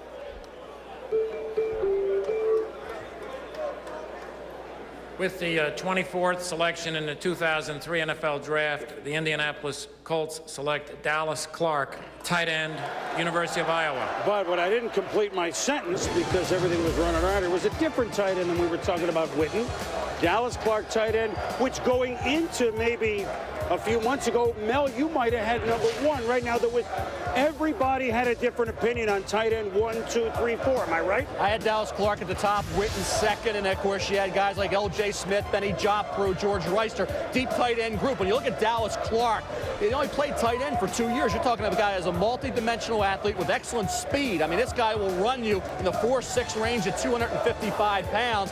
Got Brad Banks, a new quarterback this year. The first couple of games didn't get him the ball that much. Then from the third game on, he averaged over 18 yards per catch. So this guy was a major factor in the passing game, allowed Brad Banks to catapult into the Heisman race this year in that one season as a starter in Iowa City. Dallas Clark, a key component with those great hands and the ability after the catch, the ability to ascend the field. Question is going to be blocking because you have Pollard, he's the pass-catching tight end. Doger used to be the blocker. Will Dallas Clark be able to handle those responsibilities? But as much as Peyton Peyton Manning likes Marcus Pollard, and it is a two tight end scheme primarily. He did miss Ken Dilger not just as a blocker, but also as a receiver. I know from talking to him. Not as a deep receiver. That's a kind of a good first down guy. Well, what they like to do, he likes to call audibles at the line of scrimmage, which means he likes a balanced offense. Two tight ends, two wide receivers. If they stack to the right, he can run to the left. If they stack up on the run, he can automatically go to the pass. He likes to use a tight end as an outlet receiver. So it's crucial for them with the style of play that they have two tight ends that can pass first as receivers, and then they can block second. Well, the Indianapolis Colts, I mean, they had some really impressive wins last year, like that Sunday night game at Denver. But before we go waxing about the Colts, I mean, the crowd is just coming up because it's the New York Giants, and Ernie Accorsi is obviously in a rush. 2003 NFL Draft, the New York Giants select William Joseph, defensive tackle, University of Miami. Well, the first indication from Giant fans is that they like it. Well, you know what? I think the reason the pick came in so quickly is because they couldn't believe that he was the last of the big-time defensive linemen. Right. Obviously, they probably had him ranked right in the middle of about 8 or 9 guys. And when you get that, you know that this guy can play. He's got real big size. He fits the kind of defensive lineman they like. And, Denny, I think you look at Ernie Accorsi, the general manager, hit the jackpot with Jeremy Shockey. You go back to that Miami program with all those top prospects. This kid was considered a potential top 5 to 10 pick. Going into the year, he drops all the way down to 25 because he didn't have that great dominating senior season. Dropped from 10 sacks in 2001 to 5 sacks this past season. But a guy that is a big run-stopping defensive tackle potentially. Does have some quickness, and they need somebody on that interior with Keith Hamilton coming off the injury list. Keith Hamilton had the torn Achilles tendon, really his career in jeopardy, and there was no doubt for Ernie Accorsi, the general manager, that he was going to go up and fix that defensive line. And so the Giants in a hurry, shades of earlier in this first round with a picture of Fast and Furious. Niners, Chiefs, Tennessee. When we return, the Giants crowd already chanting defense. We'll be back, and this is a look at Willis McGahee when he found out that he was the guy. We'll have reaction and more.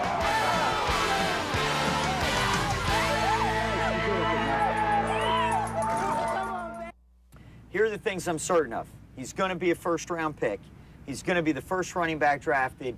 He's going to be ready the first day of training camp to put on the pads. He's going to be all rookie, and he's going to make the Pro Bowl this year. Show me the money! Show me the money!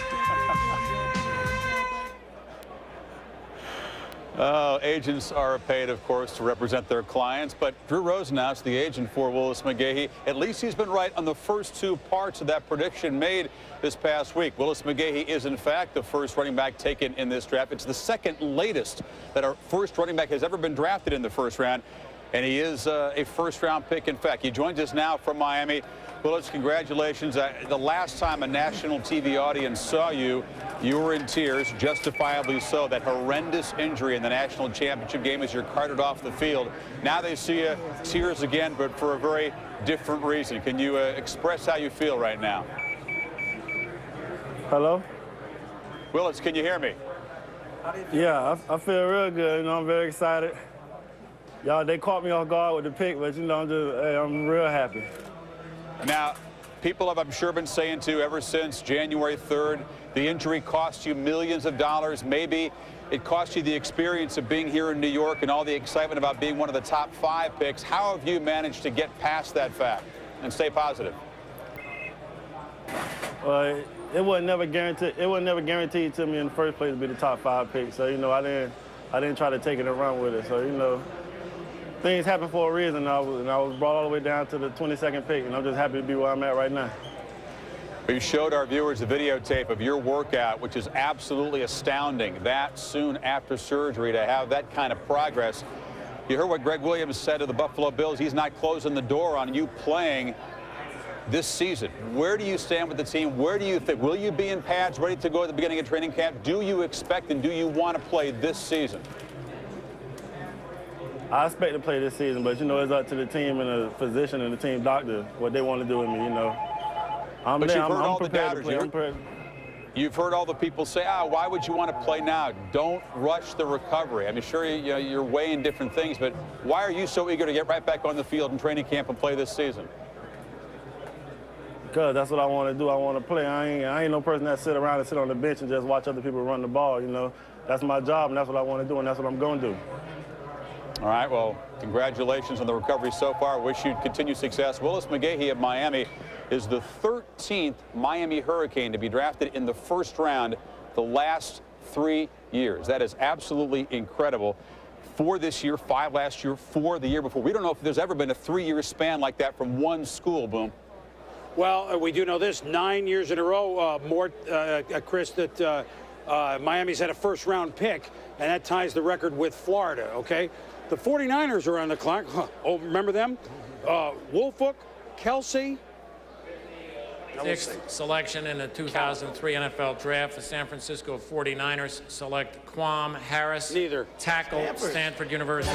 There you go. That's 1 year ago. Well, Doesn't have to move very far. So they took tackle, huh? They took a Stanford tackle from down the road. Well, you know what? I think he was rated a lot higher. So if you're sitting there and you're picking at 26, you look at this big guy here. He can play right tackle. He can play left tackle. He has excellent feet. He's a very smart, intelligent player. Obviously, he's right down the road. Like with Detroit and Rodgers, they should know more about him than anybody else, and they need offensive linemen, and they had it rated very high. Well, they've got an aging line, right, especially at the tackle position. Derek Deese has really been a good player, our favorite, Derek Deese.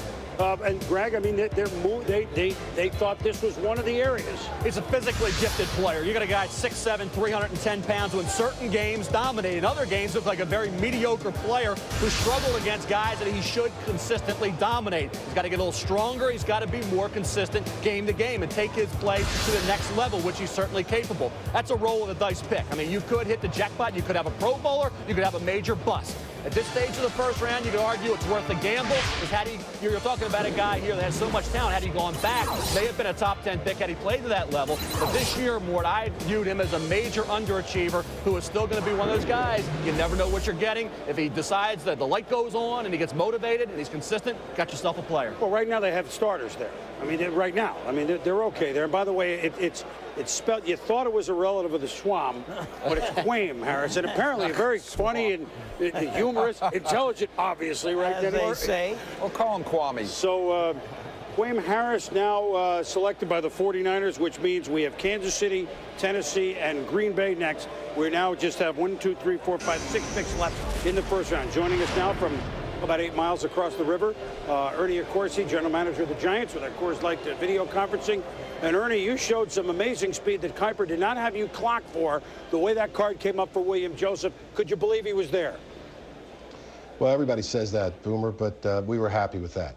You know, there were 10 defensive linemen picked. I think we were the 10th selection, 9 before us in the first 18 picks. So with 7 to go, we were really concerned at that point that our top choices would be gone. The Giants made moves last year, certainly in the first round, the guy that you got, the tight end, Shockey. Everybody knows what he did. But I thought one of the most intriguing moves that you made off season, you changed everything on special teams, didn't you? Kicker, punter, long snapper, Brian Mitchell. You didn't stop, did you? No, I think we covered every base, and we certainly want to improve our coverage team also. So, you know, obviously we needed help there. And we also thought we needed depth in the defensive line. So we've addressed some issues. Well, Ernie, we're going to join you a little bit later. We appreciate you joining us. You got your guy, Joseph. And again, you fooled Kuiper with your clock. When we return, the Chiefs, Tennessee, Green Bay. Stay with us.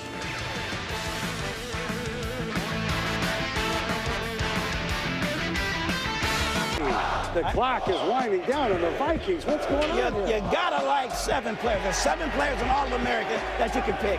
There goes Minnesota Jackson. Vikings have had them turn one in. Here it is. You can't pass. Jackson's on the clock. Who do they take, Mel? With the 8th selection in the 2003 NFL Draft, the Jacksonville Jaguars select Byron Leftwich. Minnesota can run up at any time with their pick, but Carolina's going to beat them to the clock. The Carolina Panthers select Jordan Gross, offensive tackle from Utah. Well, here comes Baltimore with speed, Carl Lewis light. Maybe Minnesota beat Baltimore, though. Let's see. Or is it Minnesota? What are they doing? With the 9th selection in the 2003 NFL Draft, the Minnesota Vikings select Kevin Williams, defensive tackle from Oklahoma State. We had 3 phones working at the right time. We couldn't get what we felt was worth trading back. We did agree to a deal with Baltimore, and then we went to pull the trigger, and we still did get our guy, and that's the key thing. I never say anything like this. This is great. Chris, I don't know. Danny. Revisit it. Danny, these were your Vikings. There's a lot of reasons why you have to pick where you are. If you're picking 7, you pick 7. If you don't pick at 7, you drop back to 9 and get something in return. Picking at 7, and if you pick 9th, you're only getting a certain amount of money, as Mort just mentioned to us. Right, but the money part is complicated. Let's clarify it a little bit, because Mike Tice might get a little bit more benefit of the doubt after you talk to all the parties, which is Baltimore did have a deal on the table to go up there and get Leftwich. In fact, they had Leftwich's name on a card ready to go up there. But James Harris, remember, James Harris is the new personnel director now with the Jacksonville Jaguars, and he worked under Ozzie Newsome. He had Mike Tice and the Vikings on the phone, too, and kept them on the phone as long as he could so that the Baltimore deal card couldn't get up there. So give James Harris some credit for holding things up so he could get his guy Leftwich and not let him go to Baltimore. So let me say, It was Ravens against Ravens in the Leftwich James state. Harris and Jack Del Rio, formerly of Baltimore Ravens, versus Ozzie Newsome and Brian Billick of the Baltimore Ravens. That's about what it came down to. Are they mad at each other? If they're not mad at each other, it might have not went that way. Now that the Ravens got Bowler, I think they can still hold hands. Let me just say it's about Bowler as well before we go back to that. Baltimore got Bowler by giving away a first-round pick next year. Who's the quarterback that's going to be the #1 guy at that position? Eli Manning. He could go #1 overall like Carson Palmer. After that, there's very little at the quarterback position. A lot of question marks. So Baltimore's thinking quarterback next year, probably not going to get one. So giving up that first to get Bowler at that point, when you're talking about a guy that I thought was overrated, had he gone top 10 to 15, still slightly overrated. But Chris, you're not going to get a bright young quarterback next year after Manning. You mean to tell me that Minnesota doesn't have call forwarding? Busy, we can't get through? I mean, what? I mean, they can't, they don't have one phone line there? Listen, I'm already looking forward to their pick next year. I just know they don't want to be picking 7th again. Hello, in the end, right, they get a guy they say they want. Yeah. Right? Well, they do, but no matter how you look at it, Baltimore did not get the quarterback who was rated #1. All right. Whether the Vikings got the defensive end who they had rated #1, I don't know, because they could have gotten Suggs. You know what I mean? So the question keeps coming down to, is when you're supposed to pick, say it loud, say it proud, spell it out if you have to, and turn it in. The one thing about this, we mentioned this earlier, Kevin Williams, the defensive tackle from Oklahoma State that the Vikings ended up with, his agent Tom Condon is going to want to negotiate like he was the 7th player taken. But guess what? But the way the NFL allocates its money, I'm telling you, that's going to be a nasty negotiation. Yeah, but today, that's the least of their worries. That's the least of their worries. The Kansas City Chiefs, who traded down to this spot with the Pittsburgh Steelers, Steelers going up to get Polamalu in the Chiefs slot at 16. The Chiefs are now on the clock. Got about 3 minutes left. We started the discussion of Priest Holmes, who has become such a marvelous player. 2,000 yards, running, receiving, etc., except that in the 14th game last season, he had a hip injury. Is it the same as Bo Jackson's hip injury in the playoff game 1990 against the Bengals for Oakland? Maybe not exactly the same. Is the result similar? No one really knows right now. It would be a shame if we'll never see. Priest Holmes waited for his chance to be this type of player, but maybe the Chiefs know something they got to know more than everyone else, right? Obviously, there's some uncertainty. It isn't Bo Jackson's injury. It did look similar to Bo Jackson's injury when it happened, but Dick Vermeil and Marr said their doctors say he's okay, but they're really not so sure. That's why they've been talking to Arizona about Thomas Jones. They talked about Orlando Scary. And they certainly have talked about possibly taking Larry Johnson at some point today. That's the thing, Mort. You look at the Kansas City Chiefs, they couldn't stop anybody. Now, their offense was outstanding, of course, from Trent Green in that passing game and Priest Holmes. Now you bring in Larry Johnson off a great season, no question about it. He was also a heck of a receiver out of the backfield. You still haven't upgraded your defensive unit. That has to be addressed down the road. But if, in fact, they draft Larry Johnson, that tells you right there, knowing how bad their defense was, there's problems on the horizon for Priest Holmes. Well, when you see that injury, the way it took place right there on the monitor, and what you know is that it's bad. One thing we know, Priest Holmes will not be at minicamp, which means it's worse than they originally said. Priest Holmes probably will not be there for the very first day of training camp. It might be a little bit longer. They probably have to take a running back. Because the rest of the offense is they've got to get a running back today. Stupendous. All right, this is Kansas. The pick is in. Let's go up to the commissioner. The Chiefs have made their The chefs have cooked. With the 27th selection in the 2003 NFL Draft, the Kansas City Chiefs select Larry Johnson, running back, Penn State. 2,000 yards for Joe Paterno last year. 4 Penn State, 4 Miami, and there it is. I mean, there it is. Well, Chris, he averaged 8 yards a carry. I mean, the kid had a heck of a year. Only 375 yards rushing as a junior, and then over 2,000 yards this past season. And when you say he was contained against Ohio State, Michigan, and the like in those 3 games, well, he still caught the ball effectively out of the backfield. The offensive line at Penn State didn't have a dominant player, and he still put up over 2,000 yards. That's a credit to his hard-charging running style. He's a multi-dimensional player as well, can catch, can block. And I'll tell you what, for Kansas State's defense, like we said, to be as bad as it was, it's a shame, but Priest Holmes, you have to be concerned now to bring a running back into the fold at this point and not go defense more. Well, it does obviously scream out that we are concerned about Priest Holmes. Well, meanwhile, Larry Johnson is a guy that I know only 1 year did that, but, you know, how do we project him? I mean, running backs are easier to make a big splash in year 1 than most other positions. Well, right, they really are. And what I'm surprised is that there are so many running backs. I mean, what this guy can do is what a lot of the other guys can do, too. A lot of these guys can run. You're getting great value. And so you're going to see teams who got what they want in the first round are going to get the next backs in the late first and second round, and they're going to love the players that they get at running back. I just want to throw this in. Larry Johnson won the Maxwell Award in Philadelphia for the top college player. And in his acceptance speech, he talked about the pictures and the paintings around the room of the old-time football players and showed that he had respect. I went around, he said, everybody in the room, look at these pictures, look at these guys, learn about them, because that's what built some pro football. I say that because Ron Jaworski's, we go up to you, and Merrill Hodge, who studied Larry Johnson, we go up to you and Mark Malone at the EA Sports Desk. I know we all were impressed with, well, his thoughts that night. Well, I'll tell you what, Boomer, obviously, when you look at his background, his father, the defensive line coach at Penn State, he grows up in a football coach's house. He understands the game, has an appreciation for the history of the game. As a running back, give me a sense of how this guy's going to fit in. And by the way, Kansas City did a great job. They moved down 11 picks, still get a guy like Larry Johnson. You know, and going to the Kansas City Chiefs, you got to be a dual threat. And I think Larry Johnson can be a dual threat. He's a terrific runner out of the backfield as long as he's going downfield and he's downhill. The one negative I did see with Larry Johnson, which is going to have to be addressed, he always carries the ball in the right hand. Doesn't matter if he goes to the left or the right, it is constantly in the right hand. He did put the ball on the ground a lot at Penn State.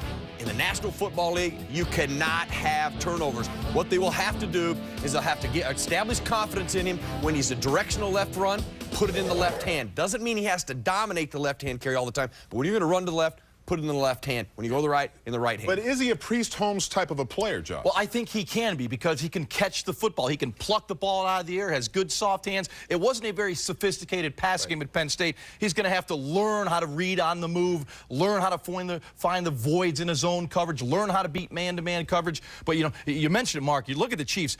I was on the phone with Dick Vermeil. They were ready to take Larry Johnson at 16. Right. He said the phone started ringing.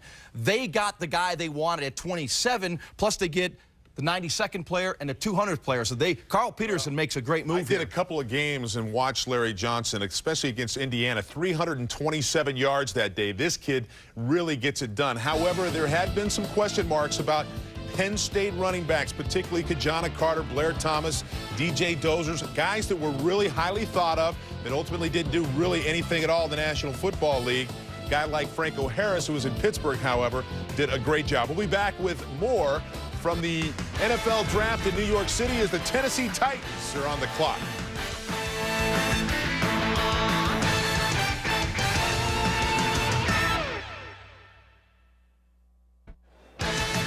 ESPN's exclusive coverage of the NFL Draft is presented by Coors Light, the official beer sponsor of the NFL.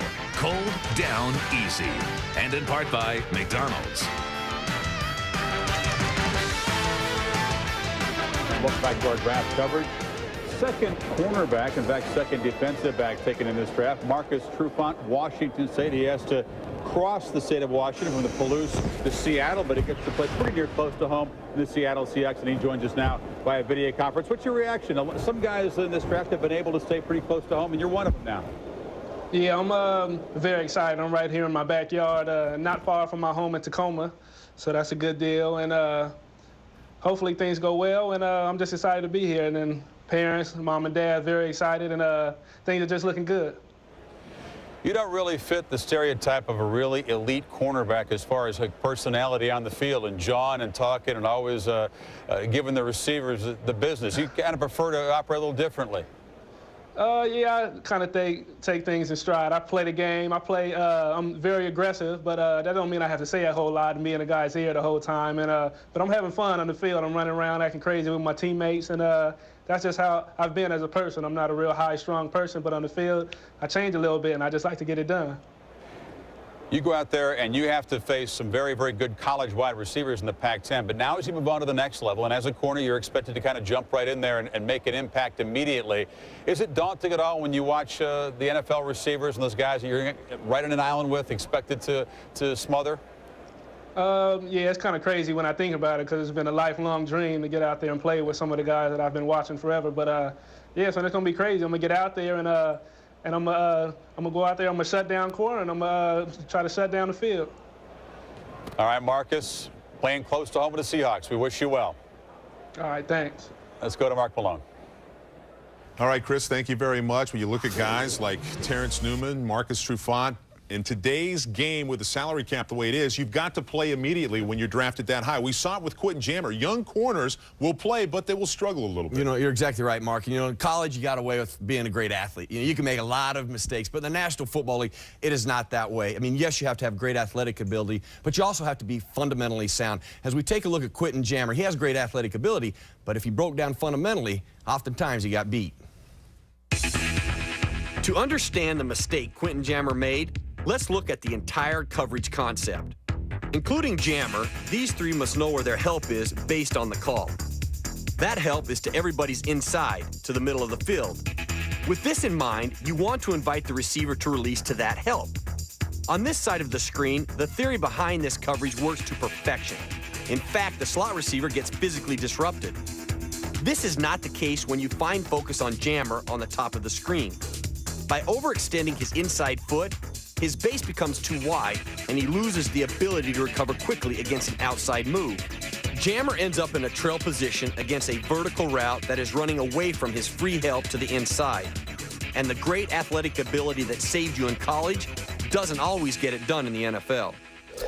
You know, one of the things I think help corners in the National Football League if they're return guys, and both Trufant and Newman are return guys. Offensive skills. We always come back to offense. If you have offensive skills, it seems to help you defensively play in the National Football League. And the one thing we now know about the NFL, you better have 2, 3, 4, and even 5 third-level players that could play the pass. Your boys out in Pittsburgh, Lee Flowers, outstanding safety. He's not there anymore. Coverage. Well, I'm just saying. He's not there anymore. He was not. Why are you ripping on him? They got him in coverage. He couldn't cover people. They moved him there to you strong go. safety. We got Let's go back. defending the Tennessee's Steelers. on Right the back clock. to that. We send it back to Boomer. Do they continue the wide receiver? We'll check with Boom.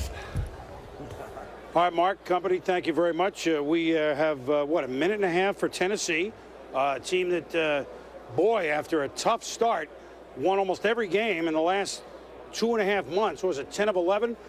And got all the way to the championship game at Oakland before they lost. The Tennessee Titans will be our opening Sunday night game at home against, you guessed it, the Oakland Raiders. So that will be the first Sunday of the season. What do they do? Now, they're losing. Now, they've lost some skill. Do we think they should go a receiver who, in the theme of keeping it close, Calico from down the street? Steve McNair can win a lot of games by himself, but he does need help. And right now, you've got to look at a receiver. To me, for Tennessee, there's 2 guys right there in the state of Tennessee, which is Kelly Washington from the University of Tennessee, has a neck problem, a medical issue. And then you have Tyrone Calico from Middle Tennessee State. And even though this may be a little bit high, if you try to drop into the second round and take him, you might lose him. You know what you're getting value with now is the corners. That second-tier corners after Newman and Trufant are guys that we've talked about. Sammy Davis, Rasheem Mathis, Eugene Wilson, Andre Woolfolk. That group makes sense in the late first, early to mid-second round. This is the point in the draft we're at right now. Well, Tennessee is, they've used just about all their time. It's Tennessee, Green Bay, San Diego, and Oakland twice. And we will have completed a first round, the likes of which, well, we've had excitement, but not at this speed. Let's go to the commissioner.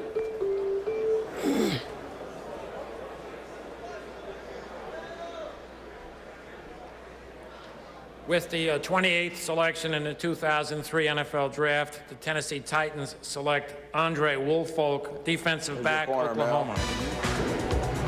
Your corners, we talked about coming off the board now, and this is the kid who was a former wide receiver turned corner, still a little raw technically, but you look at a kid, as I said, was playing at a pretty high level as a wide receiver. He has the hands, he knows he can handle that kind of thing at the threat of his career, help you on coverage, on special teams, and a guy that is still a little raw. His first year, maybe his second year is when you expect him to maybe push for significant playing time, maybe in a starting role. This year, nickel-dime situations, losing Donald Mitchell like they did more. He's going to make some sense this season in that particular role. Makes sense. It's a value pick, a little bit too high for the receiver Calico. So here's Tennessee just continuing to get better on defense. And you saw in that last highlight, Denny, the ability to make that catch. Right. I like corners who can make the catch. You get a chance for a big play. Don't drop the football. Get the turnover.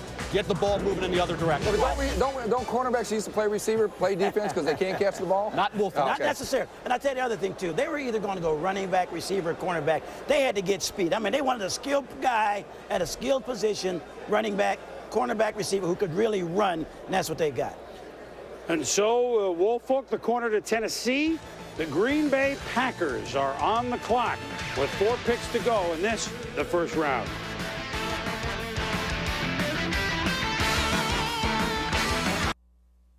Welcome back to the draft. Bet you're surprised to see us, but don't adjust your sets. Okay, Wilbon, every coach gets on TV, says how thrilled he is with the pick he's just made. How long is that going to last? Until the first day of minicamp when Bill Parcells calls somebody she. That's how long it's going to last. Did you see Parcells with that new white hair? It looks like Billy Idol. No, it's more distinguished, and that's sort of like Ernst Blofeld. But the point, Tony, is about all this optimism, it's graduation day. It's cap and gown time, even though we're going to hear a lot different assessments when we get to the mini camp, not the real camp in July. The first mini camp, when these guys report, if they report, it's going to be a little different. Here's what I see today. Okay, the coaches go on there and they talk about some guy like he's going straight to Canton. He doesn't even have to play his rookie season. They're voting him into Canton. And the only people out here who say anything critical are those players sitting around with Andrew Romo, John Jansen, Corey Chivas, and Deuce McAllister. They say, whoa, hold on. What are you drafting him for? You're killing your other running back. They're actually down there playing, and they have other assessments of these guys which are less optimistic. They also got to compete against them. And some of these guys are going to be trying to take their jobs. And I understand where they're coming from. The other part of this is you hear people screaming. The crowd is always screaming, trade down, trade down. In the NBA, who has ever traded down? This is the only league in the world where you trade up down. In the first 6 picks, or you have somebody who's going to be going to the CBA. Half these guys in the NFL are afraid to make a high pick. A third of them make the wrong high pick time after time. But this is the day that everybody says we're set for life with this position. You know what? And sometimes you get set for a position in the 2nd, 3rd, 5th, 7th rounds. Okay, enough of this. Back to you, Chris. All right, Mike, Tony, thank you very much. We are Green Bay, San Diego, Oakland, and Oakland. But now we welcome in from Kansas City the general manager, the Kansas City Chiefs, and our Coors Light video conferencing, and that would be Carl Peterson. And Carl, Larry Johnson, Penn State, you and I were together at that Maxwell Award. I don't know if you talked to him at that time and had an inkling that he might be a guy that you were looking at. What opens up your eyes about him, and what makes you think he could be a big star in the league? Well, Boomer, first of all, we didn't think he would last that long, obviously, on the first-round board. But he's got great size and speed and hands. He does all the things you want from a great running back, and set all the marks in the Big Ten, average 7.7 carry. He's a very special player, but he's also a great person off the field. Well, as we saw that evening, so now we got to turn the corner on the next one. So is there a lot of question on your star running back, Priest Holmes, at this moment, Carl? Well, certainly Priest is our starting running back with the Kansas City Chiefs. He's making very good progress with his rehab on his hip arthroscopic surgery. But obviously, Larry gives us a great security and a great insurance policy. We anticipate that Priest is going to be 100% for training camp. Our doctors and trainers tell us that. But once again, the guy with this value, even though he is a running back, is something very special that we think we just could not pass up. We know that Dick likes to tinker. Dick Vermeil, of course. Two guys like that, could they play at the same time? I don't mean all the plays, but enough? Could you envision that at this minute? Well, no, I think, again, Priest is going to be the main guy. But certainly Larry could come in and give him some spot relief, and so that perhaps Priest doesn't have to touch the ball 380, 400 times a game, or a year, I should say. And I think that will really prolong both guys' career. Now, you really gambled to come all the way back down to make the trade and still get a guy at this nature. Who really did you think you would, I mean, what kind of position did you think you would get down there? Defense? I mean, you got to improve there. Absolutely, and we're looking at defense, and the best thing is that we were able to acquire a couple draft choices that now we can focus back on the defense. We were without a third for Willie Rofe and without a sixth in the trade last year for Ryan Sims. We've filled those 2 spots, so we feel very good about the remainder of the draft. All right, Carl. Nice talking with you as always. Boomer, my pleasure. All right, Carl Peterson, the Chiefs, very interesting. Larry Johnson, their running back. Green Bay, when we return.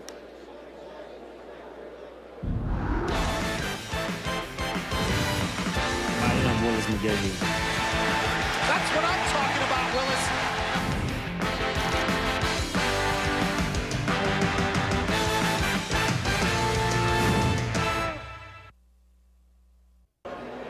The 68th NFL Draft continues from New York. Well, the top of the draft went off without a hitch. 4 quarterbacks taken in the first round. Kyle Bowler. He heads off to Baltimore, where there's a question of will he be able to start this year. Rex Grossman in Chicago, no question there. Cordell Stewart is the starter. Then it was D-line fever, 10 out of the top 25, a D record.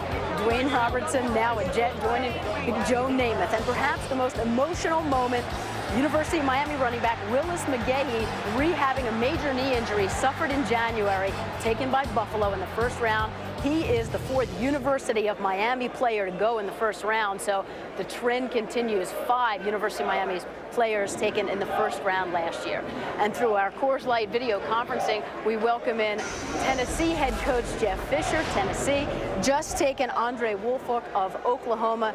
Jeff, you're the DB guy, the defensive guy, but you have had problems at cornerback. What was the thought process of going first with Andre Woolfolk? Well, you know, look what happened in the first couple picks of the round there, 2 and 3, with the big receivers. And basically what's happened is the tall corners are hard to find. And we watched Andre most of the year. He improved significantly the second half of the season, and we're very excited that he was there. There's a lot of other good corners still on the board, but we feel like from the value where we picked him, he's got a chance to be a very, very good player. 9 quarterbacks in the last 6 years, and you say they are hard to find. Why is that? Well, there's 32 teams, and everybody needs to be 4 deep, and there's not 130 corners to go around to play in the league. That's the problem. And so, you know, we're always going to draft corners, and we're trying to draft them a little larger than we have in the past. And so this one's going to be a good fit for us. We've got 2 starters right now, and Andre Dyson, Samari Rolle. We've drafted a couple last year that we feel like will be able to contribute. And so we lost Donald Mitchell to Dallas in free agency, so we feel like Andre will be a good fit for us. Jeff, just a couple of injury issues. Steve McNair and Eddie George. Start with Steve. You know, Steve's doing great. He really, when we finished the postseason physical, Steve left in better shape than he'd been the last 3 or 4 years. Had injuries throughout the season that were well documented, but when the season was over, he felt good. Eddie has no problems whatsoever. Both are doing well this offseason, and both should be healthier than they've been the last couple of years. Oh, it'll be great to have Javon Curse back. He had ankle surgery. Bring us up to date on his progress. Well, you know, we had surgery immediately after the injury in the opener last year. We weren't pleased with the way things were coming, so we went back in and we moved a screw, did a bone graft. He's doing very well. He's way ahead of where he was last year as far as the surgery is concerned. We expect him to be back on the field, perhaps as early as the end of the mini camps in June. Jeff, good to see you. We'll see you throughout the weekend. Okay, Chris? thank you. All right, Susie and Coach Fisher, thank you very much. The Green Bay Packers selecting here at the 29th overall pick, the Pack, the commissioner.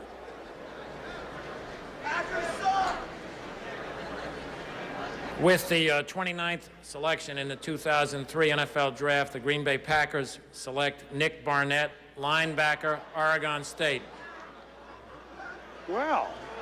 Well, here's a guy, Mel, Denny, and Chris, that we heard his name more the last few days as we called around. However, most people thought Boss Bailey, E.J. Henderson linebackers before him. First linebacker to go in the draft is Nick Barnett. Chris, that was really up until this past week. When you go back and you look at the combination of workouts, which were outstanding for Nick Barnett, and the fact that he very quietly led the Pac-10, the entire conference, in tackles, averaged 9.3 stops per game in the Pac-10 this past season. Guy with the physical skills. He's 6'2", 235. He's been running 4.59 to 4.63, 34.5 vertical, and did 32 reps. So he has the measurables. He had the productivity in the Pac-10. Remember here, Boss Bailey was still on the board. I thought he was overrated. I have him in the 30s. Now we're getting down into that point, but the 2 knee injuries, in fact, he doesn't tackle that well. Barnett does. You saw it here. That was separating Mike Williams, fine wide receiver from USC, from the football. So Boss Bailey's still there. Nick Barnett off the board a little earlier, but if you went to ESPN.com, saw the last mock first round I put up yesterday, I had Barnett going 17 in the first round, so he was a fast-rising player. Didn't shock me of the late word we had that he would go somewhere in this particular area. And obviously they did with the production over Boss Bailey. But, you know, Boss Bailey at Georgia, he did have the 2 knees. I know I'm speaking with Brian Van Gorder, the defensive coordinator there at Georgia. He really feels Boss Bailey's going to be a better pro than he is a collegiate guy, because he says once he gets in the weight room and work, he'll be a different guy. But he did lead Georgia in tackles. He played over the tight end. He's a 4'4" guy, what have you, a 46-inch vertical. I think that he would have been a good fit here as well, but Barnett obviously very productive. And I think the key thing is he played a stacked linebacker. Nick Barnett was a stacked backer. That's exactly what Green Bay was looking for. He made a lot of tackles from the stacked linebacker position. They don't have to guesswork on E.J. Henderson. They don't have to guesswork on Boss Bailey, whether he can stack and run and make tackles. So they took the one of the 3 who they could see doing what he needs to do on college film. The Green Bay Packers had a wonderful first 3 months, and the way they ended in the regular season against the Jets and then losing the first playoff game ever at Lambeau Field to Michael Vick and the Atlanta Falcons, so they go defense to try to shore things up. Well, this was Philadelphia's spot, the 30 hole, but now that, due to an earlier trade, belonged to the San Diego Chargers. Everybody in football lost a giant of a man, and I mean that literally and figuratively, when John Butler, the general manager of the San Diego Chargers, passed away a couple of weeks ago from cancer at the too young, by far, age of 56 years old. He was buried in Sydney, Illinois. John Butler was clean and simple. He was the most loyal person I knew, and many of us have known in football. He was a football man. That's what he liked. He liked nothing better than just to get out there with the stopwatch, get out there and scout and watch football players play games. There was no French pastry on the side with John Butler. Now, his longtime assistant from his days with the Buffalo Bills when John was first in scouting and player personnel under Bill Polian, then was the GM from 93 to 2000, moved to San Diego in 2000. His longtime assistant, A.J. Smith, just this week moved up from personnel director to the general manager. And A.J., and we're going to show you this is the scene in San Diego's draft room where John Butler is the first player put on their board. They were kind in his time in the 40. And John would have liked that, but there he is, a big guy that just liked players. He liked football, and that's what John Butler was. Everybody will miss him. He was with Buffalo during the glory years, a loyalty and a connection that I don't know that we'll ever see again in this day and age. And his first draft with San Diego a couple of years ago, which netted Tomlinson and Breeze, they'll be reaping the benefits of that for a long, long time. Our heartfelt sorrow to his daughter Andrea, and of course his wife Alice. John Butler dead way too soon this month at the age of 56. We'll be back with the Chargers pick in a moment.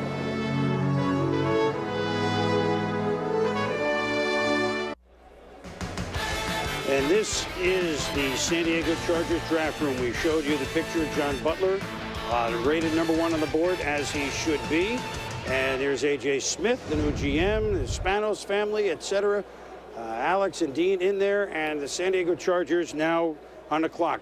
They have made some major changes. Other than that, Junior Seau is a Miami Dolphin. David Boston is a wide receiver from Arizona. I mean, that's one, Junior Seau, we'll talk about that in a moment, a Civic treasure, now a member of the Dolphins.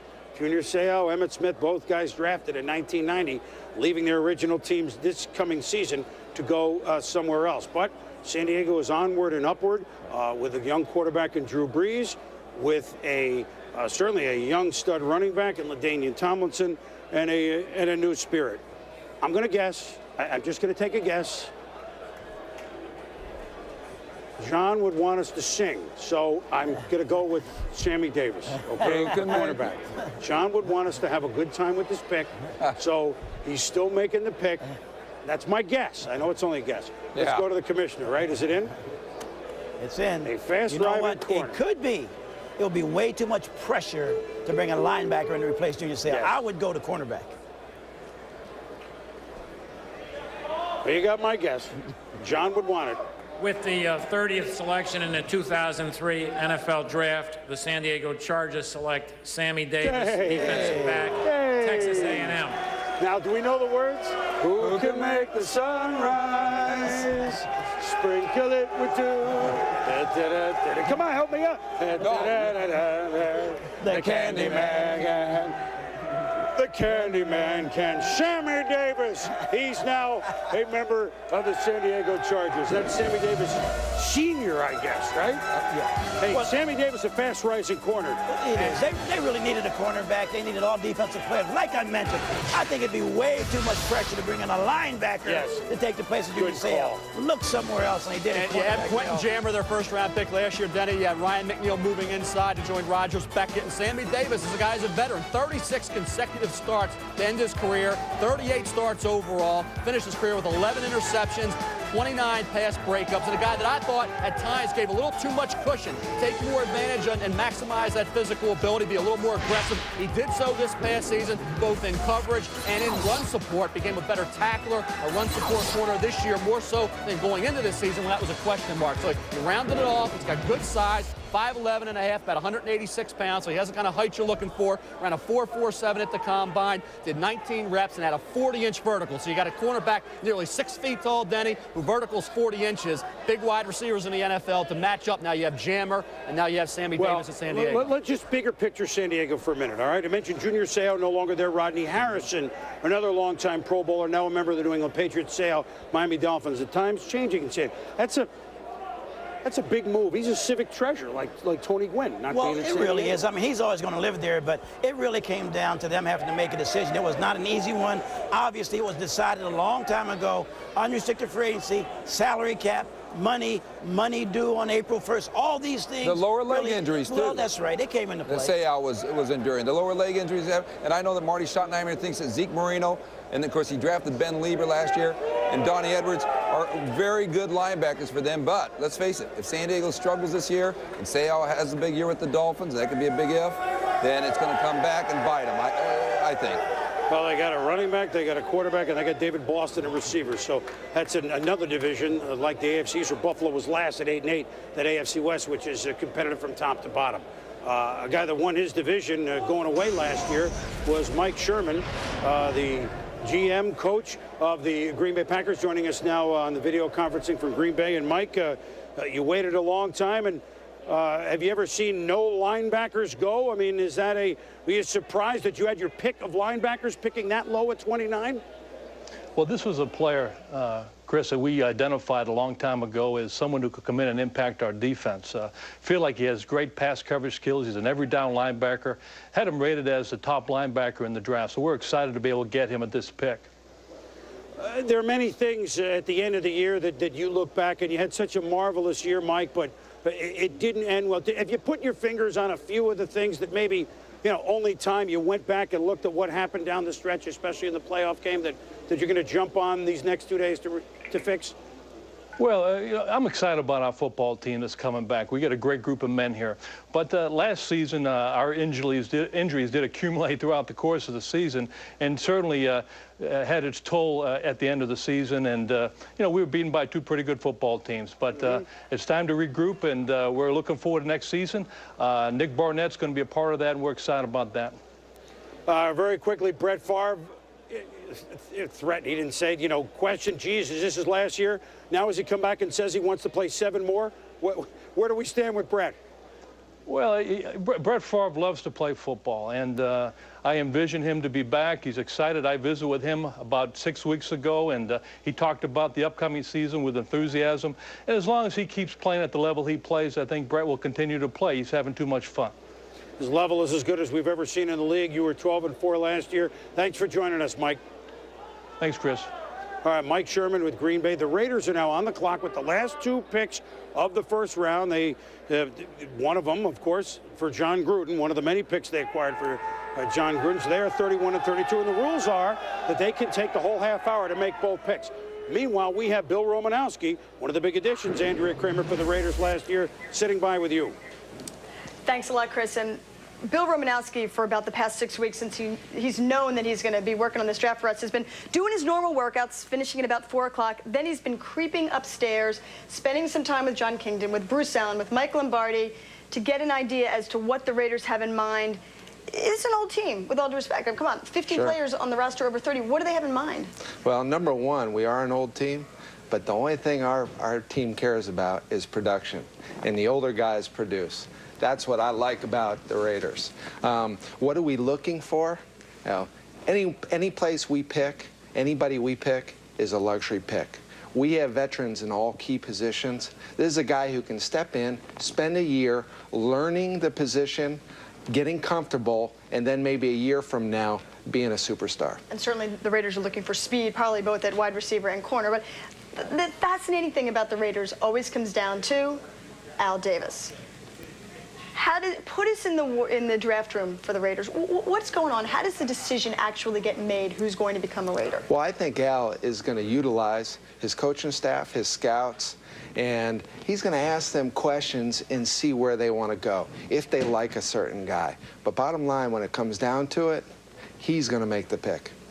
You spent some time with Al Davis recently. What exactly happened? You went, what was it? You went to him, you wanted to have a meeting with him, you made your appointment, you go upstairs. What were you talking about? I made an appointment, we went upstairs. There's two things that Al cares about. He cares about his players, past and present, and he cares about winning. And that's what we talked about for about an hour. We talked about past players, you know, when they were drafted, how well they played for him. We talked about this year, things we could have done better, what we need to do. It was fascinating. Did the conversation go some different directions that you might not have expected? It did. You know, it definitely went some different directions. Things that, you know, I won't bring up here. What's that? The basketball you were telling me. Oh, women's basketball. Al Davis is fascinated with women's basketball. UConn asked me if I knew anything about them. I don't know much about them. Oh, come on. And from Vernon, Connecticut, you don't know about the UConn Huskies? When Al Davis brings a player to his team, I mean, I've been to training camp, and I see he'll do his share of coaching out there.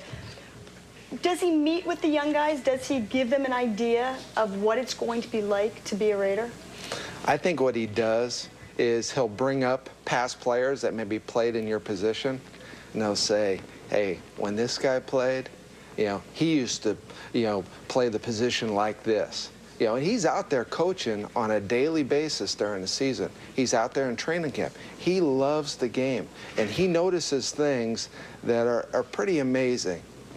All right, we're going to be back with Bill, certainly to analyze the Raiders' picks, but right now let's head up to Bristol, Connecticut. Speaking of Connecticut, and Mark Malone. All right, Andrea, thank you very much. The Raiders on the clock now to finish out the first round with picks at number 31 and number 32. Question is, what do they do with those picks? Some people have speculated whether or not they make an exotic pick. So far, we've got 4 quarterbacks of the top 5 rated gone already. That's Carson Palmer, Leftwich, Kyle Bowler, and, of course, Rex Grossman. That leaves Chris Sims, who Chris Mortensen told us earlier in the week was out visiting Al Davis earlier this week. Yeah, Mark, I believe this is a spot where someone takes a good, hard look at Chris Sims. I had him rated as my number 5 quarterback, late first round, early second round. Sims would be a good fit for the Raiders' style of offense. And again, everyone talking McGahee here. I'm going to throw Sims in that situation now that McGahee is gone. But as I broke down Chris Sims, the one thing he does have a tendency to do is lock on his receivers. But when he gets a good pre-snap look and knows what the coverage can be, he gets the ball to the right receiver. Chris gets a clear pre-snap read. Straight man across the board with no safety help in the deep middle. So he knows he has a big play opportunity with Roy Williams on the post. In these situations, it is not uncommon to see fundamentals lapse, mechanics break down, and the opportunity missed. As you see, this wasn't the case for Chris. There are 2 things I want to point out from the end zone. Ball position first. The ball stays chest high, between the shoulders. This allows Sims' drop to be fluid and his body to remain flexible. Now watch the subtle move to his right at the top of his drop. That gives Chris a clear throwing window. That shows me poise, pocket awareness, patience, and vision. Williams takes advantage of a perfectly thrown ball by Sims. This kid can play in the NFL. One area I believe that Chris Sims must improve is his ability to forget a bad play. He must develop amnesia. In the NFL, you're going to make bad plays. You have to move on. Looking at his history at Texas, he would make a bad play. He couldn't shake it off. It bothered him too long. He's got to forget about it and move on. One thing I think you have to remember, though, the Raiders, did they ask Rich Gannon to do more than any quarterback in football? I say yes. Now, if you're going to bring a guy like Chris Sims, you got to expect him to be able to take the level of Rich Gannon once he steps in. Yeah, but Rich Gannon was around an awful long time. He's not going to get there immediately. I think you're right, but if you're going to go get Chris Sims with already a good backup, it's a wasted pick. Tuiasosopo, the backup to Rich Gannon, somebody I think the Raiders like. Certainly John Gruden liked him a lot. What will the Raiders do? They're on the clock with picks 31 and 32. Chris Sims could be one of their choices. We're back with more coverage after this. I'm Chris Sims. Sims zings one, man open, touchdown.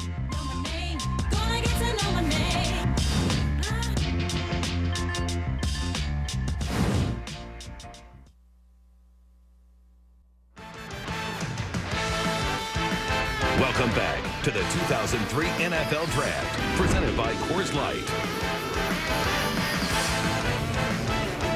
We are back in New York. The final two picks in the first round owned by the Oakland Rays. And their fans are here dressed, as you might expect, like Raider fans. I mean, I don't know. It is New York. It was spring break this week, so anything's possible. But there they are. They're dressed, and they're ready to go. Of course, the Raiders, the Jet fans hooting them because the Raiders have knocked the Jets out of the playoffs last couple of years. The clock is winding down on their first pick, but they get the pass to themselves and therefore take another 15 minutes, which they will probably do. Let's update from the Super Bowl. The Raiders had a wonderful season, but the Super Bowl, it all went awry against former coach John Gruden and the Tampa Bay Buccaneers. And it went awry that weekend when the center, Barrett Robbins, went AWOL. What's the latest on his situation where he still is a Raider? Well, yes, he is a Raider, and Bill Callahan, the Raiders coach, updated everybody at the owners' meetings in March and said, hey, he's been in treatment for his alcohol, other problems that he has. Feels like he's making a lot of progress. Will he be with the team in 2003? Callahan could not say definitely. And as they are picking here, 31 and 32, there's no question that they are looking at an offensive lineman, and Eric Steinbach, but there's no center you can take right here. They're also fielding some calls, probably from some teams that are looking to go up and take an offensive lineman, but I don't see them taking a center here, and we don't know if Barrett Robbins will be part of this team. There will be two centers, Mort. A couple of kids that you're going to be looking at in the second round. Al Johnson from Wisconsin and Bruce Nelson from Iowa. You mentioned Chris Sims. I think Chris Sims needs to sit for 2 years, maybe 3. He has the arm. He just gets a little stronger in terms of his upper body, but he has the arm, he has the size, and he's a tough kid. He just needs some seasoning and to sit for 2 years, and maybe by that 3rd year, maybe then he'll have a chance to be a starting quarterback. We are now 40 years plus with Al Davis in the National Football League, though, which is amazing, okay?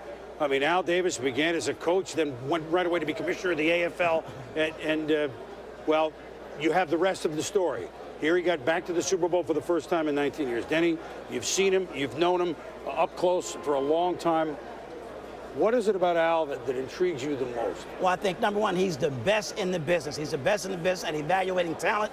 Let me tell you something. Al Davis gets on the starting line at the Combine and looks at every single player that runs a 40. He doesn't care how the guy finishes. He makes a note on what the guy looks like, what his body type is, and then he also looks at video.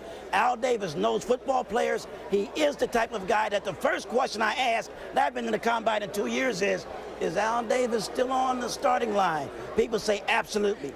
Everybody there looks down to see what Al Davis is thinking. And even when the big tuna came back, he went back to his customary seat, sitting beside Al Davis as they evaluate players. But interesting, you said the starting line and not the finish line. He doesn't care about the finish line. That's right. You know what?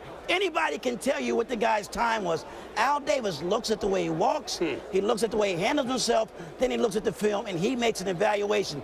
That's why he gets so many bounce back guys that people took in the first round that flopped, second round that flopped, and Al grabs them, they can still play. He thinks they handle them the wrong way. He knows how to handle them. He's done it time and time again.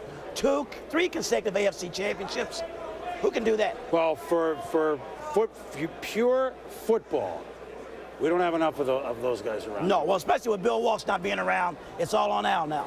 Well, we're 5 hours into the draft. We're just waiting for the Raiders, and actually, it was quite an entertaining early part of this first round of the draft. Now let's get a SportsCenter in-game update from Dave Rebson back in the studios. Dave?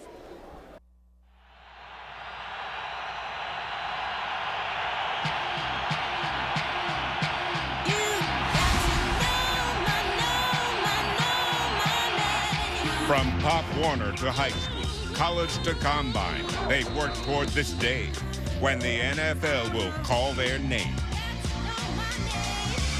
Carson Palmer. With the first choice in the 2003 draft, the Cincinnati Bengals select Carson Palmer.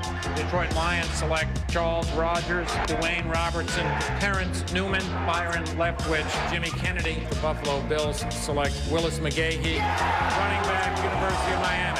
Is there any left? There are a couple left. Chris Sims. Chris Sims knows expectations. The son of a Super Bowl MVP now has his eyes upon his own NFL starter. Football's most pressure-packed roll call resumes. The 2003 NFL Draft. Welcome back to the 2003 NFL Draft. I'm Andrea Kramer at the ESPN Magazine with our roundtable, and I'm with Bill Romanowski, who I think he's on the phone with the Raiders right now. But okay. Ron Jaworski said a short time ago that he thought that Chris Sims would actually potentially be a good pick, a good fit for the Raiders. Bill, well, what did you hear, first of all? But, and what about Chris Sims? Is he someone that they could mold for later? I think he's definitely someone they were interested in, but I think there's more glaring needs. I think we're real strong in the quarterback position, so I think they're going to go defense. Myself, this would be what did they say on the phone, this would Bill? be a luxury pick, and I don't think they're going to go there. Okay. Chris Mortensen talked a little bit before about Barrett Robbins, yes. What turned out to be really one of the hugest stories of the Super Bowl. Now, Barrett had some offseason knee surgery, but even before that, and certainly since then, he's been participating in your offseason conditioning program. How's his reception been back to the team? He's been in every day. He's been in from the beginning of the program. I talked to him right before I came to New York. I said, Barrett, what would you like me to say? He said, Bill, I look at this situation as a blessing. Okay, I'm looking to regain the trust of my teammates, and I'm getting ready for next year. That's what I'm doing. But how has he been received by maybe not just a Bill Romanowski who always sees the world as half full, but a guy like Frank Middleton, your offensive guard, who was very critical of Barrett right after his disappearance? Well, I'm not as close to Barrett. I don't play side by side with Barrett. All I can do is speak for myself. How do you sense he's being received by the other players? And has he even talked to the team? Has Barrett addressed his teammates, even an apology? Here's how I look at it. If a family member has a problem, do you kick him out of the family? And my answer is no, you don't. Give him a chance. Let him regain the trust. We need him. Let's go on and win a Super Bowl. Has he apologized to anybody on the team? Absolutely. What has he said? He said, you know, he told me, he said, Romo, I'm sorry. I'm really sorry. I let you down. Well, certainly no question that Barrett Robbins had an impact on what happened to the Raiders in the Super Bowl. We'll be back to more of that later. Right now, let's head back to New York. Well, certainly Romo, gave his opinions, and I'm sure he's not alone. I'm sure that there's two completely different feelings among the bulk of the Raider players. We'll have to see how it plays out. Well, they really will, but I think Romanowski's the type of guy that understands it. He's played on a lot of really good football teams. San Francisco, Philadelphia, Denver, Oakland. He's been around. He spoke like a pro speaks. Things happen to guys. When he said, we don't kick a guy out of the family with a problem, the young man admitted he had a problem. I think he's probably going to be at the Raiders next year. Let me quickly fast forward here. As the Raiders two picks are going to come up in the next 4 minutes, we assume. Jerry Rice, Tim Brown, Rich Gannon, as good as they got last year. But how long can they go, Danny? How long, as a group, can this team be such an offensive force? Well, I think that's why they're probably going to take a receiver here. There are some tremendous players. You know, Mel was talking about it. Jacobs, you got him there. You've got Calico there. Two guys that can really run good size. They look like the type of guys that Al Davis really likes to have. So I wouldn't be surprised if one of these two picks, he takes them. Probably the second one. 32nd, not 31st, because it's a skill player, and you can pay the lineman a little bit, but you move the skill guy down to 32. But I heard Romo say something about a defensive player, and he was on the phone with him, so... Well, they need a defensive end. There's no question they need a pass rusher. Could use help in the secondary. Wide receiver is going to be interesting to follow as we get into the late first, early second. Is Kelly Washington from Tennessee. Would have been a top 10 pick had it not been for that neck injury. The question there. Chris Kelsey's dropped a little bit. He had the high ankle sprain late in the year, missed 4 games. Henderson in the back, so you can see the medical situation, how it affects players. Eric Steinbach, with all that versatility still on the board, that's a surprise. And Taylor Jacobs, one of the top 2 or 3 players now at the Senior Bowl. Excellent career at Florida. He'll be a good second-round pick. Peterson's versatile enough to play end or tackle. Wasn't able to run a 40, though, in this whole process. That hurt a bit. Jason Witten, will he still be there for Buffalo early in round 2? We'll have to watch that. Boss Bailey, the knee question, in addition to the tackling question, he's still on the board. Wayne Hunter, former defensive lineman, turned offensive tackle, inexperienced but talented. And there's Rasheem Mathis, cornerback/safety. He figures to be an early second-round choice. The one thing that they've been talking about Sims, and the Raider fans here have been chanting for Sims. The Raiders, the word I get, they are not going to take Chris Sims, and Romo hinted to that. But they have thought that some teams that might want Chris Sims would come up to this spot. The question is, how far do they want to drop back? They do have needs on that team, even if they did go to the Super Bowl. However, look at Cincinnati. I'm looking at early in the second round. Cincinnati got their quarterback. Detroit has theirs. Chicago just drafted one. Houston has theirs. Arizona's not in that spot. It's New Orleans. New Orleans might take one in this draft. But it's Dallas. But they can't. They can't take Chris Sims. Right, in Texas, son of Phil, coached by Bill. They can't do it, can they? I think it would be a tough thing. I don't think that Bill Parcells wants to do that. Take the son of Phil Sims and put him back in the state of Texas. I don't see him wanting to do that right now. It's too much pressure on a young guy anyway. To take him and put under that kind of pressure, I don't think that's a wise move. So, again, I hear Romo say defense, but they need both sides. Probably one pick on offense, one pick on defense. Well, let's see. Jacksonville, Carolina, Baltimore and Seattle took a combined 4 minutes, right? 4 minutes to make 4 picks. And as we thought, milking, right? Milking all 30 minutes for both end of round picks in the first round. We go to 10 minutes per pick in the second round, but here we go. There's some explaining going on, which means probably a trade. Yeah, listen, New England was calling up to try and get up there. Steinbach sitting there is great value for someone to jump up there. So I'm sure that, and Boss Bailey even being up there would have Well, Mel, now you can use your line. In the linebacker position, what? A surprise, right? Because who went before who? Oh, we had Barnett and Bailey. So we had, Nick Barnett, we had Boss Bailey, but Bailey, the knee concerns and medical concerns at this stage pushes players down a bit. With a complete circus. 31st selection in the 2003 NFL Draft, the Oakland Raiders select Asmoga Namdi, cornerback, California. It was a pronouncer that the commissioner was going over, right? A big corner for those big receivers. Namdi Asamoah. Brayton, defensive end, Colorado. So you get the corner and the defensive end, Chris, and that was that defense or wide receiver. They get a corner/safety in Namdi Asamoah. They get a defensive end with a great motor in Tyler Brayton. Don't tell me he's going to make big plays on prime time. I'm going to have to say his name over and over and over. Heard Jeff Fisher talk about taking a big corner in Wolfham because you're seeing these big receivers, the Rodgers, the Andre Johnsons, and we know that Tyrone Calico, big receiver, is going to get drafted. So there is a benefit to taking a big corner. He played corner and safety. I think when you look at a kid 6'2 1/4", 210 pounds, with the ability to be a press corner as well as a safety, and a guy that is very smart, very well-spoken young man. He'll come in, he'll work hard, and he gives you that dual versatility. Tyler Brayton has a motor. This kid works as hard as anybody. He played defensive tackle this year, has to move outside the defensive end, needs technique work, high out of his stance, comes out high, can get handled by those skilled offensive tackles. He's a hard worker, dedicated kid with the motor, but he needs some work, needs to be coached up. Namdi Asamoah. Asamoah? Sounds French. Hey, I know it's not. Tyler Brayton. Don't call me that.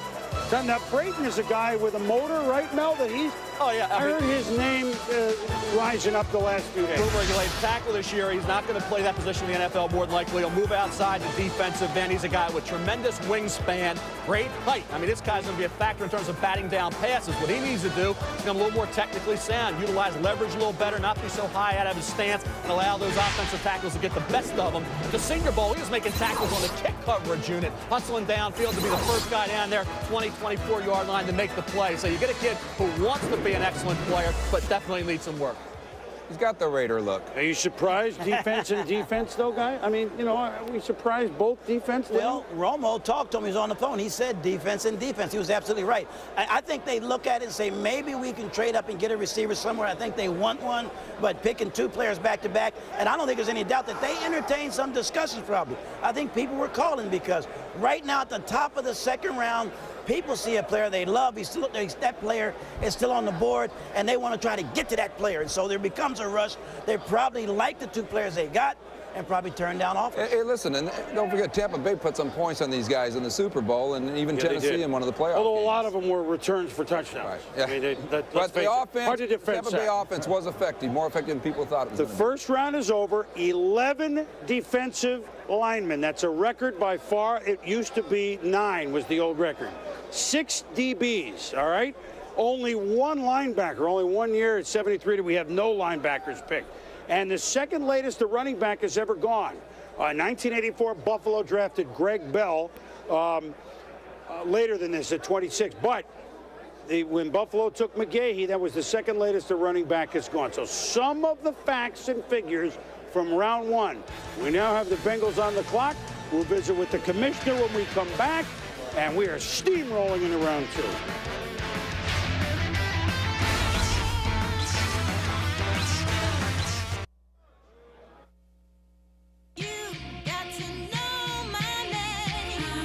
I am Bobby Leftwich. Snap to Leftwich. He's got his man. Touchdown.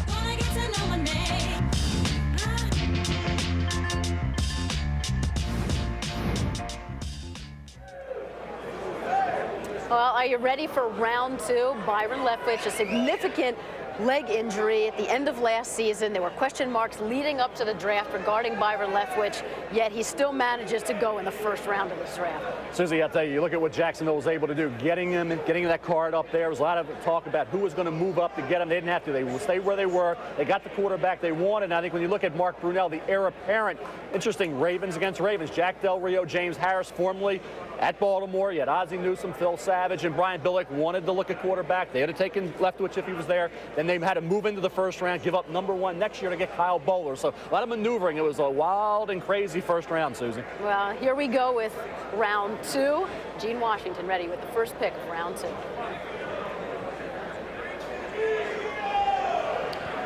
With the first selection in the second round of the 2003 NFL Draft, Cincinnati selects in position number 33 overall, offensive guard from Iowa, Eric Steinbach.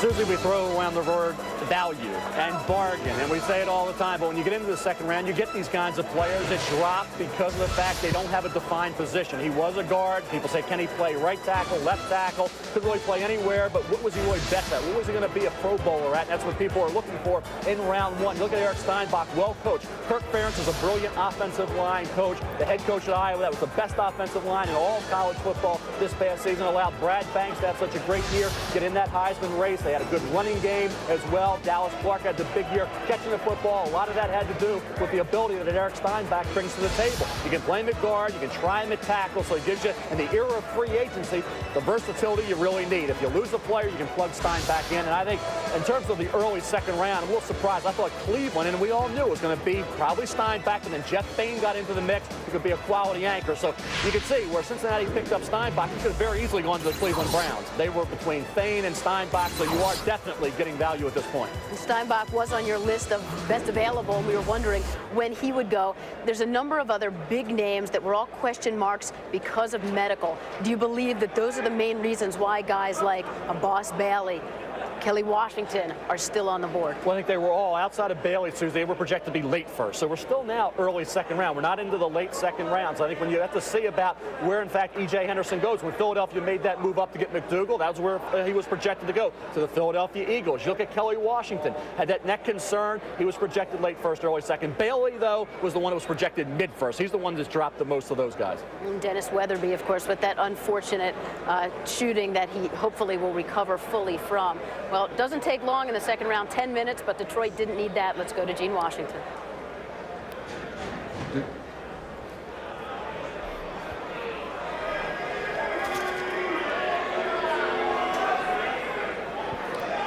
The Detroit Lions have selected linebacker from University of Georgia, Boss Bailey. Chicago's on the clock.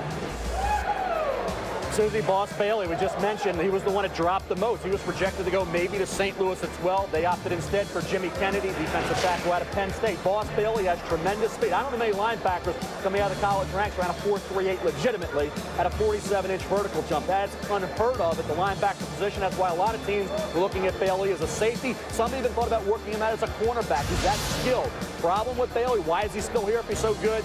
A knee injury, ACL to both knees, as well as the fact he just didn't tackle that well. He wasn't a consistent tackler, reliable tackler, didn't always gather himself in the open field in space to make the play. So even though he had all those tackles, remember in college, let's say they had the tackles, but you know, sometimes when you go back and look at it, it wasn't the 10 or 12 they're credit for. Maybe it was 6 or 7. So I think in Boss Bailey's case, he has to find a position. He needs to be coached up and become a better tackler, be it at linebacker or safety. We see him be able to block extra points, block field goals because of that leaping ability, but he's going to have to make his mark as a linebacker with his speed and I think maybe settle in maybe his second or third year in the NFL for that spot. NFL personnel would like to believe that the college game is mirroring the pro game.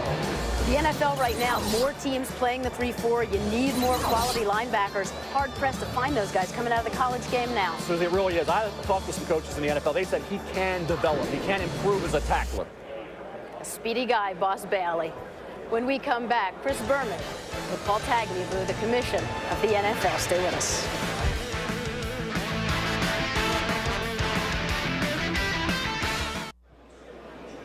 Well, welcome back to New York. We are now into the second round, which means the commissioner, Paul Tagliabue, gets to take a break and come down from the podium. He's the one with the clean desk over here. We do the fastest 3 minutes in television at halftime of our ESPN Sunday night games, Commissioner. That was the fastest 4 minutes in about 4 picks. Have you ever seen anything like that? Not in my experience. Well, you had to be quick on your feet and with your hands. Playoffs. There has been some talk of expanding from 12 to 14 teams, and I guess that's not a solved or resolved issue, right? There's an owners meeting coming up. Where does that stand, expanding the playoffs? Well, we're looking at the whole idea very carefully, doing a lot of analysis. I think most clubs feel there's some serious competitive issues because as part of this concept, you'd have to have one team with a bye, but the second seed in each conference would not have a bye. It would be the first time in the history of the league we haven't had those two teams with byes, so you have a differential path to the championship game. That's one of the issues. There are many issues. We're going to have a full report in May and make some decisions. I was surprised that changing the overtime, perhaps the possession each team, because of so many overtimes this year, kind of went quieter than I thought it would at the owners' meeting. Were you? Is that not that close in changing? Well, a majority were in favor of changing, but we need more than that. It was the first time it was really discussed in depth in recent years. And let's face it, the current overtime system has got a lot of drama to it. It gives coaches an incentive to take risks, go for the win, because if you get the score, it's over. There was concern that might be eliminated if there was a two-possession rule. So we'll be back at it next year. Well, and one thing that is true is that it's nice you hate to see a game end on an incomplete pass. Let's say you end with something good that happened, whether it be offense or defense. Los Angeles, it's sitting out there. You got your 32 teams. It's nice, neat, etc. But I know, Commissioner, that the Rose Bowl has been refurbished finally. It's a beautiful venue anyway. Does that open up a door one way or the other, perhaps? How does that change the way the league looks at it?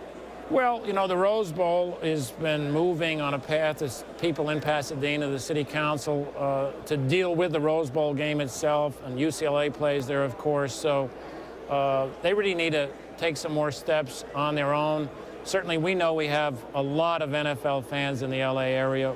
We want to get a team back there, but whether we can do it in the short term, whether we can do it at the Rose Bowl, there's still a lot of ifs, ands, or buts on those kinds of questions. Eventually, we'll be back there, hopefully in the right way, with an exciting team. I'm sure in a perfect world, you don't want to move anybody there. What other things excite you about what the league is doing that maybe the fans don't know, Paul? Well, some of the most exciting things, I think, are in the area of youth football. We've got our youth football fund with the Players Association. We just appointed a former player, Patriots player, Cedric Jones, to head it up. That's exciting. Player development, working with our own players so they can look beyond football and have a career outside of sports. We brought in Hall of Famer Mike Haynes to work with us on that. those are some of the things that occupy us now during the offseason. Your first draft, 1990, as commissioner, Emmitt Smith, drafted by the Cowboys, now the all-time leading rusher. Junior Seau, drafted by the San Diego Chargers, a civic treasure. Emmitt Smith is in Arizona. Junior Seau is in Miami. I know it's partly the system, but this can't be great. It can't be great. Well, I think we have the best system when it comes to that because we do have the franchise player concept, and you saw players like Elway and Marino and others finish with the team where they started. In Emmitt's case and Junior Seau's case, I guess it's a little bit like Johnny Unitas and Joe Namath and Franco Harris finishing with another team before we had a salary cap and free agency. So it's one of the things you don't like to see, but when a great athlete wants to keep competing, it's hard to say no. Yeah, it's unfortunate. Namath as a Ram, Unitas with the black high tops as a Charger didn't look right.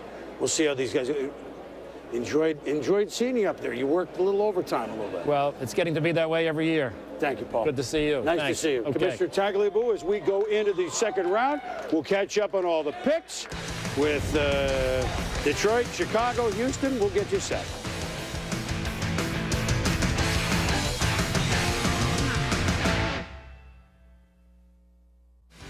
Welcome back to ESPN's continuing coverage of the 68th NFL College Entry Draft. Mark Malone, Merrill Hodge, and Ron Jaworski. While we were away, Chicago Bears were on the clock, and they have made their choice. That's right. It's Charles Tillman, the senior quarterback from Louisiana Lafayette, 6'1" and 1/8", 207 pounds.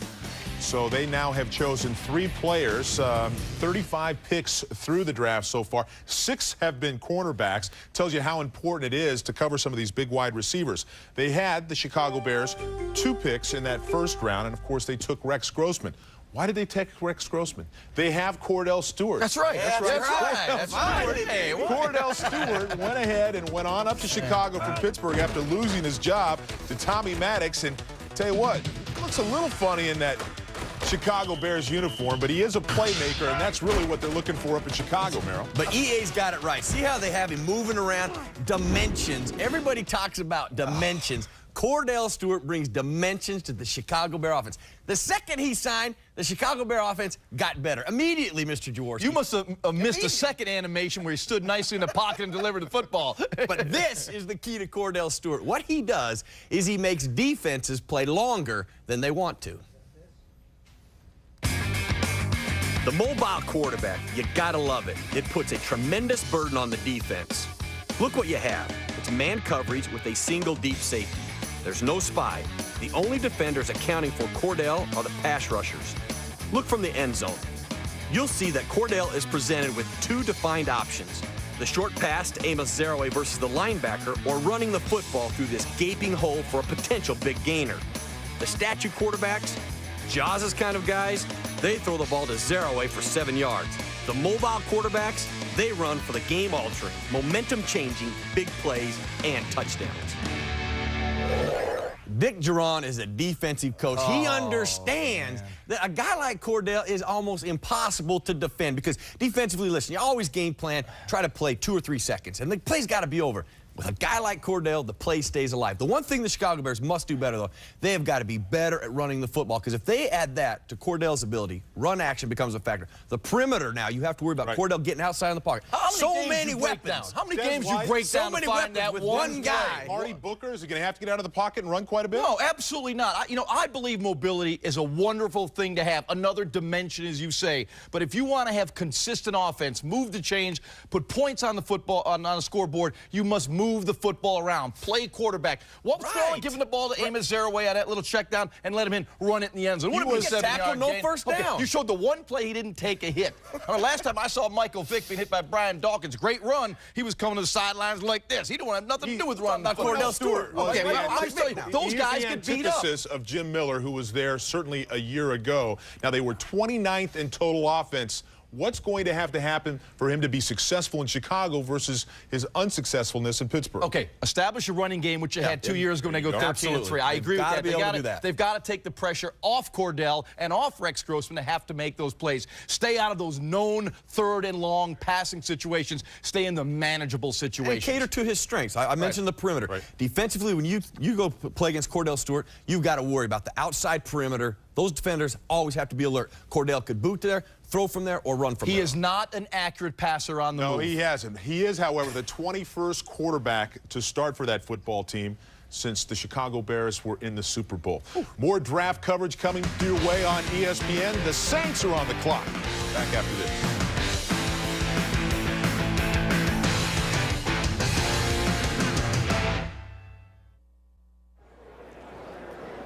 Welcome back to New York, Madison Square Garden. Well, round one is in the books. We'll bring you up to date 4.5 hours into the first day of the NFL draft. 4 quarterbacks taken in the first round. Carson Palmer goes number 1. Byron Leftwich goes to Jacksonville. Kyle Bowler to Baltimore and Rex Grossman to Chicago. And then the big men took over. 10 D linemen taken in the top 25. Terrell Suggs goes to Baltimore. Baltimore gave up a lot in this first round to get the 2 guys they want. Maybe the most emotional moment as Willis McGahee questions, would he be drafted in the first round? The answer, yes, indeed, as he goes to Buffalo. And now we go back to our Coors Light video conferencing, and we bring in the president of the Detroit Lions, Matt Millen. You talk about intrigue. The Lions were at the center of quite a lot of it beginning last night. Matt, all the talk of all the moves for that number 2 pick, you wind up sticking with your guy from Michigan State. Give us the synopsis of how this went down. Well, it's actually pretty simple, you know, because we did have a lot of suitors calling. We had a bunch of people who were interested. And so really what you have to weigh is who's going to make the biggest difference on your team. And is it a matter of picks and filling spots, or is it a matter of getting a guy who we believe is a difference maker? And for us, it was the difference maker. You'd like to sit there, Suze, and say, you know what, we're going to wait until we get a deal that we can't refuse, and we didn't get it. Now, with your second pick, you go with Boss Bailey, a guy that a lot of people liked. In your mind, why is he even dropping to the second round? Oh, there's probably, everybody has their different reasons from, you know, from maybe something the way he played this past season in terms of maybe missing some things, know what kind of position you're going to put him in. Is he a little beat up physically, all those type of things. But we were thrilled that Boss Bailey is sitting there, because here's a guy who is going to automatically come in here and raise the level of the speed of your defense, and it's something we wanted to address, and we have. Matt, we appreciate your time. Hey, if nothing else, it was a lot of fun. You know? It's always a lot of fun. It's football. You're absolutely right on that, Matt. Thanks. The draft continues from New York and beyond. We'll be right back. I am Charles Rogers. Touchdown, Charles Rogers.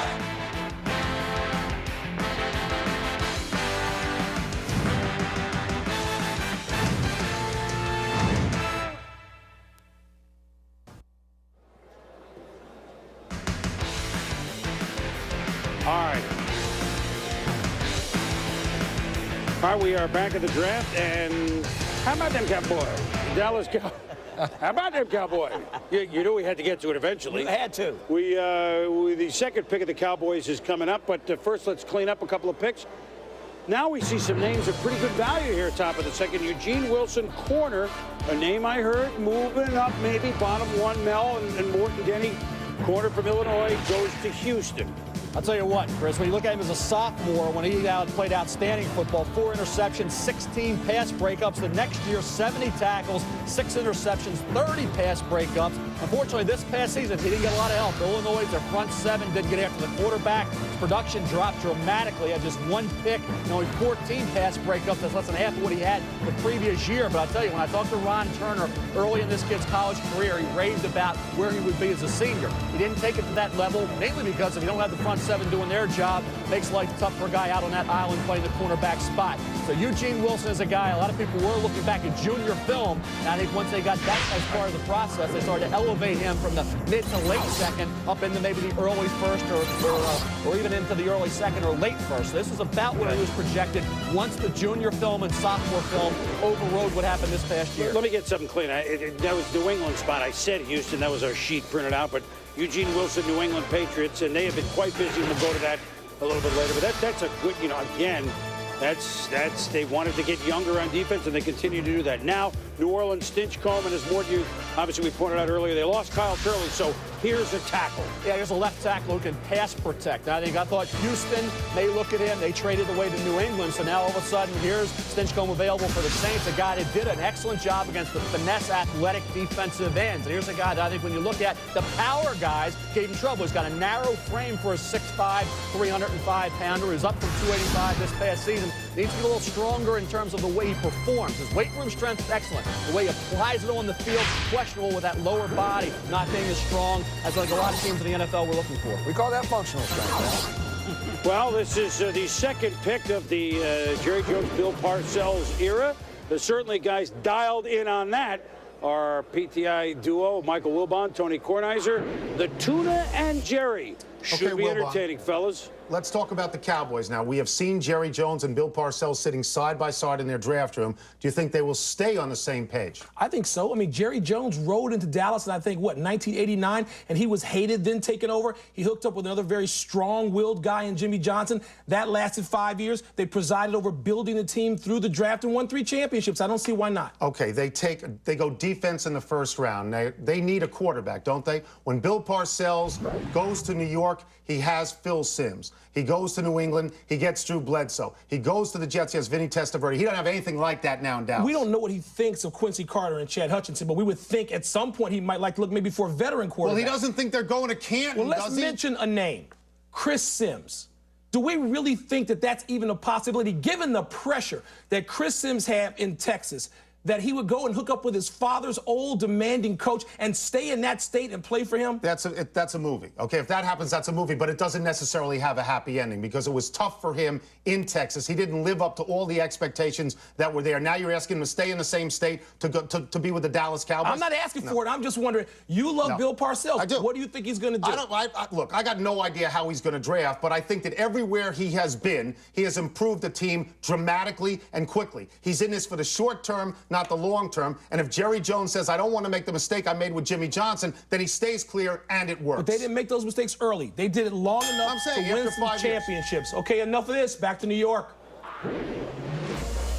All right, guys, thank you. So, Dallas, I mean, what kind of team do we think he has? What kind of team do we think the Dallas Cowboys are right now? We know a quarterback with Hutchinson's a question. No Emmett. What kind of team do they got? Well, one thing you got to teach reality. I think what Bill Parcells said, look, guys, 3 straight 5-11s. Let's don't sugarcoat it. We've got to get better quickly. We have not been that good a team in 3 years. He's got to be the main guy that tells the truth.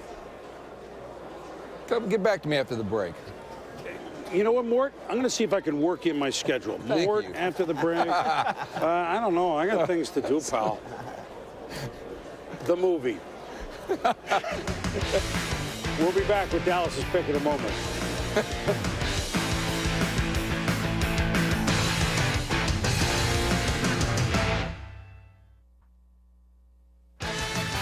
ESPN's exclusive coverage of the NFL Draft is presented by Coors Light, the official beer sponsor of the NFL. Cold, down, easy.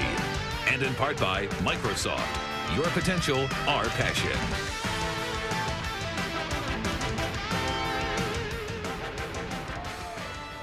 With pick number 38, Dallas has selected from Wisconsin offensive center Al Johnson. Jacksonville's on the clock. A center. Although he could play center. You're surprised, Denny? A center for Bill Parcells. Yeah, I'm a little surprised this early. I mean, I think he's a good player. Mel definitely had him ranked as highly. But, you know, I think Bill has just got to get to what he wants to be a little impact player. I mean, who's the highest guy on the board on defense? Who's a guy on the board on defense who I can help make our defense better? I mean, Bill's thinking defense to rebuild this team. Well, you asked that question before the break, Chris, about what do we think of Dallas. Well, I think the important issue is what does Bill Parcells think of the Cowboys? What does Jerry Jones think of it? And are they in agreement? Because the way this draft is going down, it looks like Jerry Jones and that group think they're just a player or two away from being a playoff contender. I think Parcells is more prone to multiply his picks. They didn't trade out of that first spot there. This is a team that still has an addressed running back. The quarterback is still an issue. The defense is the type of defense, Coach Green, as you mentioned, that Bill Parcells wants. I mean, I think this thing still has to settle down. I don't think this team is just one player away from being a playoff. But we're not saying Al Johnson's not good. He's a good player. They need a center. Look at that depth chart. You got Tyson Wall, you got Matt Lair. They're hurting at that position, at the anchor up front. If you're going to have Hutchinson and you're going to go after a veteran quarterback, all starts up front. This kid started a lot of games during his career at Wisconsin, 10 straight 100,000-yard rushers in Wisconsin. That's a Big Ten record. So this kid was a veteran for an offensive line at Wisconsin. And granted, some of those guys have struggled in the NFL more, but a guy that I think can come in to an offensive line that needed help at that anchor position. This is Rasheed Mathis, and you saw Division I AA Defensive Player of the Year out of Bethune-Cookman. That's gone. He's gone at corner to Jacksonville. I project him to corner, but when you look at a guy who's a free safety at Bethune-Cookman, has cornerback skills, had a lot of interceptions as a free safety. Does he tackle well enough, though? That was the question. At corner, can he get the experience? Can he ease his way into the mix with that versatility? Can he define a position and adjust to this level of competition? What helped this kid was the Senior Bowl practices, did a good job down in Mobile. That gave teams hope that he could have the ability to transition in to the NFL as a rookie second-year guy as either a free safety or a corner. And Mathis, a guy that personnel people and coaches said has great ball skills. You're right. They don't see him as a safety because he's not a great tackler. But, hey, Bethune-Cookman down in Daytona Beach, he didn't have to travel very far here. Well, again, one of these you don't pay him just to rent the van for a day. But how about this? Good ball skills, 14 interceptions last year. 31 interceptions for his career. I don't care who you're playing against. You got to catch the ball and not drop it, right? And you got to be around the ball when it's thrown. So that's the Division I AA record holder. So Jacksonville just got that, a local kid.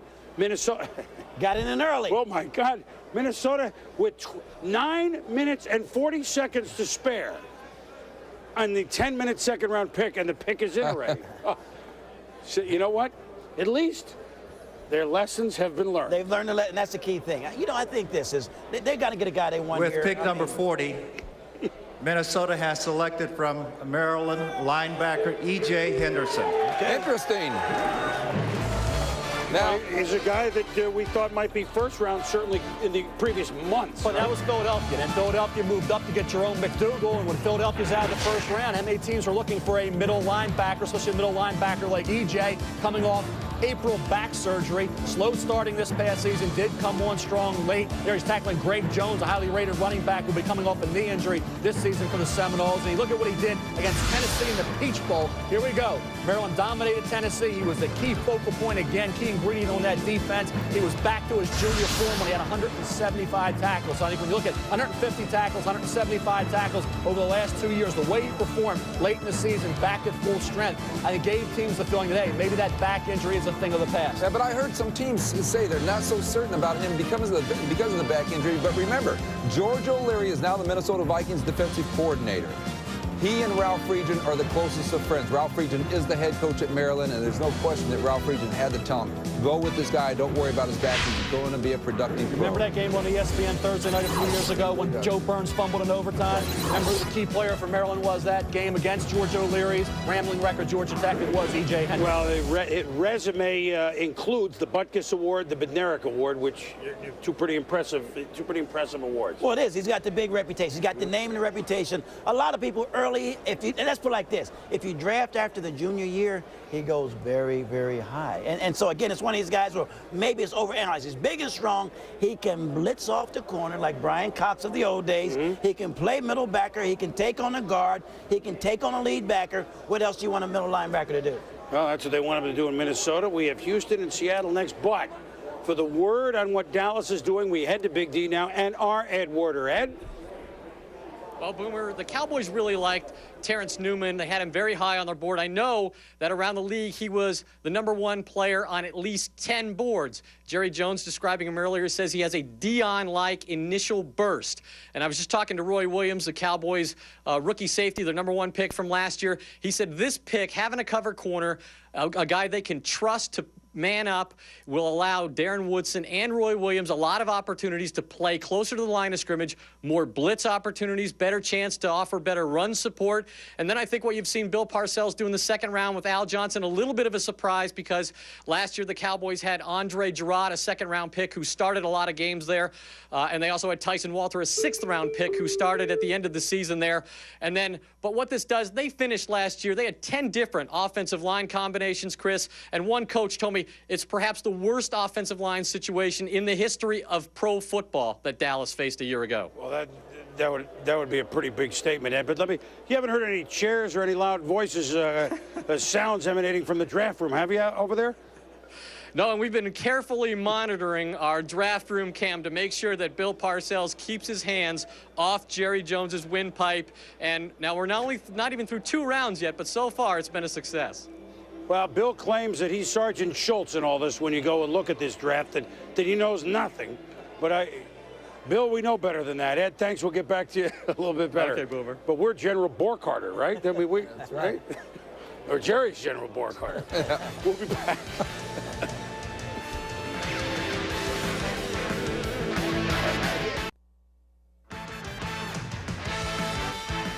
Welcome back to the 2003 NFL Draft, presented by Coors Light. Well, we continue here in New York as we steamroll toward the middle part of the second round, and you can get a 20th anniversary retrospective of the 1983 draft with all those great quarterbacks, with John Elway and Dan Marino, Jim Kelly, etc. And you can go into the draft rooms with in-depth team-by-team analysis. Where? Only on NFL.com. We'll be back.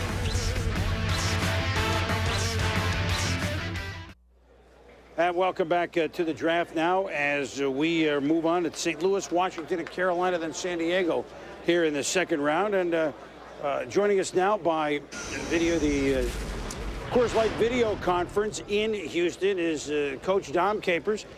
And Dom, we talked before to Charlie Casserly, but I'm going to move back to your selection of Andre Johnson, wide receiver. Doesn't it just add up real simply? David Carr, Andre Johnson.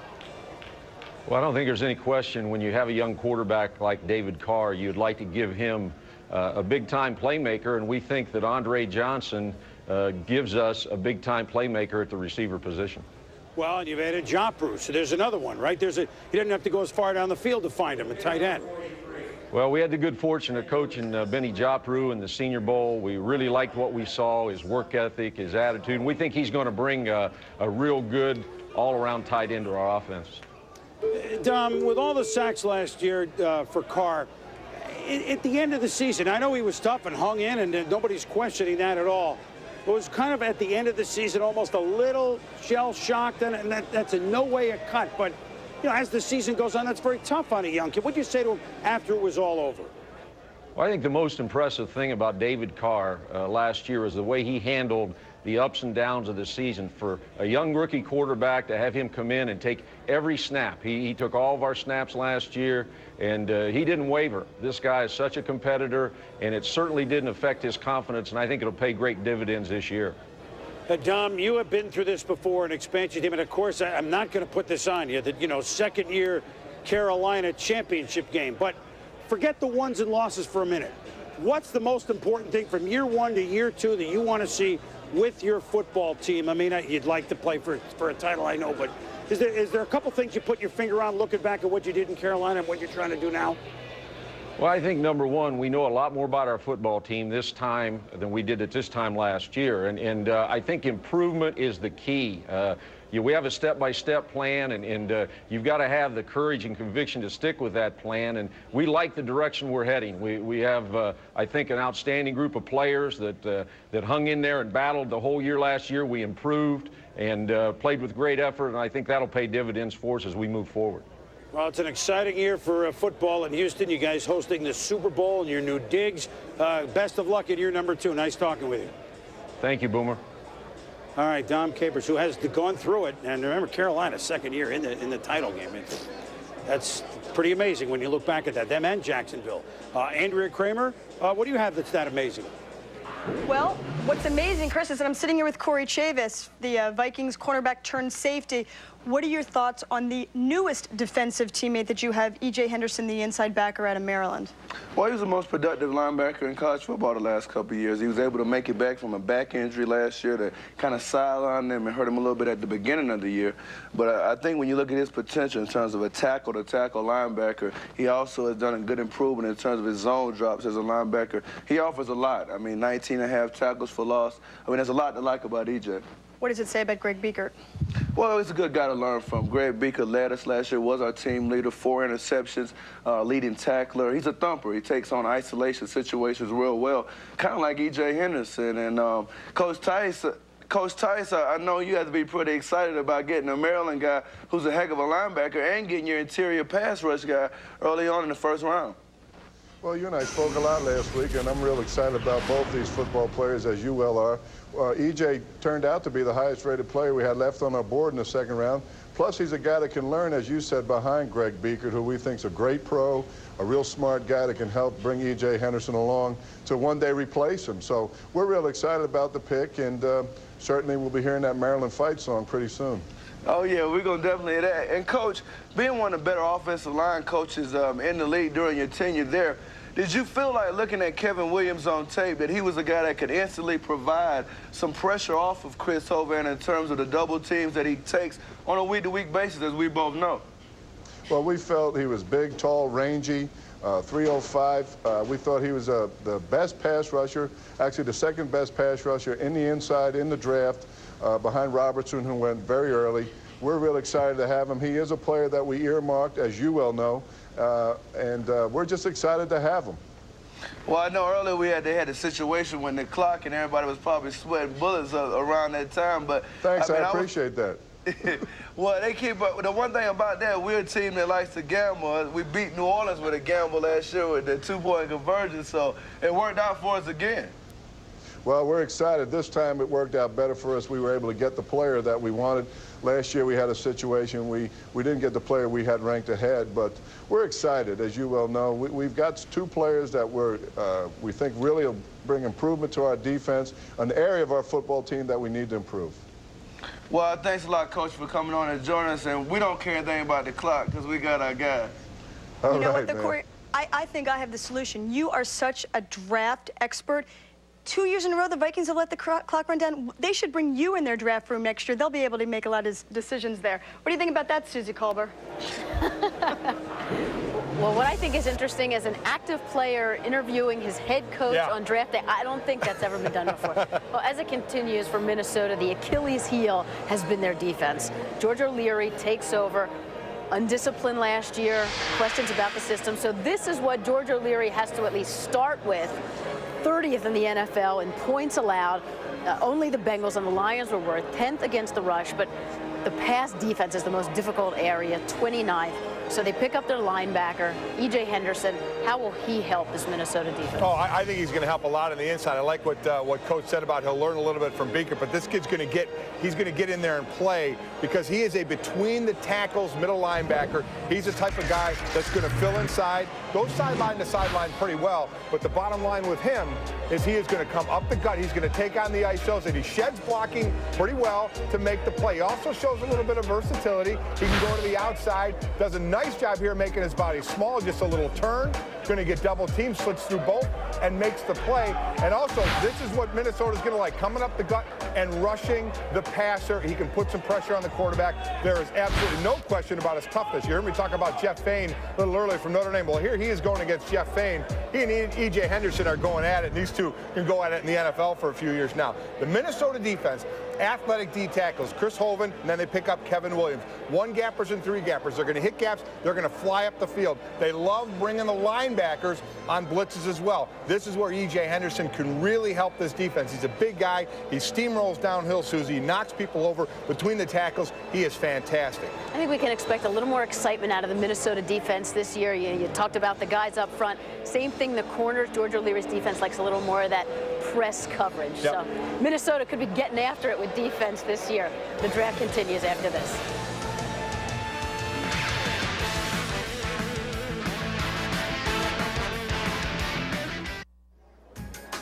All right, welcome back to New York as we move on into about 6 hours in. E.J. Henderson we gave you, Benny Joffre we gave you to Houston.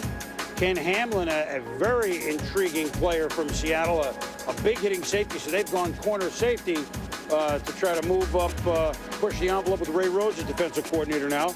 And then Pisa Tinoe Samoa from good job Hawaii. Linebacker goes to St. Louis, and then the Washington Redskins, right? Here's Gene Washington making the pick for Washington. With pick number 44, Washington has selected from the University of Florida wide receiver Taylor Jacobs. Whoa. Well, now there's a guy that, wait a minute, let me get this up. First of all, first time we've heard from the Redskins. They're one of 4 teams that didn't have a first-round pick. Washington, from Florida, Coach Steve Spurrier.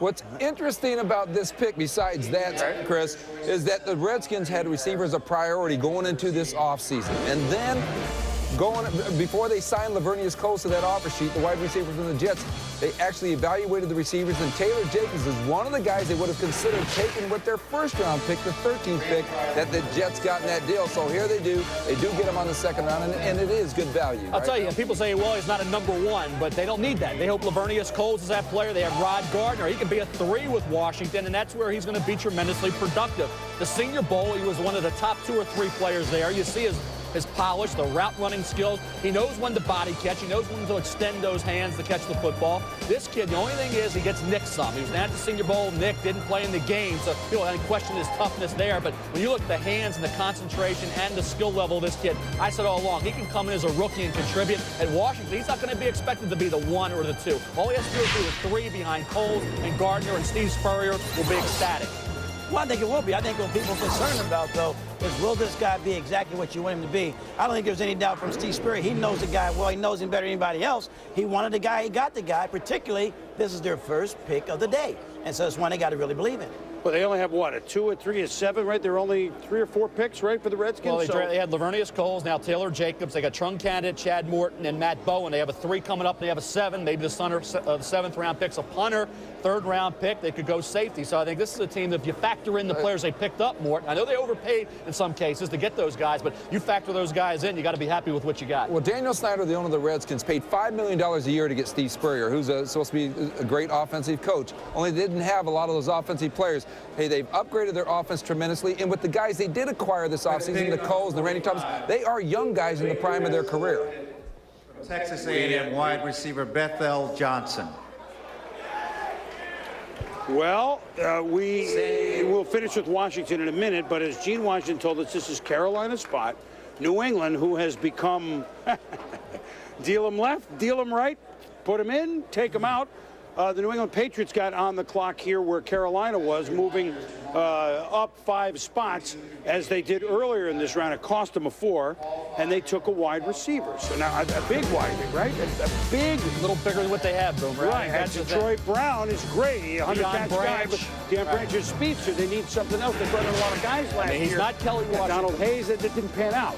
He's not Kelly Washington at 6'2½", 220 pounds. He's got 5'11", 197, but it's bigger than what they have. And I think you'll get speed. One of the fastest players in the draft is Bethel Johnson. He's a guy that can really do a job after the catch. You see him there, turning upfield, getting it into the end zone. He also has some kickoff return experience at Texas A&M, so he did it on special teams, did a good job this past season. An offense where you look at the freshman quarterback had to move in and do some things late in the year, Reggie McNeil. They never had that kind of passing game to allow this kid to really accentuate his skills. So I think when you look at the speed factor, that's why he's a 2nd-round pick. Kelly Washington, the concern still is the neck. That's why some other receivers have slid ahead of him in this draft process. Branch was picked in the 2nd round last year. So just let me, and don't try to follow all of this, but New England basically began this draft with 13 draft picks, and you can't really afford to pay all those, all right?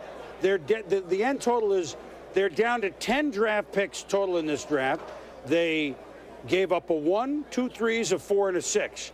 They picked up a 2 and a 4. They wiggled around up a couple times in a 2, and they wiggled in the 1, but they picked up a 1 and a 2 next year. A 1st-round pick and a 2nd-round pick next year, and you've seen what they've drafted thus far. I don't expect you to take notes on it, but by the way, they're not done doing this. Just a guess. When we return, San Diego on the clock, and we'll talk with Steve Spurrier in a moment. There's no way you can follow all of it, but why not get it in?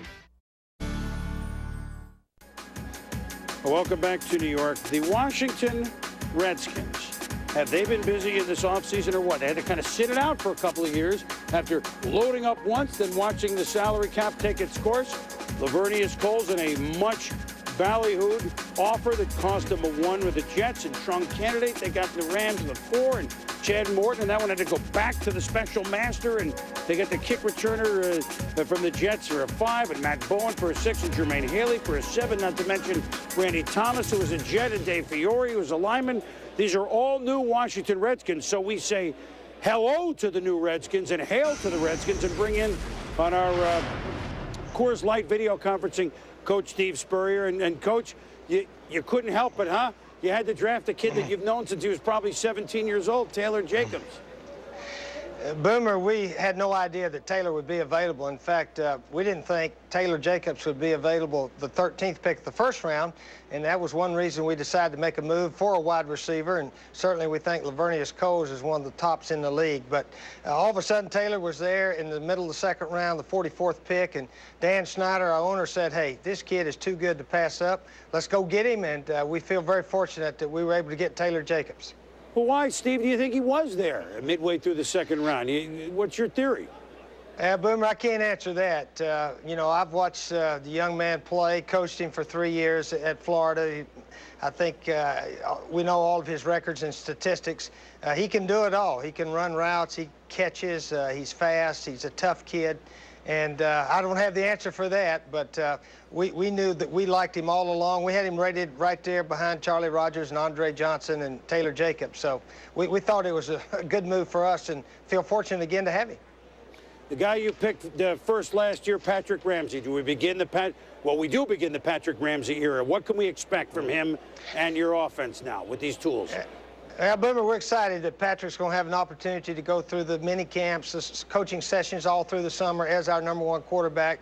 Last year, being a rookie, he really just came to camp a little late and didn't have all the training that's really necessary. But he did finish the season as our starter. We won our last 2, and so we feel like we got a little bit of momentum going into this season. As you know, we got a new team, at least 1/3 new players, but we still got to play. We got to coach them, but we think we got a team that certainly should be competitive.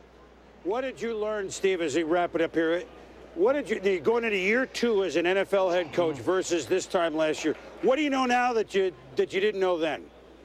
Well, Boomer, it's hard to say. Obviously, maybe made some mistakes bringing some of my old players in because at the end of the season, we were playing with the players who were with the Redskins. Rod Gardner, Darnarian McCants were 2 of our receivers, Darius Thompson, and then, of course, Patrick Ramsey was our quarterback. So we just gave a lot of guys a chance, and it worked out that the players that were playing at the end of the year were not some of the guys that I brought in. But anyway, that's the way it happened, and we're excited about the players we got now, and we think we should be very competitive.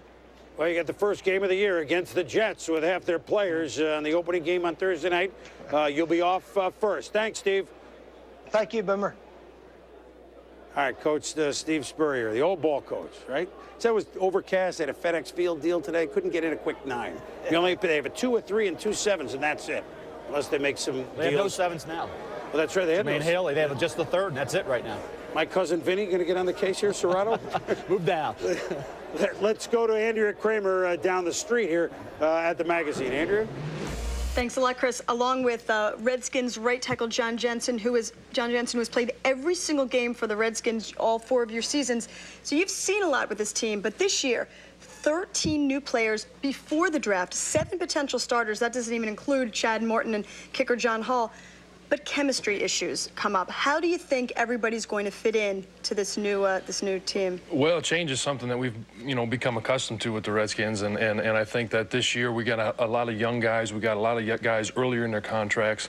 I think we're going to be able to start something here that's going to carry on for a couple of years, and I really believe that we're going to have the time between now and when we open up against the Jets to create some chemistry, to create some things, and we have some key players back. Chris and I are back on the line with Larry, our center. Patrick is back, and he's going to have a lot of weapons to use. So we're really excited about this season coming up.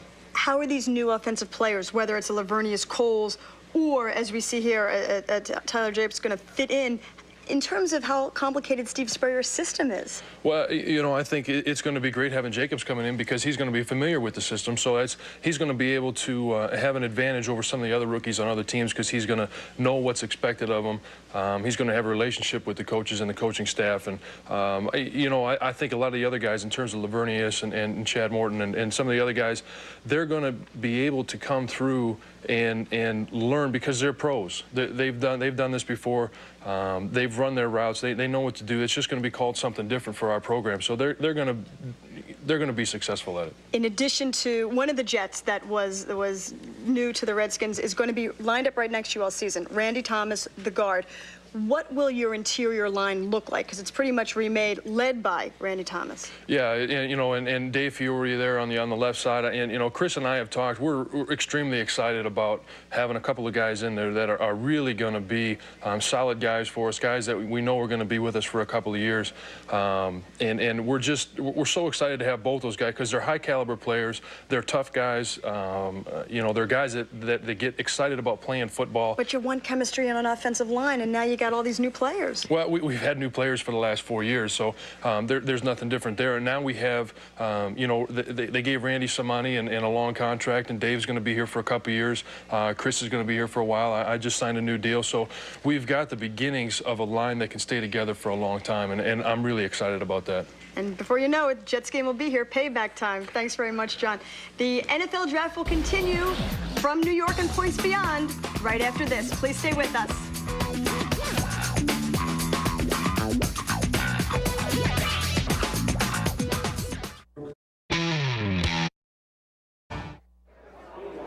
The 2003 NFL Draft continues almost halfway through the second round. Top stories of the day so far: 4 quarterbacks taken in the first round, beginning with Carson Palmer, a Bengal, where John Kitna is the starter. Byron Leftwich goes to Jacksonville, where he will back up Mark Brunell. Kyle Bowler could possibly be the starter in Baltimore. Rex Grossman will sit behind Cordell Stewart in Chicago. Now, Penn State doesn't have the greatest history of NFL running backs. Larry Johnson will hope to change all that when a 4 Nittany Lions taken in the first round, but not the first back. That honor goes to Willis McGahee, working hard to rehabilitate that knee. But when will he see action in Buffalo? So the Hurricanes, one of 4 first-round picks. Penn State and Miami account for 8 of the first 32 picks. The draft continues. Buffalo on the clock.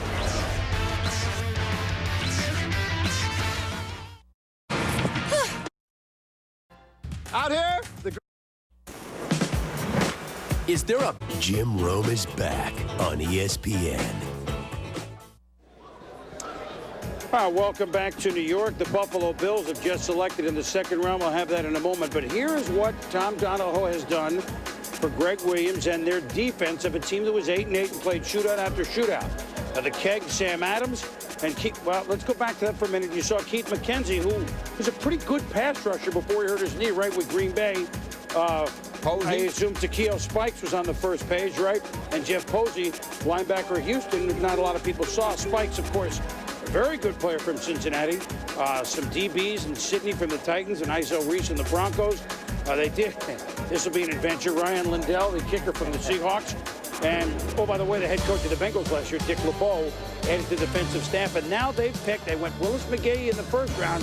Say, you know what, we can use a guy who some had late first round, Chris Kelsey, the defensive end Nebraska, Mel. No question, Chris, he could have been a late first rounder, and I don't think anybody in the country could have argued. Look at Kelsey late in the year. He had that hamstring. He missed 4 games. We were down there with College Game Day on ESPN Radio for the Texas-Nebraska game. He had to sit out that contest, and, of course, then he got ready for the Senior Bowl, and he participated in the practices and did a pretty good job. He's about 6'4½", 273 pounds. He's got the motor. He's in the Grant Wistrom mold. Wistrom was a top 10 pick. Now he's a mid-second. So I think when you look at that, you say, okay, nice pick for the Bills. He goes into that mix at defensive end with Schobel and with Denny, a position they needed some help. They did pass on the tight end, so maybe they can come back in round 3. Look at adding a tight end. Well, there've only been 2 tight ends gone thus far, right, midway through the second round. So you have about 4 or 5 about the same. You know, we talk about the additions that the Bills made, and Takeo Spikes, to me, the Cincinnati Bengals linebacker who now is in Buffalo, to me, he might have been the best free agent pickup of this offseason. There's a lot of them, but I thought he might have been as good as any because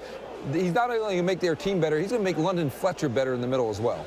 And Posey's an underrated guy. Look, we're not trying to sing the praise of everything that the Bills did, but they went after it in the offseason, which allowed them to gamble a little bit with McGahee. I'm still kind of not shocked, but it's a very interesting cab ride that the Bills, of all people, took Willis McGahee. Well, I think that they're confident. What you've got is a head coach and a general manager, you know, in sync. The guys are really working together. That becomes important because they did so much to help themselves defensively and unrestricted free agency. Remember, you build a team, unrestricted free agency, and the draft. You know what I mean? Those are 2 good ways, a couple other ways too, but they help themselves, and so now they can say, hey, Chris Kelsey can run, he can make plays, he's got a great motor.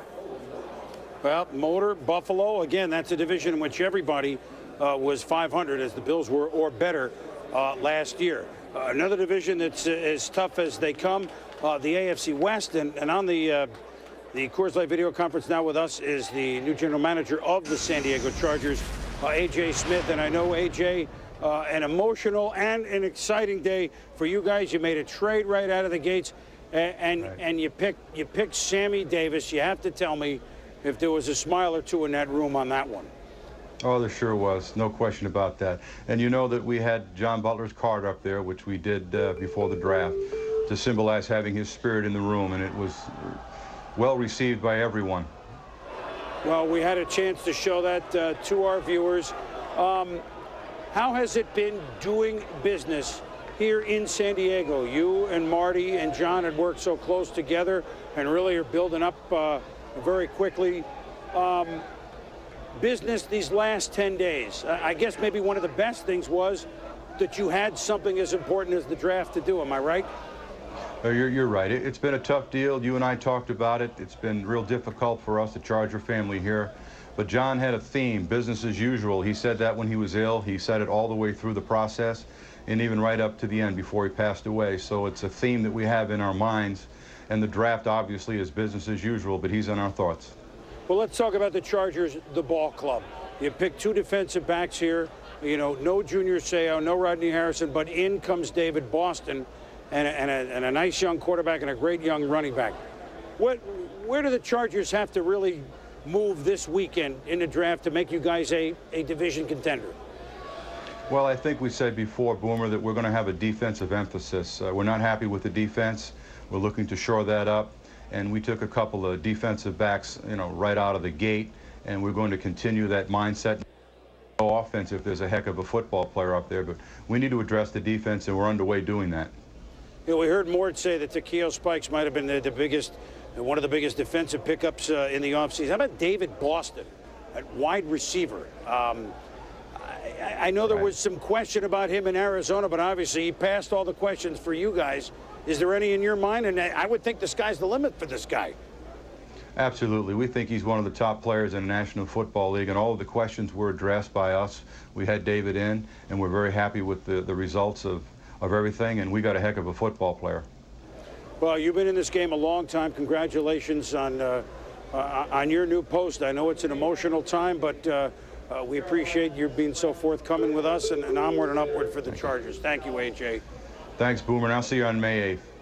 Yes, we will, and we should elaborate on that because there are many former players of maybe the Bills or the Chargers or those that just know John Butler. There will be a memorial service in the San Diego area in Oceanside, which is North County, on Thursday, May 8th, and many that have known him from football and other wakes of life will be coming to that. We'll be back.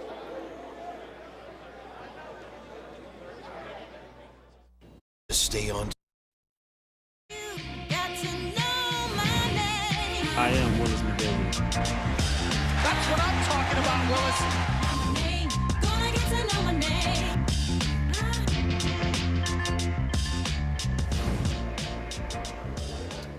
Welcome back to the NFL Draft. That was a look at Willis McGahee, a star-studded running back. The national championship game, the serious knee injury. Would he go at all in the first round, even though he was, before he got hurt, could have gone the first, second, third, or fourth pick overall? Would anybody gamble? Well, it's got to be a team with 2 picks. Wrong. It was the Buffalo Bills who had just 1 first-round pick, and the man that engineered that pick joins us now, the Vice President, General Manager of the Bills, Tom Donahoe. And Tom, I would say that this was a cab ride that was a little bit different now. When did you know that this?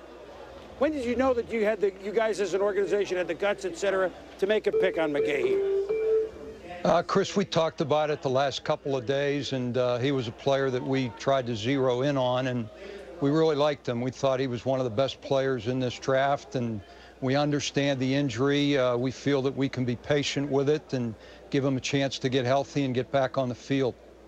I mean, I guess you'll have to wait and see, but I would imagine right now, playing at all this year? Is that, I mean, McGahee thinks he might. What do you think at this point? At this point, we don't want to rule anything out. He probably would start the year on PUP, and we'll see how he develops, and there may be a chance that at some point in the season he can come back. The one thing we've tried to do here in Buffalo with injuries, we never put a timetable on anybody's injury because all players react differently. and now you pick up Chris Kelsey in the second round, addressing a defensive need. I mean, the goal is not to be in a shootout every week, I would imagine.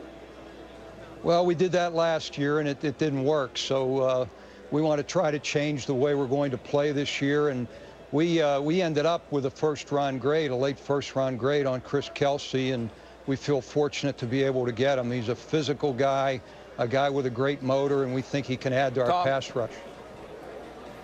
Tom, Chris Mortensen here. Listen, your owner, Ralph Wilson Jr., Chris did he who? have to sign off? Yeah, I There got you go, Tom. Did he have to sign off on this deal because this is a guy, does he have to pay him first-round money? How do you negotiate with a player like this, and how did Mr. Wilson feel about it? Mr. Wilson was very supportive of it, Chris. Matter of fact, he encouraged us to do it. We talked to him yesterday about it, and he thought it was the right thing to do, that McGahee should be one of the players in the mix. And when we decided to pull the trigger today, he was the first one to support it. All right, Tom, thank you very much. You had us guessing down here, but it's certainly excitement, and program sales with all the changes you made up there should be skyrocketing in Buffalo. Thank you. Could you guys sing Moon River?